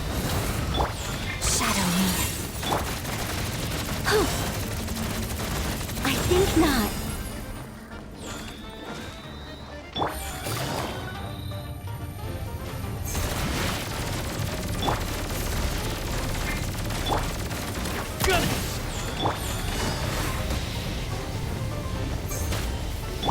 Burn it down! Rev the engines! Light of the blazing sun!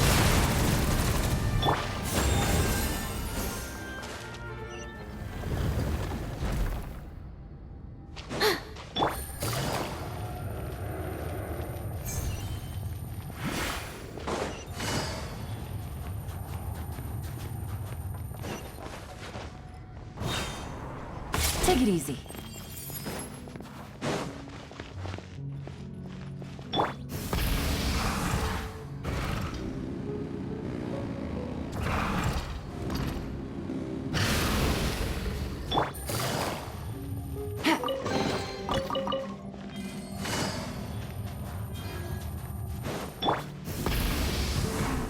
The researchers here probably don't know that we're uninvited guests.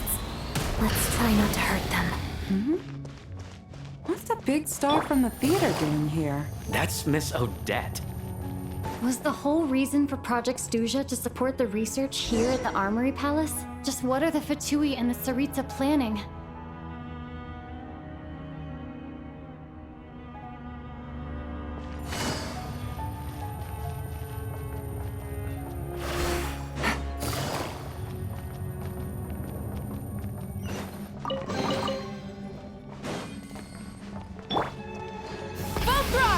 Whoa! Who are you? Never seen you around. Looks like there's no way through here. Maybe using the power of this prism could help? Such defiance!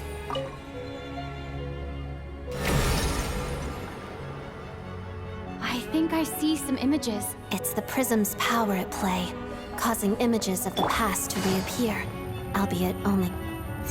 Paimon and the Jester? Is this another scene from the past? Yes. It looks quite old, though. I don't think it happened in the recent past.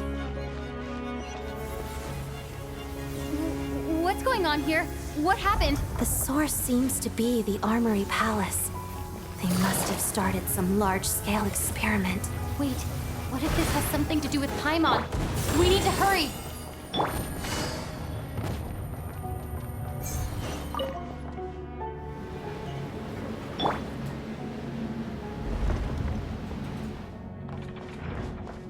We're almost there. The Armory Palace is just up ahead. Paimon, please be okay.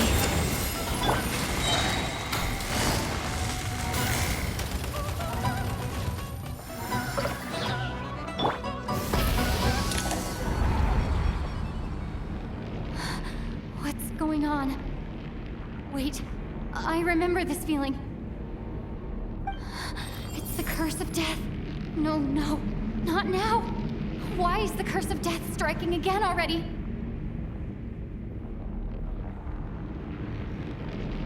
Odette?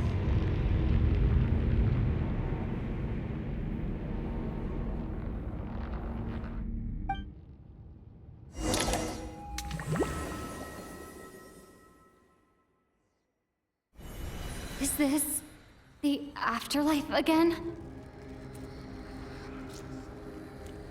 I need to find a way back to reality. Is that Odette's core Ignis? Could that be what just woke me up?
Odette! Odette! No signs of life, but past experience says that she should be resurrected before too long. Right? Did Odette intentionally use her core Ignis to guide my soul? I feel like something similar happened in a dream I had before. Thank you, Odette. If not for you, my soul wouldn't have found its way back to my body so quickly, and I might not have woken up so soon. But I'm sorry. I don't have time to protect you. I have to use the time you bought me to get Paimon back.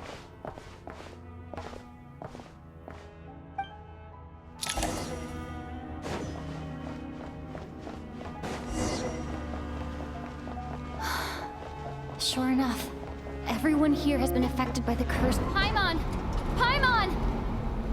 No, wait. Paimon probably didn't escape Renova's curse either. She won't be able to respond to me right now. I'll have to find her myself.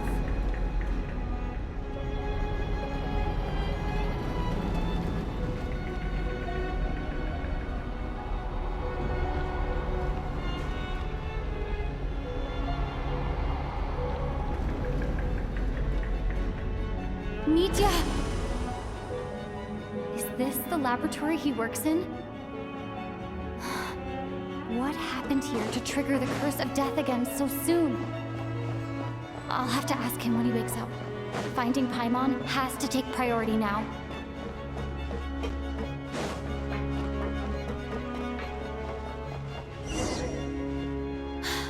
Found her! Paimon really is here!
You don't learn, do you? You've already been involved in one mass death, and now you show up at the scene of another. This might have passed for a coincidence the first time, but a second time? Am I to assume you are intentionally interfering in Snezhnaya's affairs? Judging by your expression, it seems that you understand little of what is going on here. In that case, a word to the wise. Do not interfere in Snezhnaya's affairs. A civilization that fails to learn its lesson constantly depletes its own worth.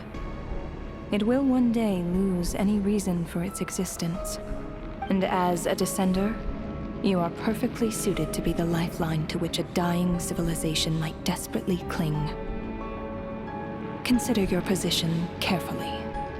No advice needed. I'll make my own judgments. Suit yourself.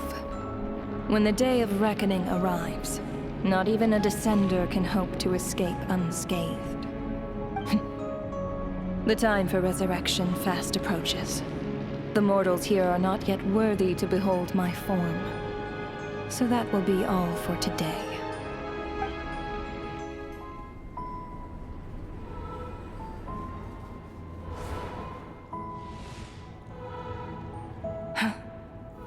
That thing is coming with me.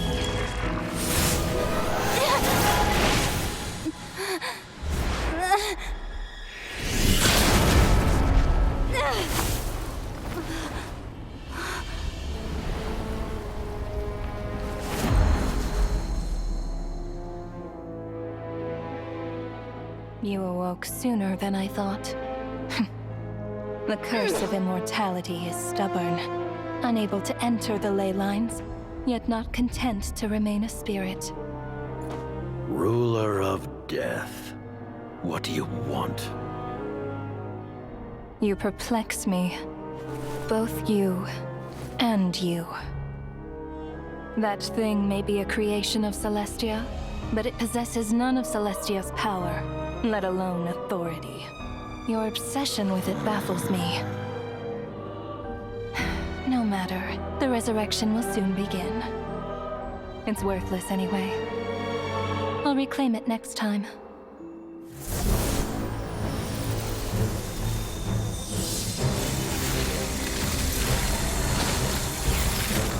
Hey, who says there'll be a next time?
I missed you, Paimon. What are you talking about? We haven't even been apart for that long, have we? It was... different this time. You seem to be in pretty good shape. Yeah, Paimon's back in tip-top condition.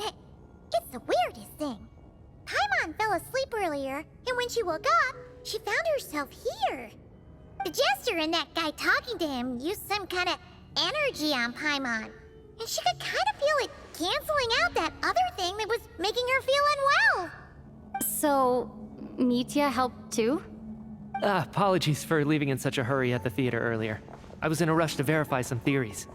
Rest assured that your companion is perfectly safe. We reversed the effects that the experimental energy had on her. The Jester specifically instructed me to do so. I suppose this is our first official meeting, Traveler. I could not let Paimon suffer in her condition for a moment longer, and so I simply took her without explanation. I hope you do not mind.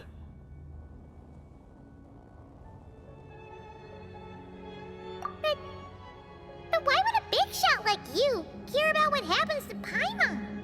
As I said when you first arrived in Snezhnaya, we once spent some time together.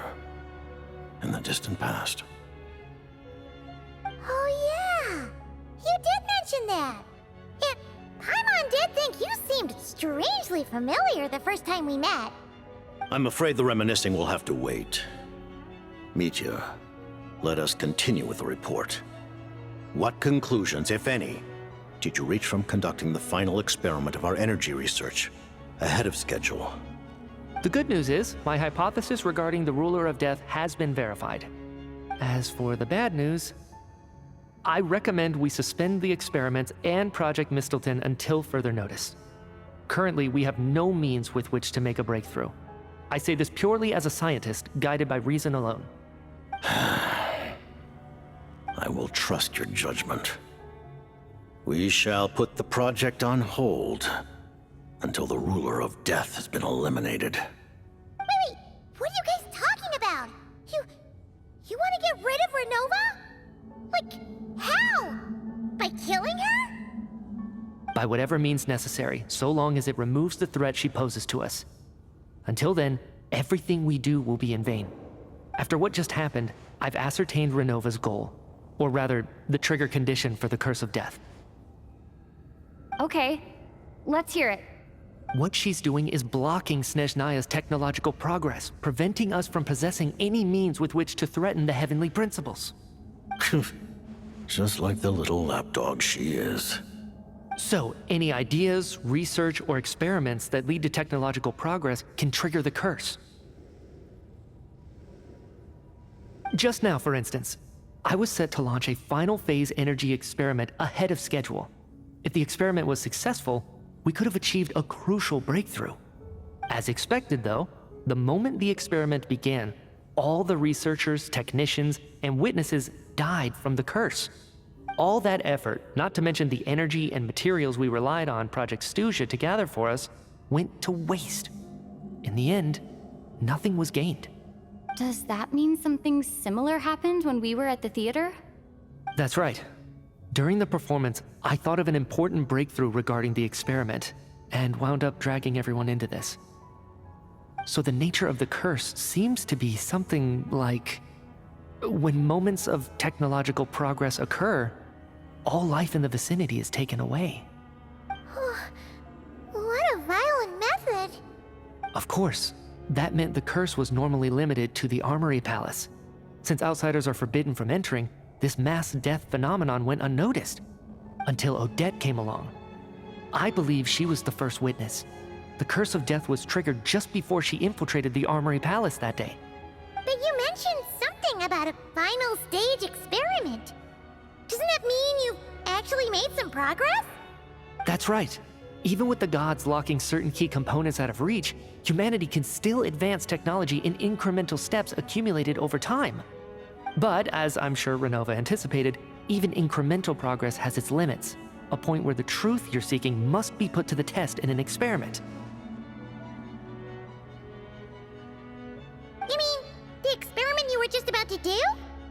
Yes, we were at a critical juncture, a moment where the quantitative was about to translate into fundamental qualitative change. With this single experiment, we could have brought everything we've worked for to fruition. But now, after already being forced to fumble around in the dark all this time, it feels like we've truly hit an impenetrable wall. As long as Renova's Curse of Death persists, we won't be able to advance the experiment or obtain any results. And with Project Stuja having been in effect all this time, at our nation's current strength, repeated trial and error is simply unsustainable. Only by eliminating Renova first will it be possible to continue advancing our plans. But she's the ruler of death! She can just kill whoever she wants, right? That's gotta be the scariest power ever! Is it even possible to beat her? We'll see. But one thing's for sure. She definitely can't just do whatever she wants. The best proof of that is me, standing here, very much alive. You're saying... Wouldn't it be easier to just kill all of us researchers for good? Why resurrect us over and over again? Why let us advance our technology to this point? So, you're saying even the ruler of death has limitations we don't know about? Exactly. And I think that's where the key to our breakthrough lies. Regardless, the ruler of death has always been an obstacle we must overcome. Indeed, we must face life, death, time, and space. After all, our goal is the heavenly principles. The Fatui want to challenge the heavenly principles? For a long time, I've had a vague suspicion the Fatui and the Tsaritsa were targeting the heavenly principles. But hearing the Jester admit it is still a shock. No wonder that Tsaritsa's goal has always been kept a secret from the people.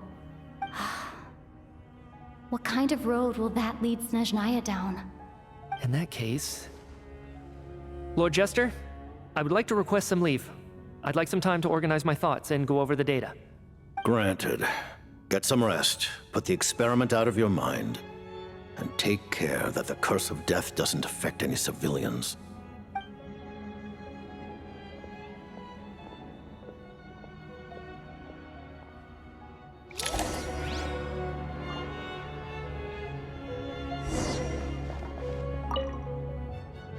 While there is yet time, allow me to offer you my hospitality, honored guest of Snezhnaya. Is there anything you wish to know?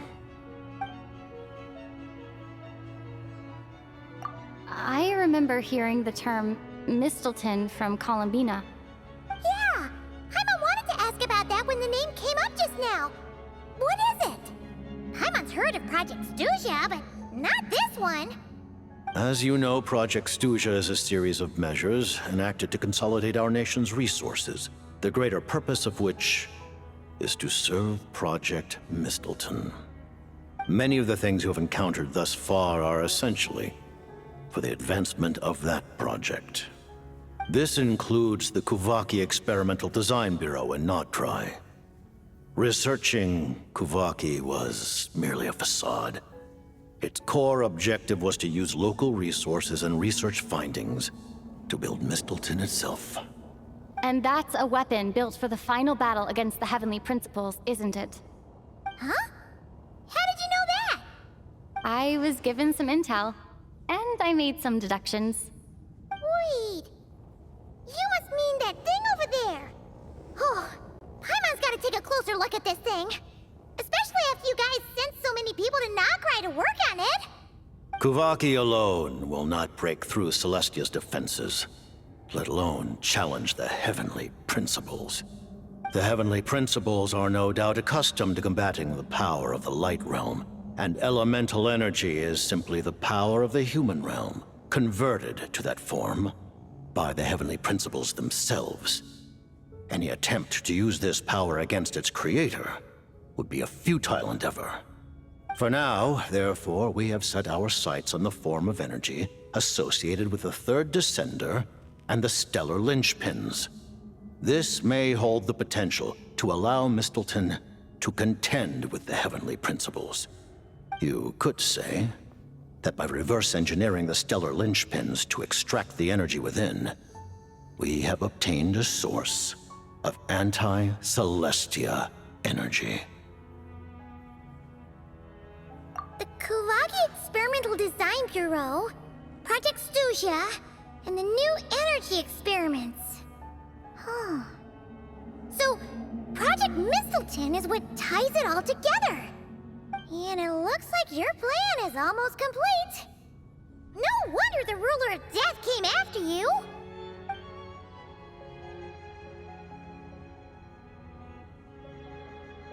Her Majesty the Tsaritsa has embarked upon an expedition to vanquish a monster. Were it not for this, I imagine she would have been delighted to grant you an audience. Seems like the powers that be in Snezhnaya don't intend to hold my past conflicts with the Fatui against me. The Harbingers have been granted significant autonomy in retrieving the Gnosis. But by the same token, they do not completely represent Snezhnaya's official stance. You read my mind. Speaking of the Gnosis, Paimon's been dying to ask this question since forever. Why exactly does the Tsaritsa want to collect them? Is it something to do with the fight against the Heavenly Principles? The Gnosis will undoubtedly serve as a key bargaining chip when she confronts the Heavenly Principles. Beyond that, you had best ask the Tsaritsa herself. I am not sure if this information is mine to disclose. What do you mean, not sure? Don't you make the rules? You're the highest-ranking Harbinger! Ugh, never mind. Taking on the Heavenly Principles is something most people wouldn't even entertain in their wildest fantasies. Why is the Tsaritsa so fixated on this? Intervat today. Civilization is nothing but an illusion. Something whose very existence can be negated at any moment. Our civilization may very well be destroyed in the struggle, but as things stand, the heavenly principles could choose to negate our existence on a passing whim. And we must not sit back and accept that fate. Only by changing the state of affairs, only by overthrowing the heavenly principles, can our civilization truly be said to have taken root. Otherwise, the fate of the people of Conria and Hyperborea is a cycle doomed to repeat itself. Accepting potential destruction in return for getting to control your own fate. Furthermore, perhaps this is still somewhat difficult for you to understand. Are you aware that all the rules of this world are made up of curses? Huh? All of them? Paimon knows about the curse of death you mentioned, and the curse of immortality that you and Dainsleif have. Then, the birth of the Hilly Churls, the rules of Natlan's Ode of Resurrection, those are curses too? Farina's long life seems to stem from a curse placed on her by Focalor as well. Yes. Even a god's love for humanity is a curse the heavenly principles inflicted upon the gods. What? The Tsaritsa has always had ample reason to hate the heavenly principles. If she can seize their authority, she will reconstruct the entire world, and when that time comes, humanity will be completely liberated from curses and lies. Look forward to it. It will be a world beyond your imagination. Though the ordinary people of Snezhnaya may not understand these details, in this frigid land locked in a ceaseless struggle against the environment, in this nation to which the gods have never shown favor, we all believe that standing in solidarity with the Tsaritsa in our shared struggle will surely usher in a new and better world.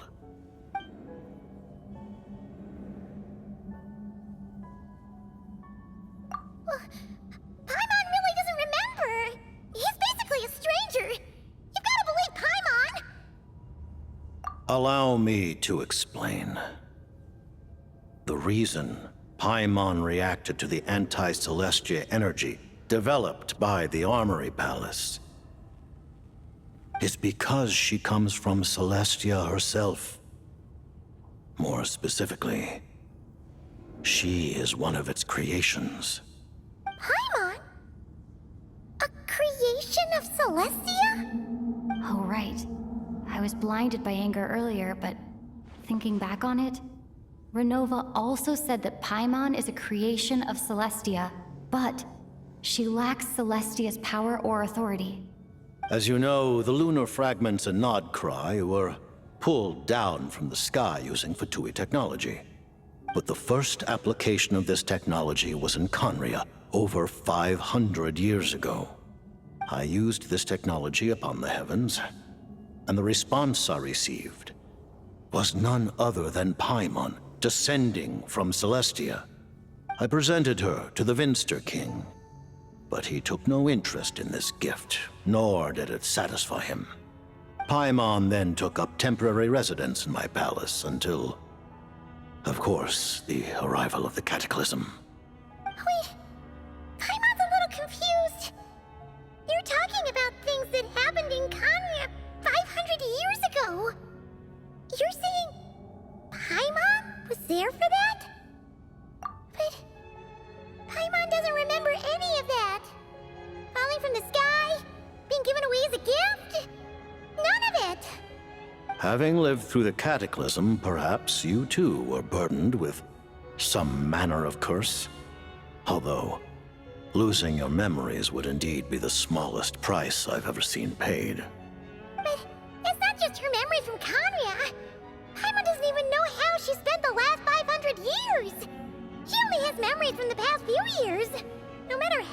hard she tries to remember. What was Paimon like back in Conria? Did she know a whole lot because she came from Celestia? Was she super smart? Unfortunately, when you arrived in Conria, your consciousness was like that of a newborn infant. None could say what kind of being you once were in Celestia. During the time you lived in Conria, your personality was no different from how it is now.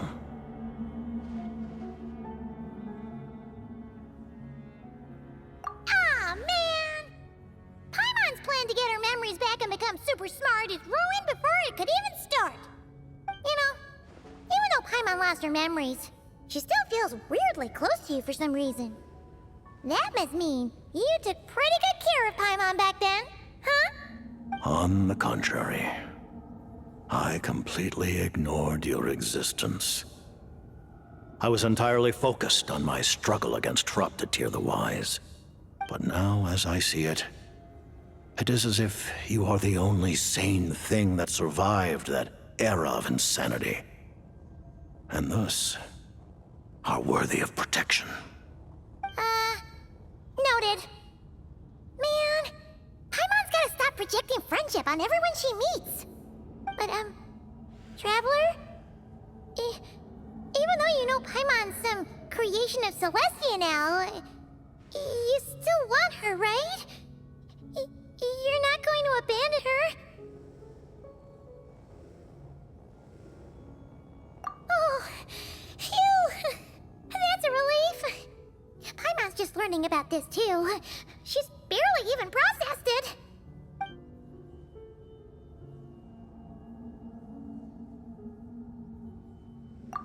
Thank you for telling me so much. I'm a bit surprised, honestly. I didn't expect you to be quite so transparent with me. Given the circumstances, the Fatui need not hide anything from our allies. Allies?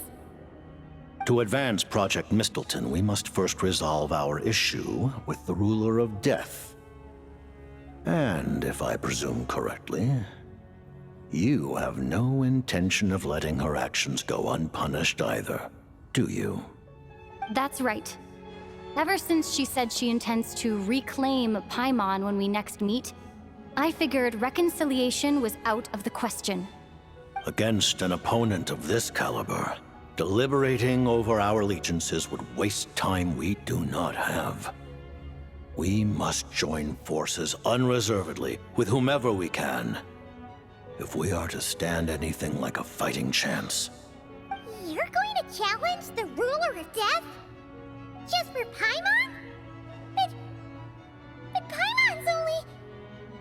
Thank you! Oh, thank you! Oh, gee! Now Paimon doesn't even know what to say!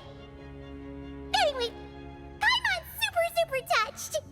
The Tsaritsa will return in triumph in short order, and the Fatui shall hold internal discussions regarding the enemy.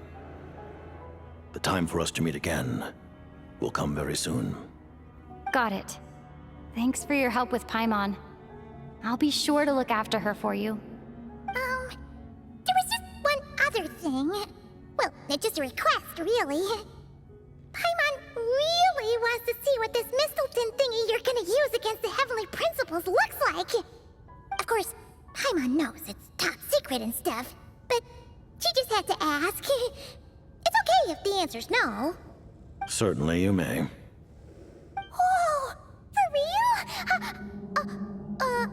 Actually, maybe it's best not to. What if her Nova suddenly pops up again? She might take this chance to... While the technology is not yet fully developed, it has nevertheless reached the stage where Celestia's creations are unable to damage it. In that regard, you may rest assured. Oh. Wow. No wonder Paimon felt so out of sorts recently, even though it was super far away. Alright then! Paimon's ready to take a sneaky peek at this top secret super weapon!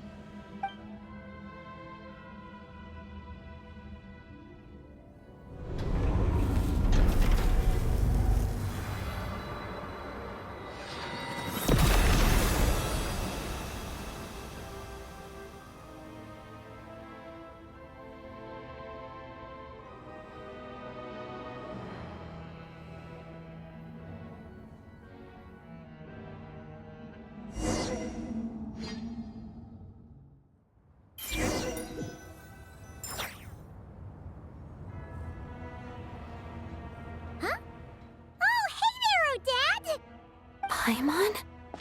You're okay. Thank goodness. You look well. Have you recovered? Long story short, yep, Paimon's all better. What are you doing here? Were you waiting for us? That's right. When I woke up, I wanted to go in after you, but the guards had woken up as well. It would have been tough to take them on alone, and there was no easy way to sneak past them. So I returned the way I came and waited for you here. It was thanks to you that my soul found its way back to my body so quickly. Thank you. Huh. That actually worked? Nice. I just figured I'd try my luck when that ominous feeling struck me. Really, you should be thanking this thing instead. Anyway, and now that things here are all taken care of, I have other things I should get back to.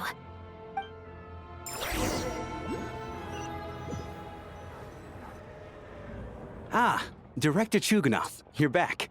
We just received notice that Project Stuja has been suspended, so we've convened an emergency meeting. This is the preliminary plan. In addition to expanding production capacity, we've also discussed feasible layoff plans to optimize revenue and expenditure structure. Our calculations indicate that the factory's profits will increase by at least 30%. Just give the word, Director.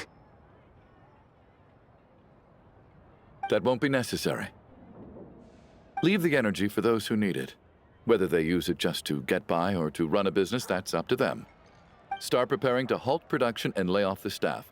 Make sure the workers are able to land on their feet and that they are duly compensated. Thank you all for your hard work during this time. Am I hearing you right? Why?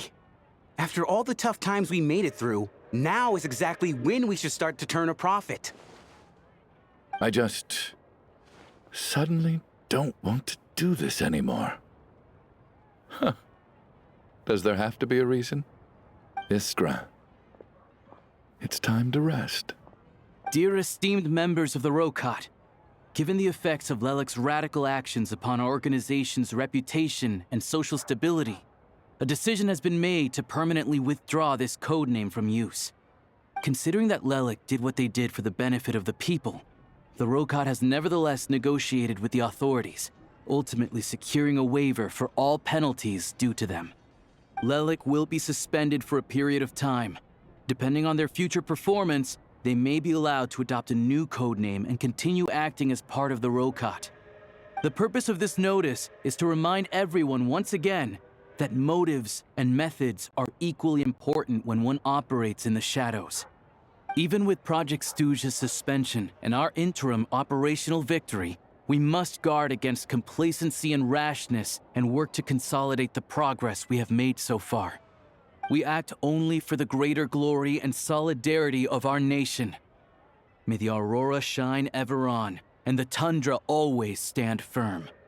We act only for the greater glory and solidarity of our nation. May the aurora shine ever on, and the tundra always stand firm. Looks like it's finally over. You mean for us? Just thinking out loud. I've never seen the Snezhna Grad Vecha so lively before. I never once thought I'd come here. But I understand everything now, Rosaline.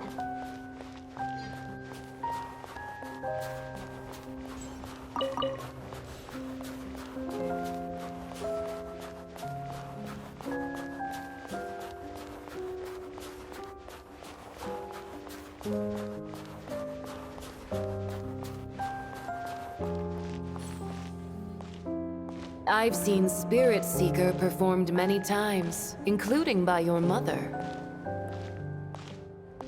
Why do you bring that up all of a sudden? Even though the choreography is always identical, every dancer finds a way to make it her own.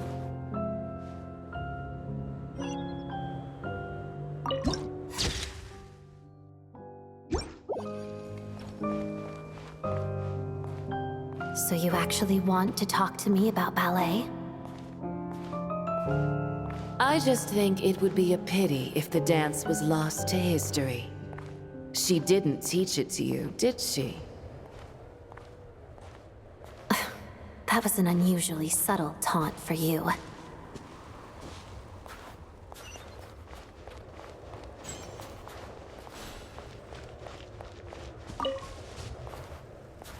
We embraced one another on the snow-swept plains, melting the ruthlessness of time. But when our bodies, in pieces, are cast to the winds, what of our love will remain behind?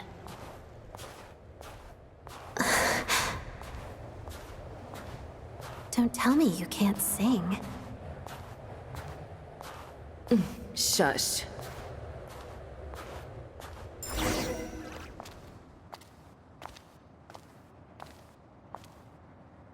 I understand her hatred.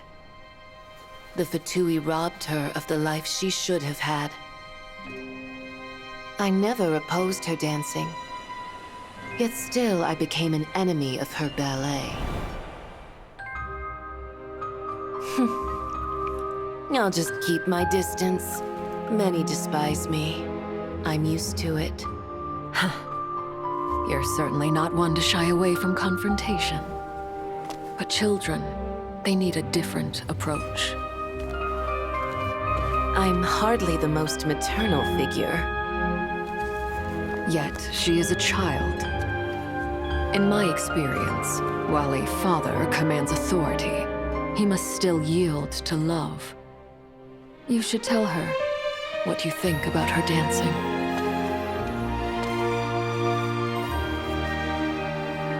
Odette will soon take the stage at the Korolyevsky Theater. This could be your chance. Geonosis secured. It went smoothly. I'll be there. Have them send me an invitation.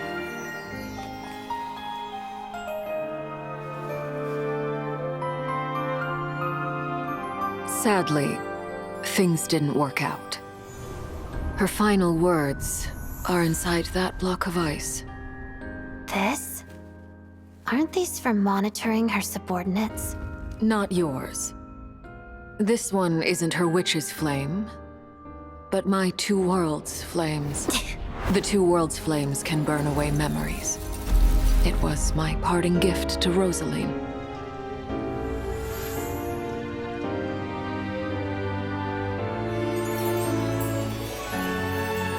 If all goes to plan, she and I will both live to see the Tsaritsa succeed. I believe she'll find peace. But if anything happens to me, she needn't follow in my footsteps. The cryo-energy will fade away in time. Then the two worlds' flames will burn away all memories of the Fatui. She'll be free to dance. She deserves this. I will handle the aftermath. The choice is yours, child.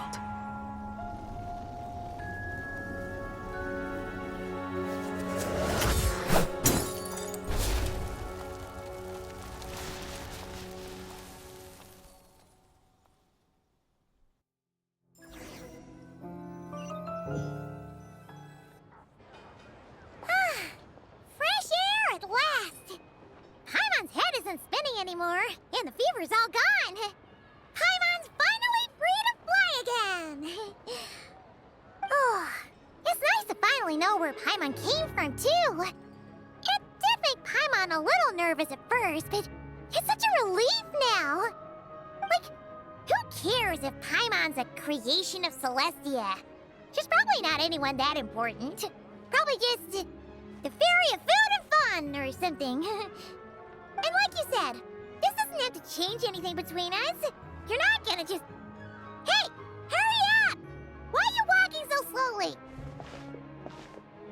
You've spent the last few days lying in bed and stuffing your face.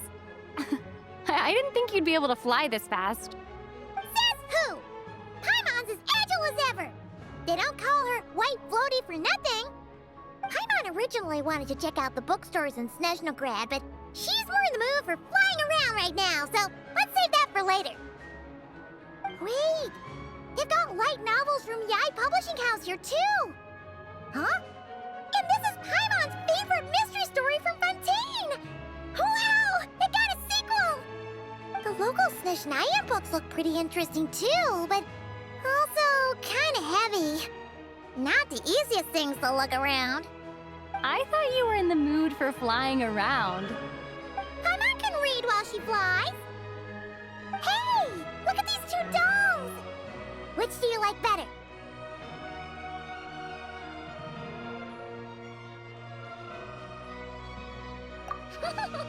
Alright!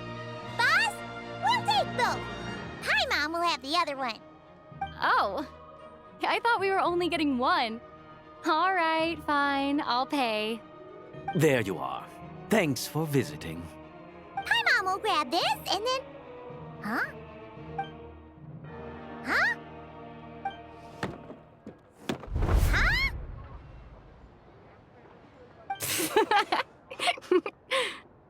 How many layers does this thing have? And what are you laughing at?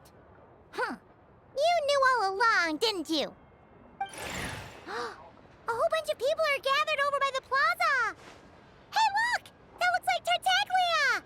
Hey, Tartaglia! I know that voice. Of course. If it isn't Paimon and my old comrade. You're looking well, Paimon. All better? Yeah! The jester knew I was wrong and fixed Paimon right up!